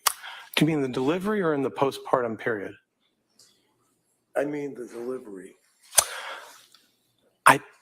If I recall, I think she had a tear, which is called an episiotomy, and that was something she was unhappy about. Sure. Did she have medication prescribed to her after Dawson? Do you mean psychiatric medication? Sure. At some point, I think she was prescribed an antidepressant medication in that period. What was it? I think it was sertraline. And do you know whether she took it? She has told us that she did not. And when she went home after having the baby, Dawson, she then came home to a little daughter, obviously Cora, had Dawson as an infant, correct? Yes. And was she living in a town, or where was she living when she had these two kids? I think she was living in the same house in Duxbury. She wasn't living in Weymouth, or? She may have been. I'm sorry, I don't know. That's all right. So at some point she moves to Duxbury, she's with her husband, and she goes back to come across any information that she didn't want to go back to work because she was lazy or just didn't want to work, right? No, I think she always wanted to work. Did she have anxiety about going back to work after Callan, the third child? After Callan? Yeah, Callan. It's Callan, C-A-L-L-E. Yes. Yes. She wanted to go back. As August and September arrived, she was hopeful to go back to work, but she became anxious about working. There were other factors too. She became anxious. No other factors yet. We'll get to the other factors. Why was she anxious about going back to work? I was about to say, Go ahead. she was anxious about the well-being and nurturance of her children as she went back to work. One being that the baby was not taking a bottle. Another, that in that span between the point that her husband went back to work and she was expected to go back to work, it was overwhelming to have 3 young children that she was caring for all by herself. As time went on, she was ambivalent about hiring somebody to help, hiring a nanny, and that was another area of anxiety. So there were several areas of anxiety, and as we've discussed earlier today, anxiety was something that she had Hey, throughout you know her what? life. I'm going to pull you in, okay? This is a cross-examination, sir. All right, next, just ask the next question. So when you say that she had anxiety, and the anxiety was about having her youngest child, Callan, correct? Yes. She was anxious about going back to work, correct? Yes. But you also, as you were waxing eloquently, indicated that she was having anxiety about having a nanny. Yes. What was she anxious about with the nanny? In my understanding, No, what is your understanding? Tell the jury what you investigated about her anxiety with the nanny. so through my evaluation, what I understood was that there was ambivalence about having a nanny, that is to say, having somebody who helped. There was some degree of wanting to be able to handle the children on her own. The other part of it is some ambivalence about other people other than herself or perhaps her mother caring for the children. Because I know that my evaluation discerned that she felt very positively about her ability to take care of her children, but also some ambivalence about other people taking care of the children. What time frame are we talking about? Summertime, fall? The end of summer, late August, early September. Isn't it true that in the summer, she and Patrick and the kids felt that they were on top of the world, having a great summer, right? Well, that's what she said.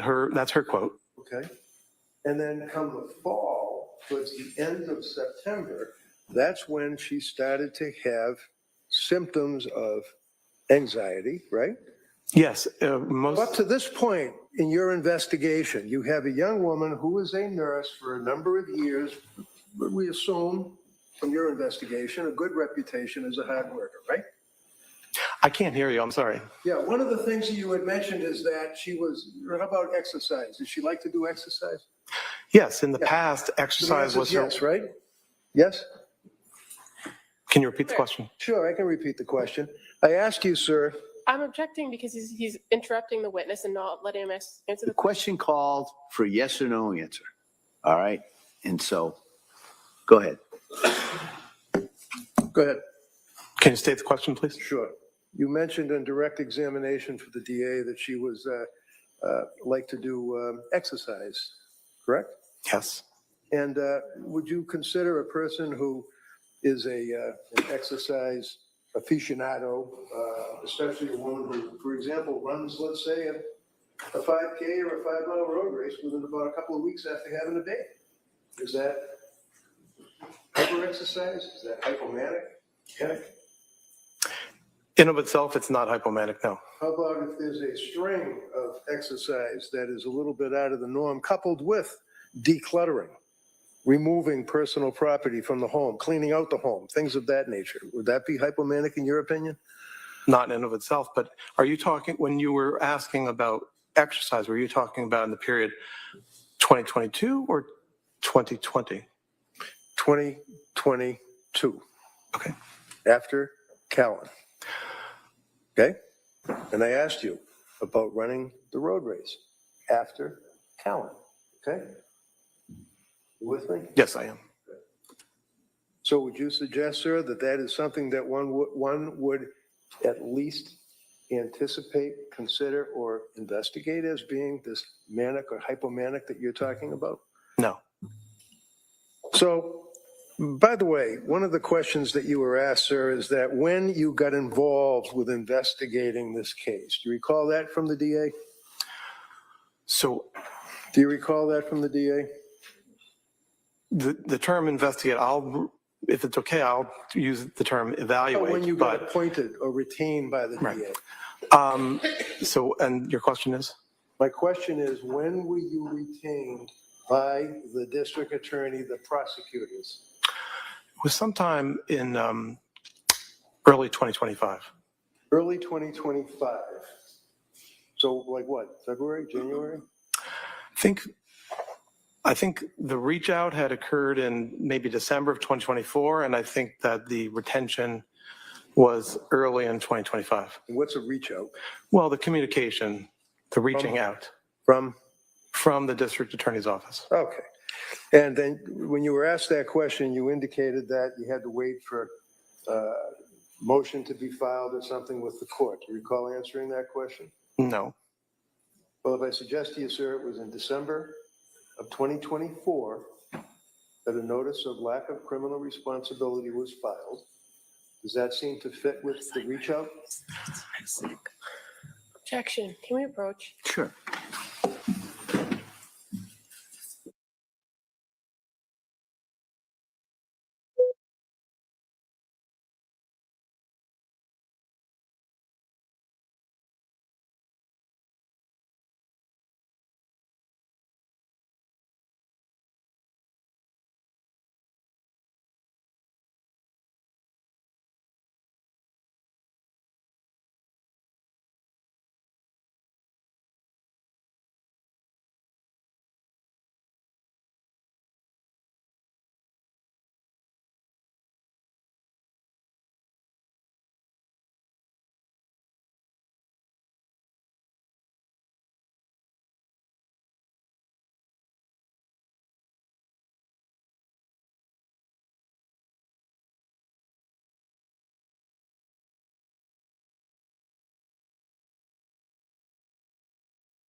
All right, counsel.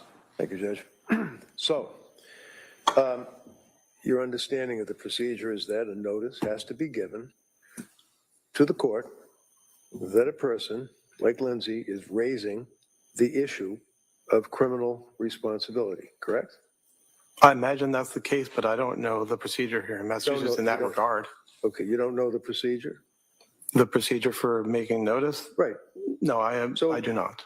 If I tell you, sir, that the notice is filed in December of 24, when was it that you had the reach out? The first communication about the case was in, as I said a few minutes ago, in late 2024.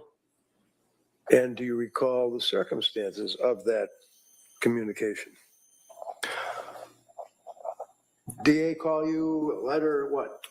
No, I was contacted through a retention firm called Park Dietz and Associates. Dietz? Mm-hmm. Park, he's a psychiatrist, isn't he? It sounds like you know him. I do know him. And actually, Park Dietz is a rather famous psychiatrist, is he not? Yes. He's testified in many cases, correct? Yes, but No, overruled. I said Park Dietz and Associates. I didn't say Park Dietz himself. Okay, well, you know Park Dietz, I imagine, right? I do. Yes. And you know that he's the guy that testified in the case and cited a Law and Order episode that didn't exist at the time he gave his opinion. Sustained. So is he still active? Objection. Sustained. Is he a psychiatrist now? Yes, he's a psychiatrist. And on your letterhead, it says Park Dietz, D-I-E-T-Z, and Associates, forensic experts, right? I can't see what you're looking at, but that's what their letterhead basically says. That, right? I am. Okay, and this is your curriculum vitae, right? Yes. And in big letters up above, it says Park Dietz and Associates, right? Yes. Now, how does that work? You get a call from this retention group, Park Dietz, and then you get assigned a case? When an attorney or a district attorney's office contacts them, they might think that it might be a case that I might want to be retained on. Okay.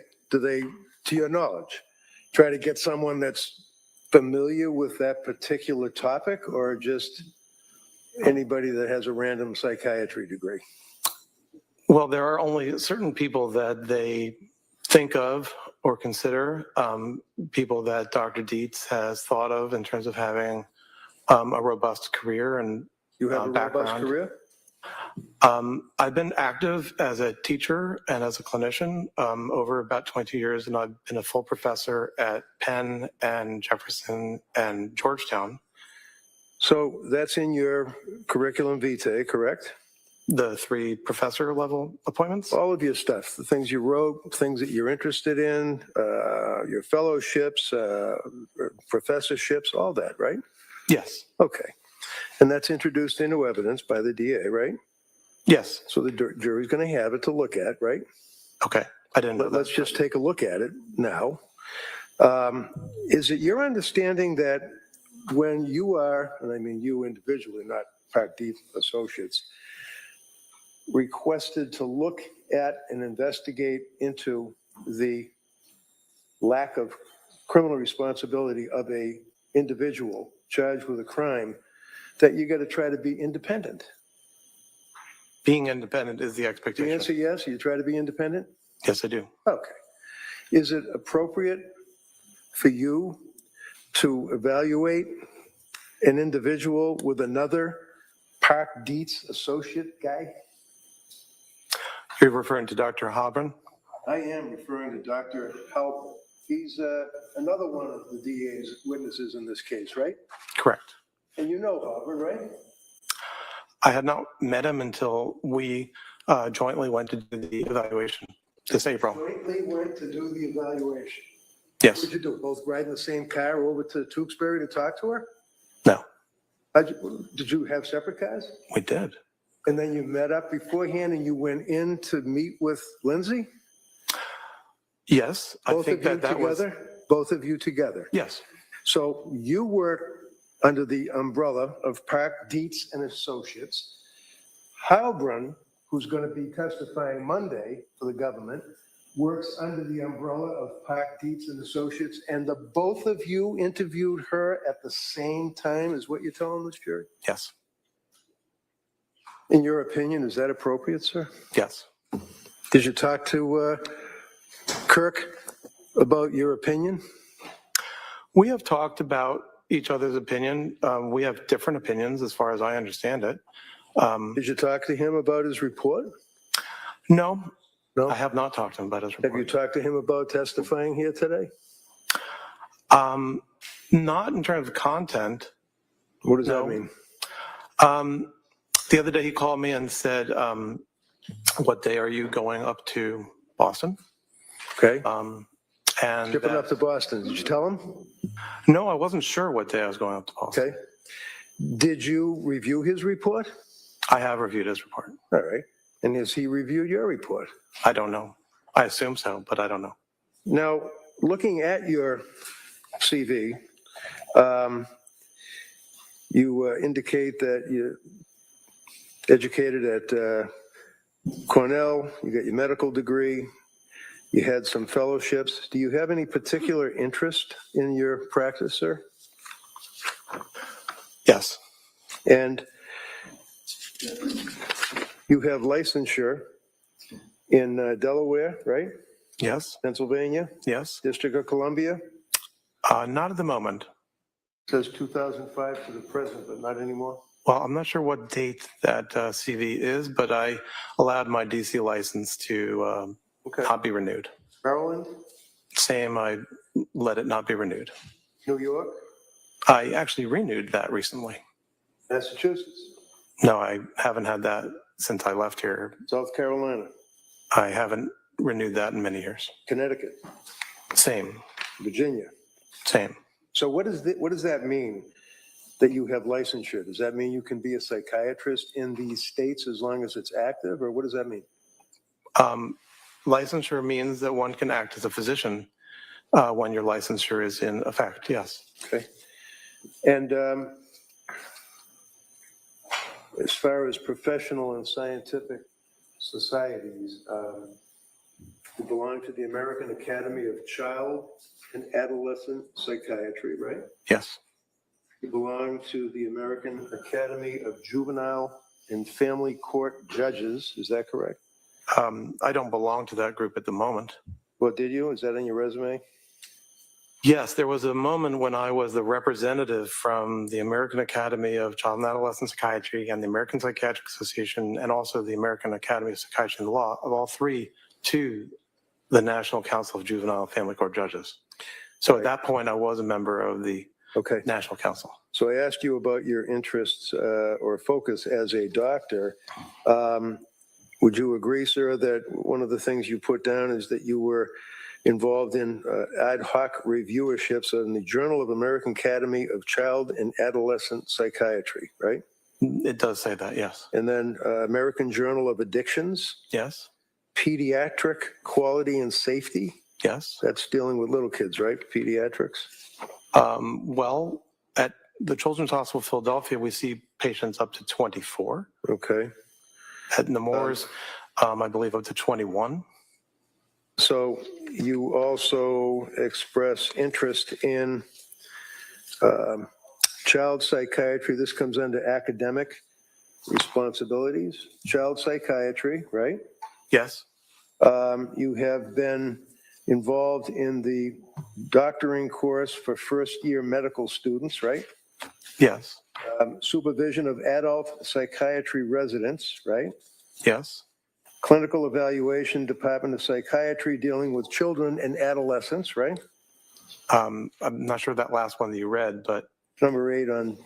No, but what does it say in its entirety?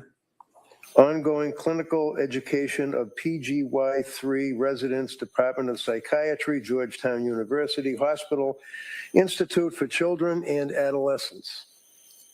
Do you mean Regional Institute for Children and Adolescents? Resume, I don't know what it means. I'm just wanting to make sure I'm responding to your question. Do you have it with you? I mean, you can look The at it. Regional Institute for Children and Adolescents was a residential center in outside the Beltway where I served for 3 years. Okay. The focus, nevertheless, is on children and adolescents, right? Not at that time. Well, you mean when I was at Georgetown? I'm just looking at your resume. Okay. How about lecture of patient safety and quality improvement in child and adolescent mental health? That something that you were involved with as a lecturer, sir? Yes, about Okay. patient safety and quality, yes. The answer is yes. Yes. Just make it quick. You were a lecturer on a morass returns, adolescent cannabis, doubles lettuce, and other hallucinogen use, dealing with what, pediatrics, kids? Yes. Okay. You also did, under lectures by invitation, that you've been involved with lecturing on wither psychosis in adolescents, right? That was the title of a paper I gave, yes. So the answer is yes, right? The answer is I gave that paper, yes. Okay. Adolescents accused of murder or manslaughter, right? Yes. Okay. Wither psychosis, adolescent killers, a couple of years later, again, maybe an update, right?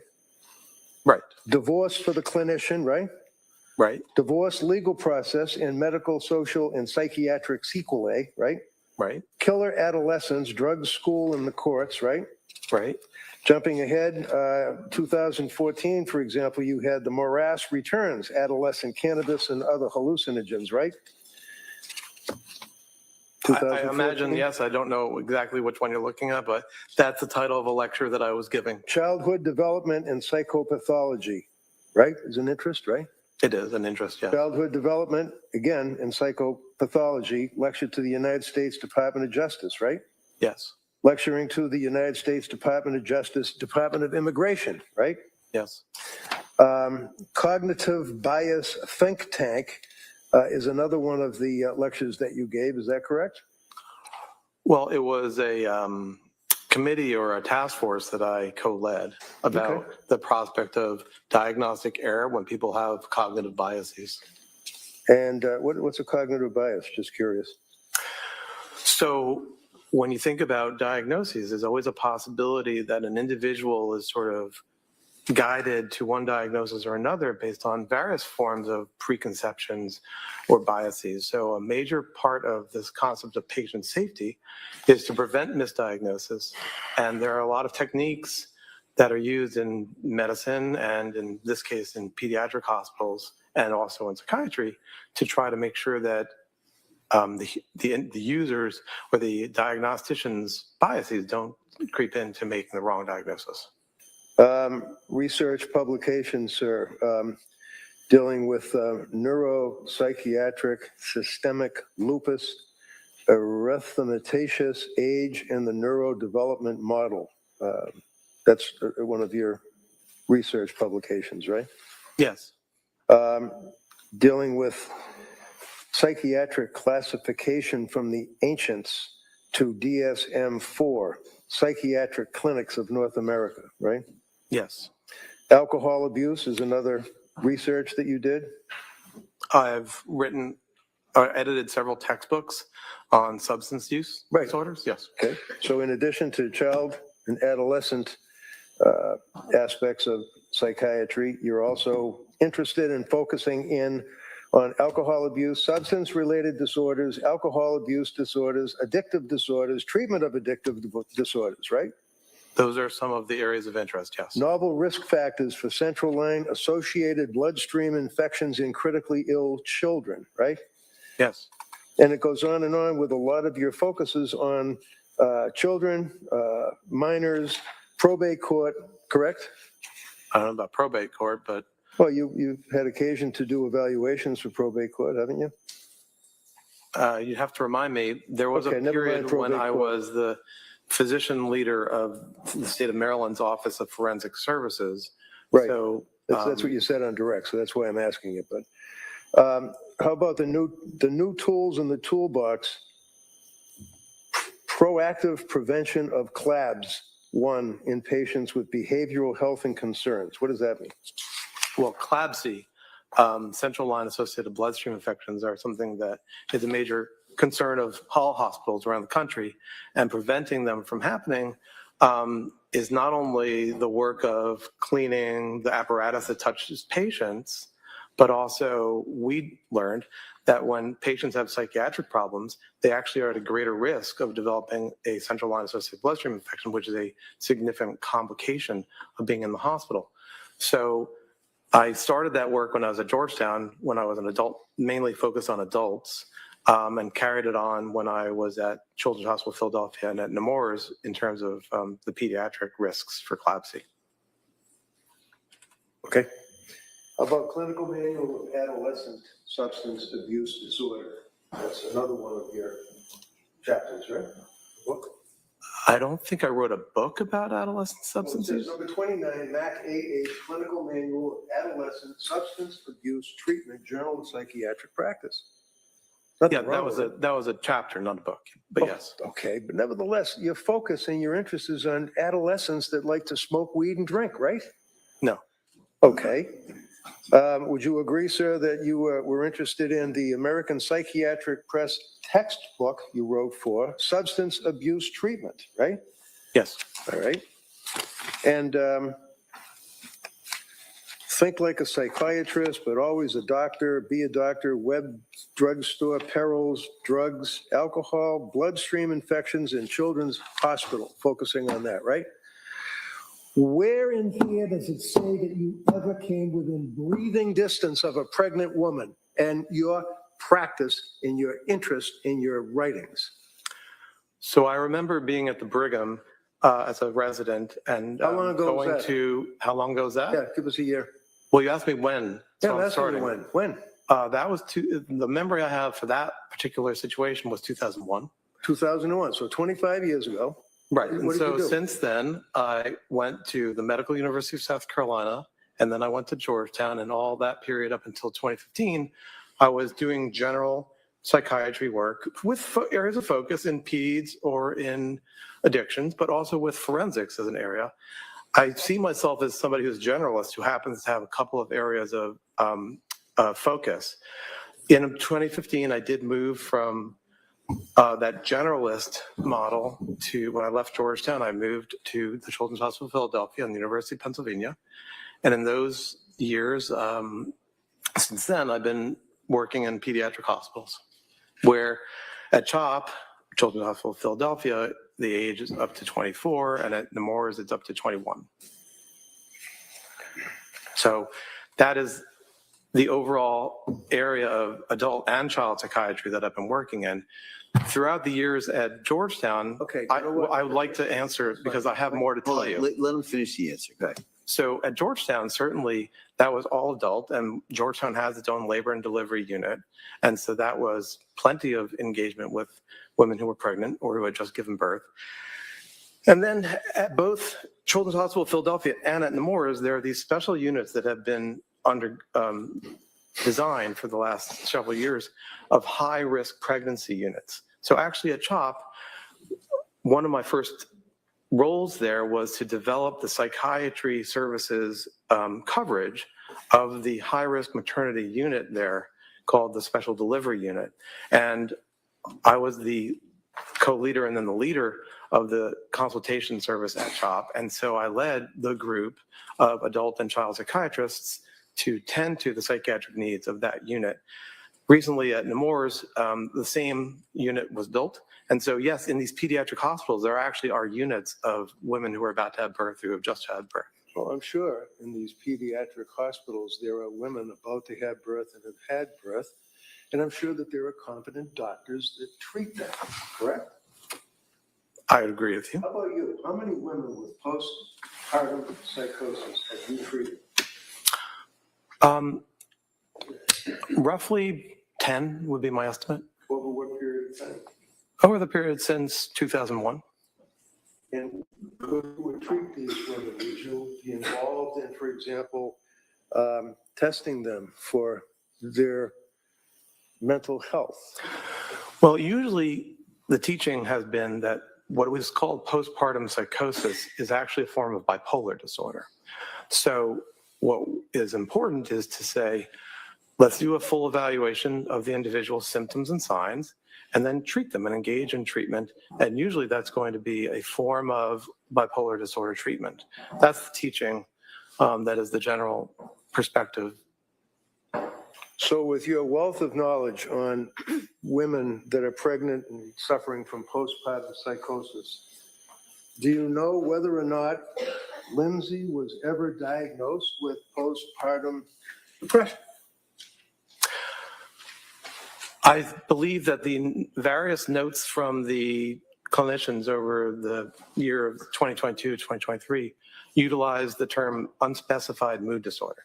Right. How about postpartum depression? I don't think that appellation was used. Okay. So was she ever administered the, EPDS? You mean the Edinburgh? Yeah, was she ever administered that? I don't know if she was or wasn't. I don't remember. Isn't that something you're in here testifying about this case? Wouldn't that be important to know that she was almost off the chart on the Edinburgh scale for postnatal depression? Well, I have said that she had depression. Well, postnatal depression for a woman who's pregnant or had a baby recently is a heck of a lot different than some guy who's just depressed about his job, right? I don't understand your question. Well, do you know what her readings were on the Edinburgh test? Not to my memory at the moment, no. Why not? You read the medical records, didn't you? I mean, if you would like to show me, I'd be I don't happy want to show you review it. anything. I'm asking you as a testifying witness for this jury, did you look at her medical records? I did. And the medical records pertain to her being a person that just had a baby, right? I'm not sure that which records you're talking about, but can I finish? Can I finish? Can I? I'm not going to finish. 2022, obviously, because we already talked about the summer, she was fine. When did she see Tufts? She started to see Dr. Tufts in 2022. When? I believe it was, well, she went to Dr. Tufts in September, and it was in October that she started taking the medication that Dr. Tufts had prescribed. Okay, and that was for what? You mean which medication, or what was the purpose? Medication. Sertraline. And otherwise known as? Zoloft. And she took it after a while, is that correct? Is that what you said? A few weeks, yes. And the reason she didn't take it was what? Time, as my evaluation. Hold on a second, Doc. Sorry. All right, go ahead.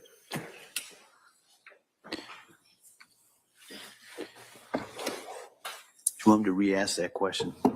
I'm okay. Okay.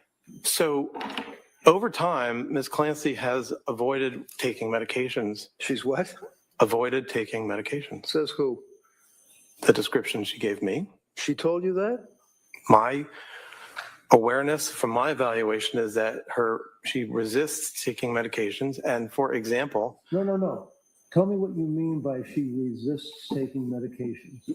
there are individuals in this world who do not want to take medications, and I think she described that she is one of them. So you know she saw Dr. Tufts because she apparently was anxious, right? Yes. Prior to that, other than having anxiety about public speaking as a nurse in nursing school, and after she had one of her children, she didn't have any psychiatric history of medications, right? She had not taken medications, but she had had a lifelong degree of anxiety. It hadn't been at the level of disorder, but she had had a lifelong. Yes. Okay. How about grammar school, high school, college? Did she have difficulty that she was anxious? So what I was saying is that anxiety can drive people, but she had a lot of anxiety and she was hardworking, and the anxiety helped her to be hardworking. But when it comes to medications, Okay, hold on. Mr. Rankin, you go ahead, Doctor, finish the question. But when it comes to medications, she described that she didn't want to take medications. And an example was the time that after the birth of her second child, that sertraline had been prescribed, but she chose to get through her anxiety and depression by exercising. And that is something that people do. But it also highlights that in this case, she didn't want to be taking medications. And I think that we also understand that in the fall of 2022. All right. At this point, I'm going to stop. Next question. My question was, you said that she had a lifelong resistance to taking medication. That's what you said, right? Yes. Yes? Okay. Yes. Then I asked you, grammar school, high school, college, did she have any records, any witnesses, any documents that she had a resistance to taking medication? Only your description to me. She didn't tell you that she was resistant to medication in grammar school and high school and college? What are you making this up? Objection. Yeah, sustain. Next question. She didn't tell you that. I understand her to have told me that generally she did not want to be taking medications. She didn't necessarily specify in grammar school, but that is her basic. College. Yes, I think that her description was as a adolescent and as a young adult, she was not interested in taking medications. You really have that written down somewhere? I'm happy to be proven wrong, but I believe that that's what I understand it to be. You believe that's what it is? You don't know whether you have it written down somewhere, right? Can I refer to my Read report? the whole report. I don't care. Because it's not there.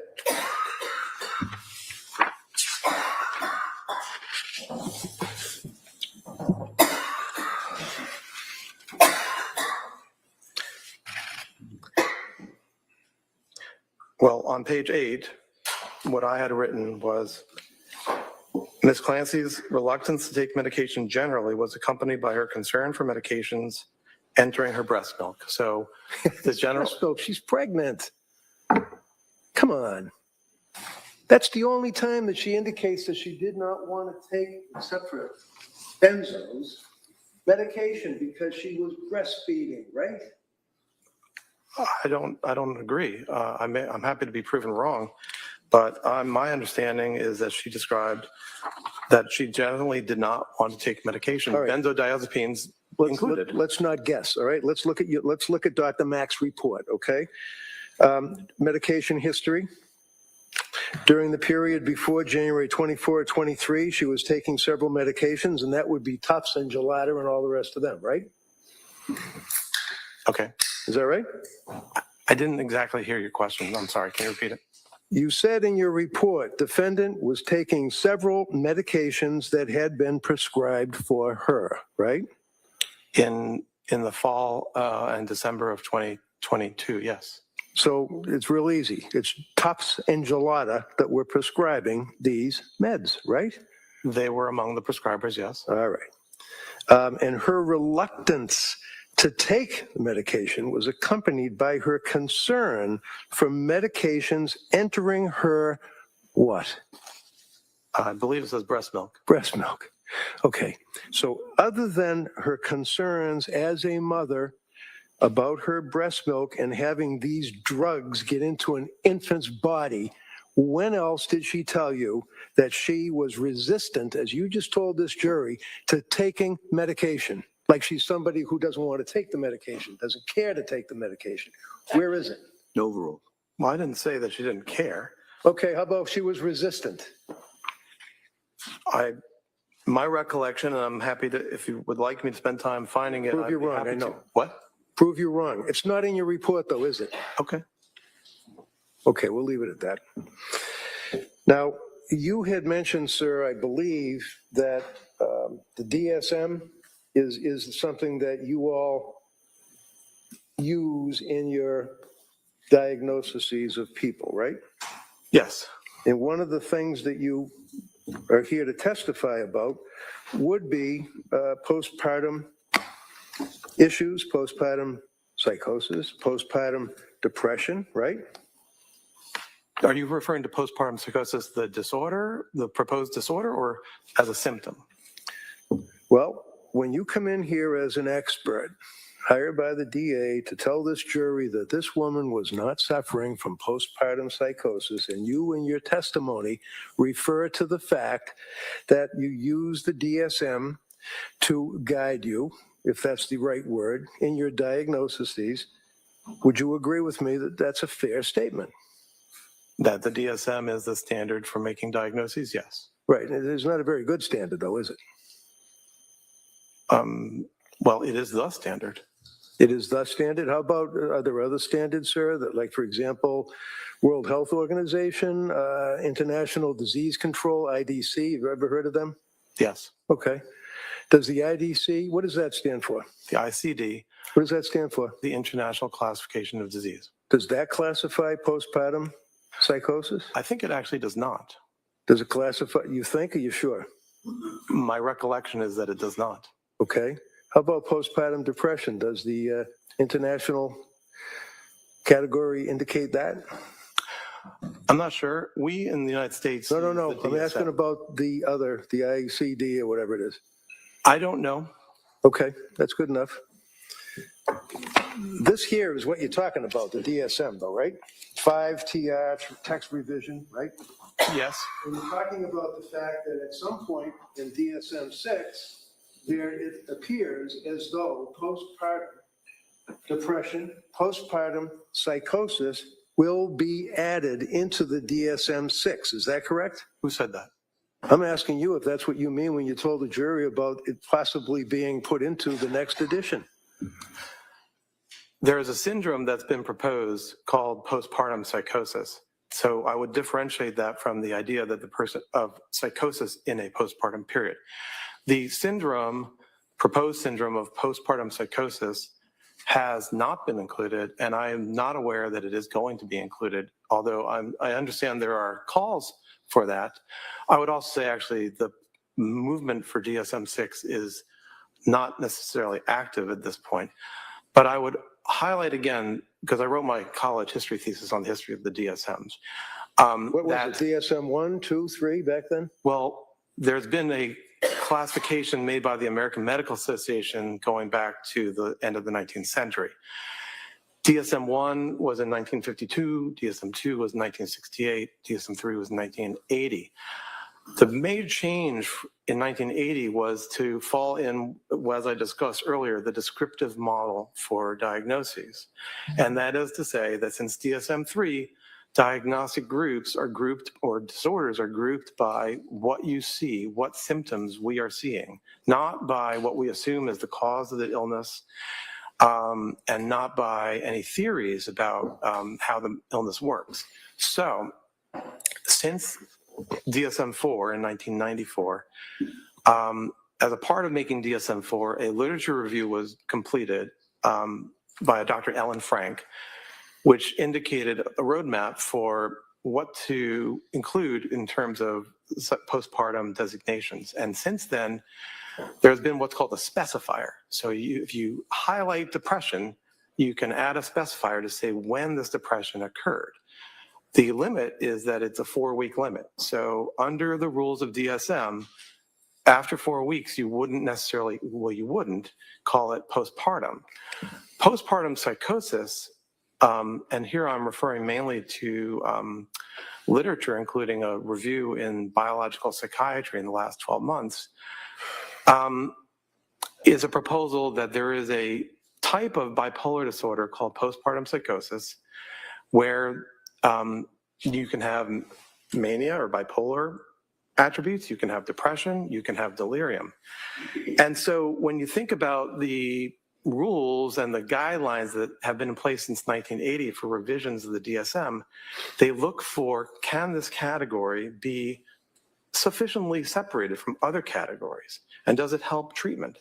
And over time, even though there have been calls, well, there have been hundreds of diagnoses that have been proposed or requested to be in the DSMs, very few new diagnoses get inserted. And right now, that is the situation for the syndrome called postpartum psychosis, that it is not something that has been approved. And I know there are people who are calling for it. But in the current time...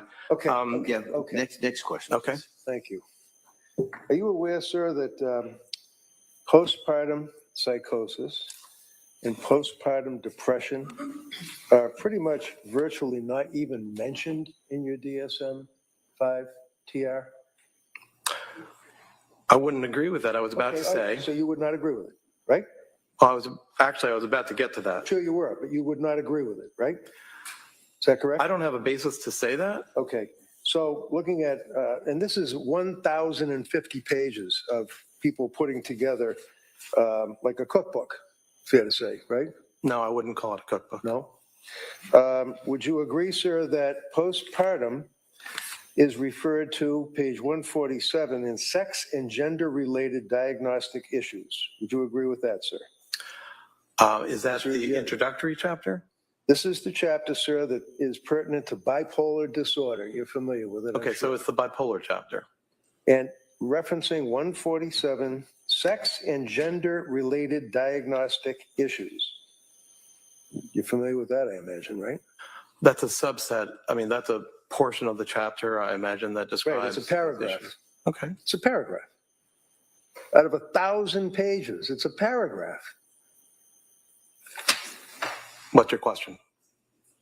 Women may be more likely to experience rapid cycling and mixed states and to have patterns of comorbidity that differ from those of men, including higher rates of lifetime eating disorders. Come on. This is what they talk about with postpartum psychosis and postpartum depression, eating disorders, and the difference between women and men? Is that your question? I'm Yeah. not sure I understand your question. Now you answer it, yeah. What's your question?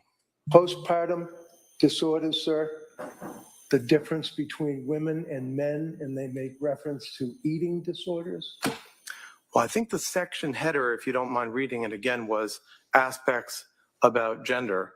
And so in that section, I imagine they're describing it. I didn't write the DSM, so I'm not here to represent it. Okay, I can just tell you about it. all right. Okay, right here, sex and gender-related diagnostic issues, right? Would you agree that's under the bipolar and related disorder section? Yes. The DSM, okay. Page 147 talks about women more likely to experience rapid cycling and mixed states and have patterns of comorbidity that differ from those of men, including higher rates of lifetime eating disorders, right? Did I read that right? Oh my God. That's all right. Yeah, okay. And then it goes on for the rest of the paragraph that women with bipolar 1 or 2 disorder are more likely to experience depressive symptoms than are men. Did I read that right? Yeah. That they, meaning women, apparently have a higher lifetime risk of alcohol use disorder than men. Really? Did I read that right? Yes. And that they also, and much greater likelihood of alcohol misuse disorder than women in the general population. Some women with bipolar disorder experience exacerbation of mood symptoms during their premenstrual time period. Right? It says that, yeah. Yeah. And that this has been associated with a worse course of illness. Many women with bipolar disorder also report severe emotional disturbances during perimenopause when estrogen levels are decreasing. Did I read that right? All right. Sorry. Right, because It does say that. Yeah. okay. And that there does not appear to be an increased risk of mood episodes in pregnant women with bipolar disorder, except for those who discontinue medications for pregnancy, right? Is that what it says that in the DSM? Yes, Right. it does. So what does that tell you in 25 words or less, sir, when that sentence where it talks about there does not appear to be an increased risk of mood episodes in pregnant women with bipolar disorder, except for those who discontinue medication for pregnancy? What does that mean? What it means is when thinking about women who have bipolar disorder who are pregnant, the risk of having either a manic episode or a hypomanic episode or a depressive episode generally stays stable compared to when the person is not pregnant, except in people who do not take medications for bipolar during pregnancy. And then it goes on to read, the specifier with peripartum onset should be used for mood episodes that begin during pregnancy or within 4 weeks of delivery. Is that the 4-week cutoff that you're telling the jury about? That's the 4-week cutoff. That's on that specifier, the peripartum specifier. Yes. When was this last amended? 1958? You're talking about the 4-week number? Yeah. That was created in DSM-4 in 1994. And how about the World Health Organization? What's their cutoff using that term? I don't know. How I can about tell you that how the about proponents of postpartum psychosis, the illness, utilize, I believe, 12 weeks, maybe 6 weeks, but not more than 12. How about the, what is it, IDC, ICD? The World Health Organization's International Hospital. If I tell you it's a year, would that mean anything to you? It's not 6, maybe 12, it's a year? Does it mean anything to me? Yeah, does it mean anything to you? With regard to what? It's a year. You're talking about 4 weeks, but they're referring to a year. Well, the distinction between the ICD and the DSM is substantial. The DSM. All right. Mr. Reddington, why don't you ask a question? Thank you. So would you agree with me, sir, that the way that women are treated postpartum, after having babies, prior to having babies in Europe is a heck of a lot different than we treat women here, right? Objection. Sustained. So that paragraph that we just went through, we're talking about sex and gender-related diagnostic issues, right? Yes. They mentioned the words postpartum, period. They mentioned, I don't mean period like the end of the sentence, I mean postpartum, period. They mentioned that, right? Yes. And I read that correct. That's a paragraph, right? Yes. And then out of the 1,050 pages, we can then go to another, page 156. Sex and gender-related diagnostic issues. And it makes reference to the gender ratio for bipolar 1 disorder, right? Okay. Would you agree that the gender ratio for bipolar 1 disorder is equal between women and men? Yes. And does it then go on and say that bipolar 2 disorder are mixed, differing by type or sample? There is little or no evidence of bipolar gender difference in the general population. And some, but not all, clinical examples suggest that bipolar 2 disorder is more common in women than in men. Is that right? It may be. It As may I be was. because you want to look at it, or it may be because they might be wrong. Well, women have depression more than men, unfortunately. And so that is something that it gets reflected when it comes to bipolar type 2. So patterns of illness and comorbidity, however, differ by sex, with females being more likely than males to report hypomania. Does that sound right? It sounds right. And that women would have mixed depressive features in a rapid cycling course, correct? That sounds right. And childbirth may be a trigger for the hypomanic episode, which can occur in 10 to 20% of females. In non-clinical populations, most typically in the early postpartum period. Does that sound right to you? It sounds, I mean, you're reading it, so I agree. Yeah. Okay. Okay. And there's a big difference between DSM and WHO, right? I don't know the WHO's 12 months, what it refers to. When it comes to the proposed postpartum psychosis, one of the elements of the proposal is that it is particularly related to the physiologic changes that happen at the time of birth. And actually, one of the objections that that group has to the way that the DSM is written right now is that they would like it to be solely post-birth rather than one that encompasses pregnancy and birth, because it aligns with the theory that this type of disorder is related to those physiologic changes. So the timing of being closest to birth is instrumental in that proposal for postpartum psychosis, the disorder. When it's described as a disorder that occurs almost right away at the time of birth. And it is urgent. Who says that? Who? The literature on postpartum psychosis, whether it's postpartum psychosis. What literature?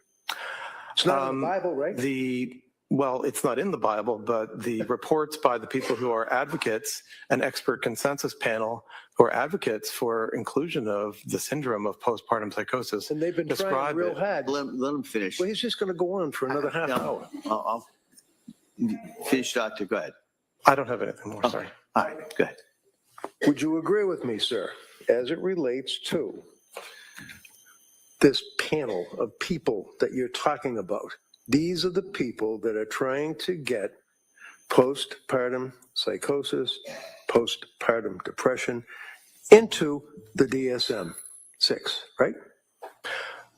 I don't think they're trying to get postpartum depression included because it already is there. In the 2 paragraphs that I just read? No. Okay, is there somewhere else that talks about postpartum depression? Yes. Okay, where?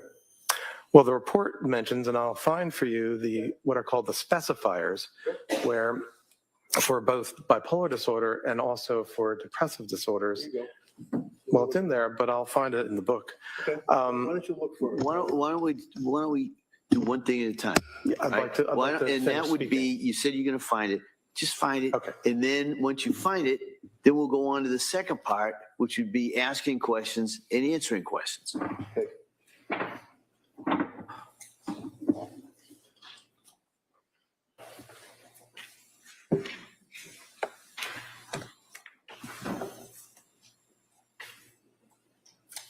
So right here on page 173, read it. I'll describe what I'm talking about before I read it, if that's okay. So this is the section, actually starts on page 169, where it goes through what are called the specifiers for the bipolar disorders. And so those include with atypical features, with rapid cycling, with melancholic features. And here on page 173 is the portion about with peripartum onset. Read it. Well, let me see how many paragraphs it is. It's many paragraphs. Do you want me to read all the way down? No, that's all right. Just summarize it as best you can. What I would summarize, and a similar passage is in the chapter on depressive disorders, is that it provides a way to designate that somebody's depressive disorder, or in this case, their bipolar disorder, had peripartum onset. Now, that's important, and they provide a lot of important information there about epidemiology and the course. And the course, by course, I mean how it's going to go in terms of the disease. That's what the DSM does. Besides giving criteria for disorders, it provides basic information about course, epidemiology, and the features that the individual has. So there's a similar section in the depressive disorders. Let's stick with the section that you just pointed out. Okay? Yes, sir. You'd agree with me in a nutshell that talks about with psychotic features, delusions, hallucinations present at any time in the current manic or major depressive episode in bipolar 1 disorder, right? No, I'd have to see what you're reading from. Okay, sure, it's right here. Yeah, but that's a different portion. No, that's what you were reading from. Okay, No, so sir. how about down below here where it says with peripartum onset?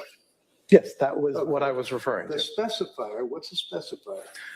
So the system has a way where we can emphasize features of a person's illness. Remember, as I said, the groupings in the DSM revolve around the major psychiatric symptoms. So this is the bipolar chapter, there's a depression chapter, there's an anxiety chapter.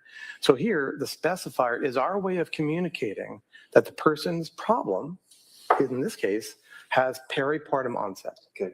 And as if I could connect it all, the emphasis on the proposed postpartum psychosis disorder, they object to it being peripartum.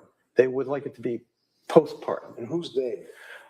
The authors of the expert consensus group that I referred to published a paper in biological psychiatry in the last year. About what? I mean, psychiatry covers a large ground. Yes. It's a paper that summarizes information about this proposed disorder, highlights their assumption that it is actually a type of bipolar disorder. Can I just interrupt? What disorder are you referring to? The proposed postpartum psychosis disorder. All right. So there is a group of people that are trying, to your knowledge, to get postpartum disorder in the next version of the Bible, right? Effectively, yes, Okay. but I wouldn't use all those words, but yes. Okay. And then when you're referring to the peripartum onset, in one paragraph, you're talking about the specifier applied to current manic, hypomanic, or major depressive episode in bipolar 1 disorder, right? Did I read that right? Well, it's more than just one Okay, let's paragraph. just It goes stick- on to let's all just the stick next. All right, Counsel, let me see Counsel's sidebar here, just we've got scheduling.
Members of the jury, we're going to break at this point, all right? So you know what I'm going to tell you, all right? You've now heard more evidence. You've heard testimony from a number of people. You've gotten more and more exhibits, but you still have to keep that open mind, all right? Because you haven't heard all the evidence.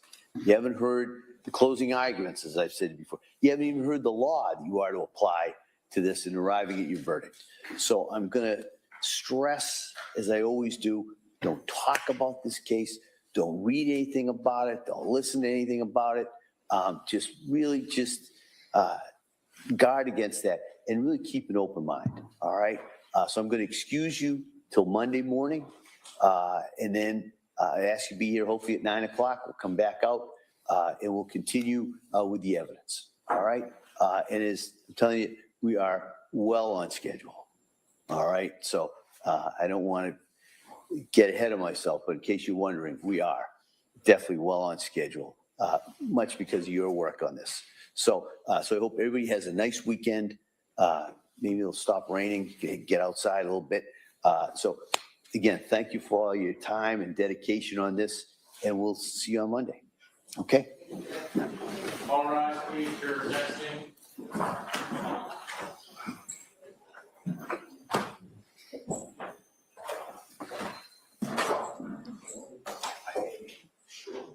That doesn't mean.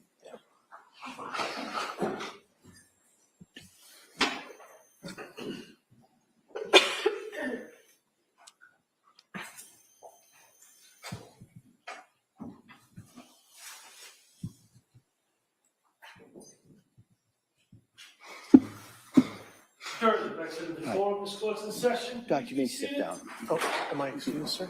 You talk to the PAs up to you guys' schedule. We did discuss that. Okay. All right. Counsel, anything else we need to address before Monday? No. No, Your Honor. All right. And so the plan would be we'll continue with the Commonwealth's rebuttal. At some point, we'll do the final charge conference, and we'll go from there. So I want to thank everybody for their work. I hope everybody has a nice weekend. Thank you. Thank you. Court, all rise.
a lot of agencies have adopted that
Back on record in State versus Davis, C-377-407. Normal party present. Anything we need to address outside the presence, Mr. Giacomo? One thing, apparently it was marked, state proposed 145 and I said 149. And so the clerk marked it as admitted 149 instead of admitted 145. So we just need to correct the record. We're gonna replace the 149 with the 145. She asked me to put it on the record. Perfect. Any objection, Mr. Sant? No objection. Perfect. That'll be done. Was there anything that you needed to put on record regarding a statement not being introduced?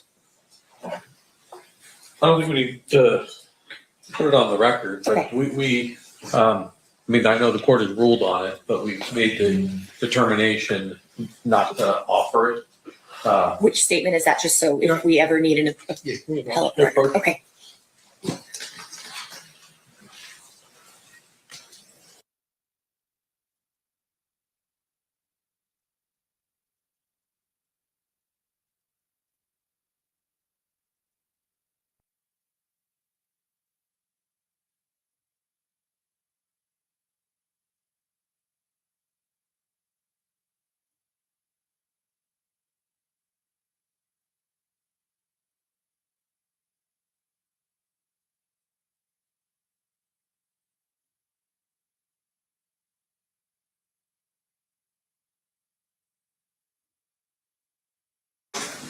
All right. Anything else we need to address before we bring the jury back in? No, Your Honor. No. Okay, let's bring them in. Stand for the jury.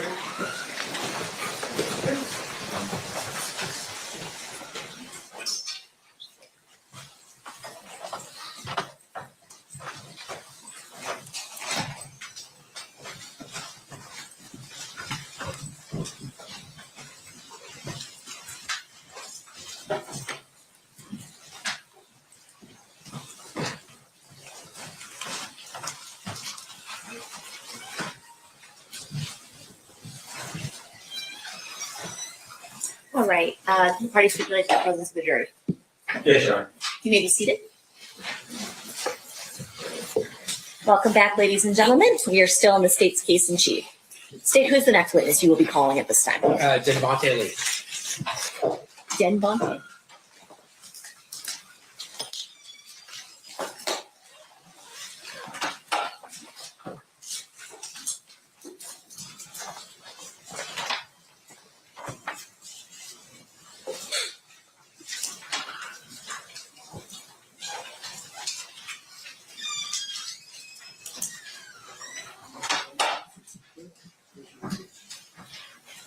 You do solemnly swear the testimony you're about to give in this action shall be the truth, the whole truth, and nothing but the truth, so help you God? Yes, I do. You may be seated. May I please have you state and spell your first and last name for the record? Devontae Lee, spelled D-E-N-V-O-N-T-A, last name Lee, L-E-E. Thanks, Mr. Lee, for being here. Mr. Paul, whenever you're ready, you may proceed. Thank you. Sir, you did not volunteer to be here, is that fair? No, I didn't. In fact, you're under a court order to be here? Yes. Through a subpoena? Yes. In fact, you have expressed many times the fact that you do not want to participate in this. Yeah. But understanding that you're a court order, you don't have a choice whether or not to sit in that chair. Is that fair? Yeah, that's fair. Okay. I want to ask you a little bit about the mid-1990s. Where were you living? At the time, I think Hawthorne. Did you ever start spending time in Compton? Yes. And what was, who were you spending time with? My homeboys and people around, friends. At some point, were you spending time with a person you knew as Big Dre? Yes. Would you describe him as a friend? Yeah. And then later on, did you start spending time with a person by the name of Orlando Anderson? Yes, I did. Would you consider him a friend? Yes. Okay. As a result of your relationship with Orlando Anderson, did you start coming into contact with the Southside Compton Crips? Oh, yes, I did. Can you tell us how that happened? We used to go over there and, hang out. And we wasn't from over there. at that time, but we knew a couple of people, so you know what I mean. We go over there, hang out, or whatnot, chill. And then is it fair to say at some point that you were given a option of joining Southside Crips or facing a different kind of repercussion? Yeah, I would say it was an option, like, you know, either or, basically. And can you tell us what the either or was?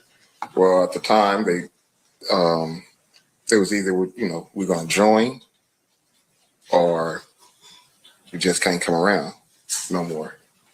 And did you ultimately join? Yeah, I did. And how does that work? How did you join? Or you get put on, meaning, you know, have a fight or whatever. Now, things of that nature. Is it always this fight? Is it always a one-on-one, or sometimes is it multiple people on one? Sometimes it's not one-on-one. If you're lucky, you know, you might get a fair one like that. But other than that, sometimes it's not one-on-one. And when you say a fair one, you mean a one-on-one? Yeah. All right. And so when you did you get a fair one, or did you have to get jumped in by multiple people? Oh, I had a fair one. Yeah, it was not multiple people. And how'd that happen? How'd that come about? You getting a fair one? Wait, I mean, I don't understand the question. Well, did Mr. Anderson assist you in joining the Southside Crips? Oh, honestly, he didn't assist us on joining nothing. He just was there to make sure, because we was, you know, we're friends of his, to make sure basically that we had a fair, you know, shake. You know, we get a fair chance, you know, won't get dogged out, or not unless you got dogged out by that one, whoever he was fighting. So yeah, he was, you know, he was there to make sure that everything went pretty much as smooth as it can go. And so Orlando Anderson was basically looking out for you. Yeah, he was looking out for all those. Now, are you familiar with a person that went by the moniker Keefy D? Yes. And who was he in the Southside Crips in the mid-90s? He was a hustler. He's, you know, he was known for hustling. That's what he was known, you know, what I knew from him is he was a hustler. You know, grew up around there. You know, that's basically what he was. Yeah. And when you say he was a hustler, for those of us who don't understand what that means, what does that mean? Is he getting money? Is he doing other things? He's getting money, yeah. He's getting money. That's what it is. And how is he getting on money? A higher level? On a higher level. So he's not just getting, there are some people who are, let's say, hustling and get money on maybe a lower level, and then there are people who are making bigger money. Yeah, of course. You could say that's safe to say. He's on a bigger level. He was on a bigger level. And when we're talking about getting money, are we talking about through working a 9-to-5, or are we talking about narcotics? It was narcotics. All right. And then when you got initiated into the Southside Crips through a fair one. After that, would you hang around the Southside area a lot? Yeah, of course. Yeah. And is it sometimes referred to as the neighborhood? You said it was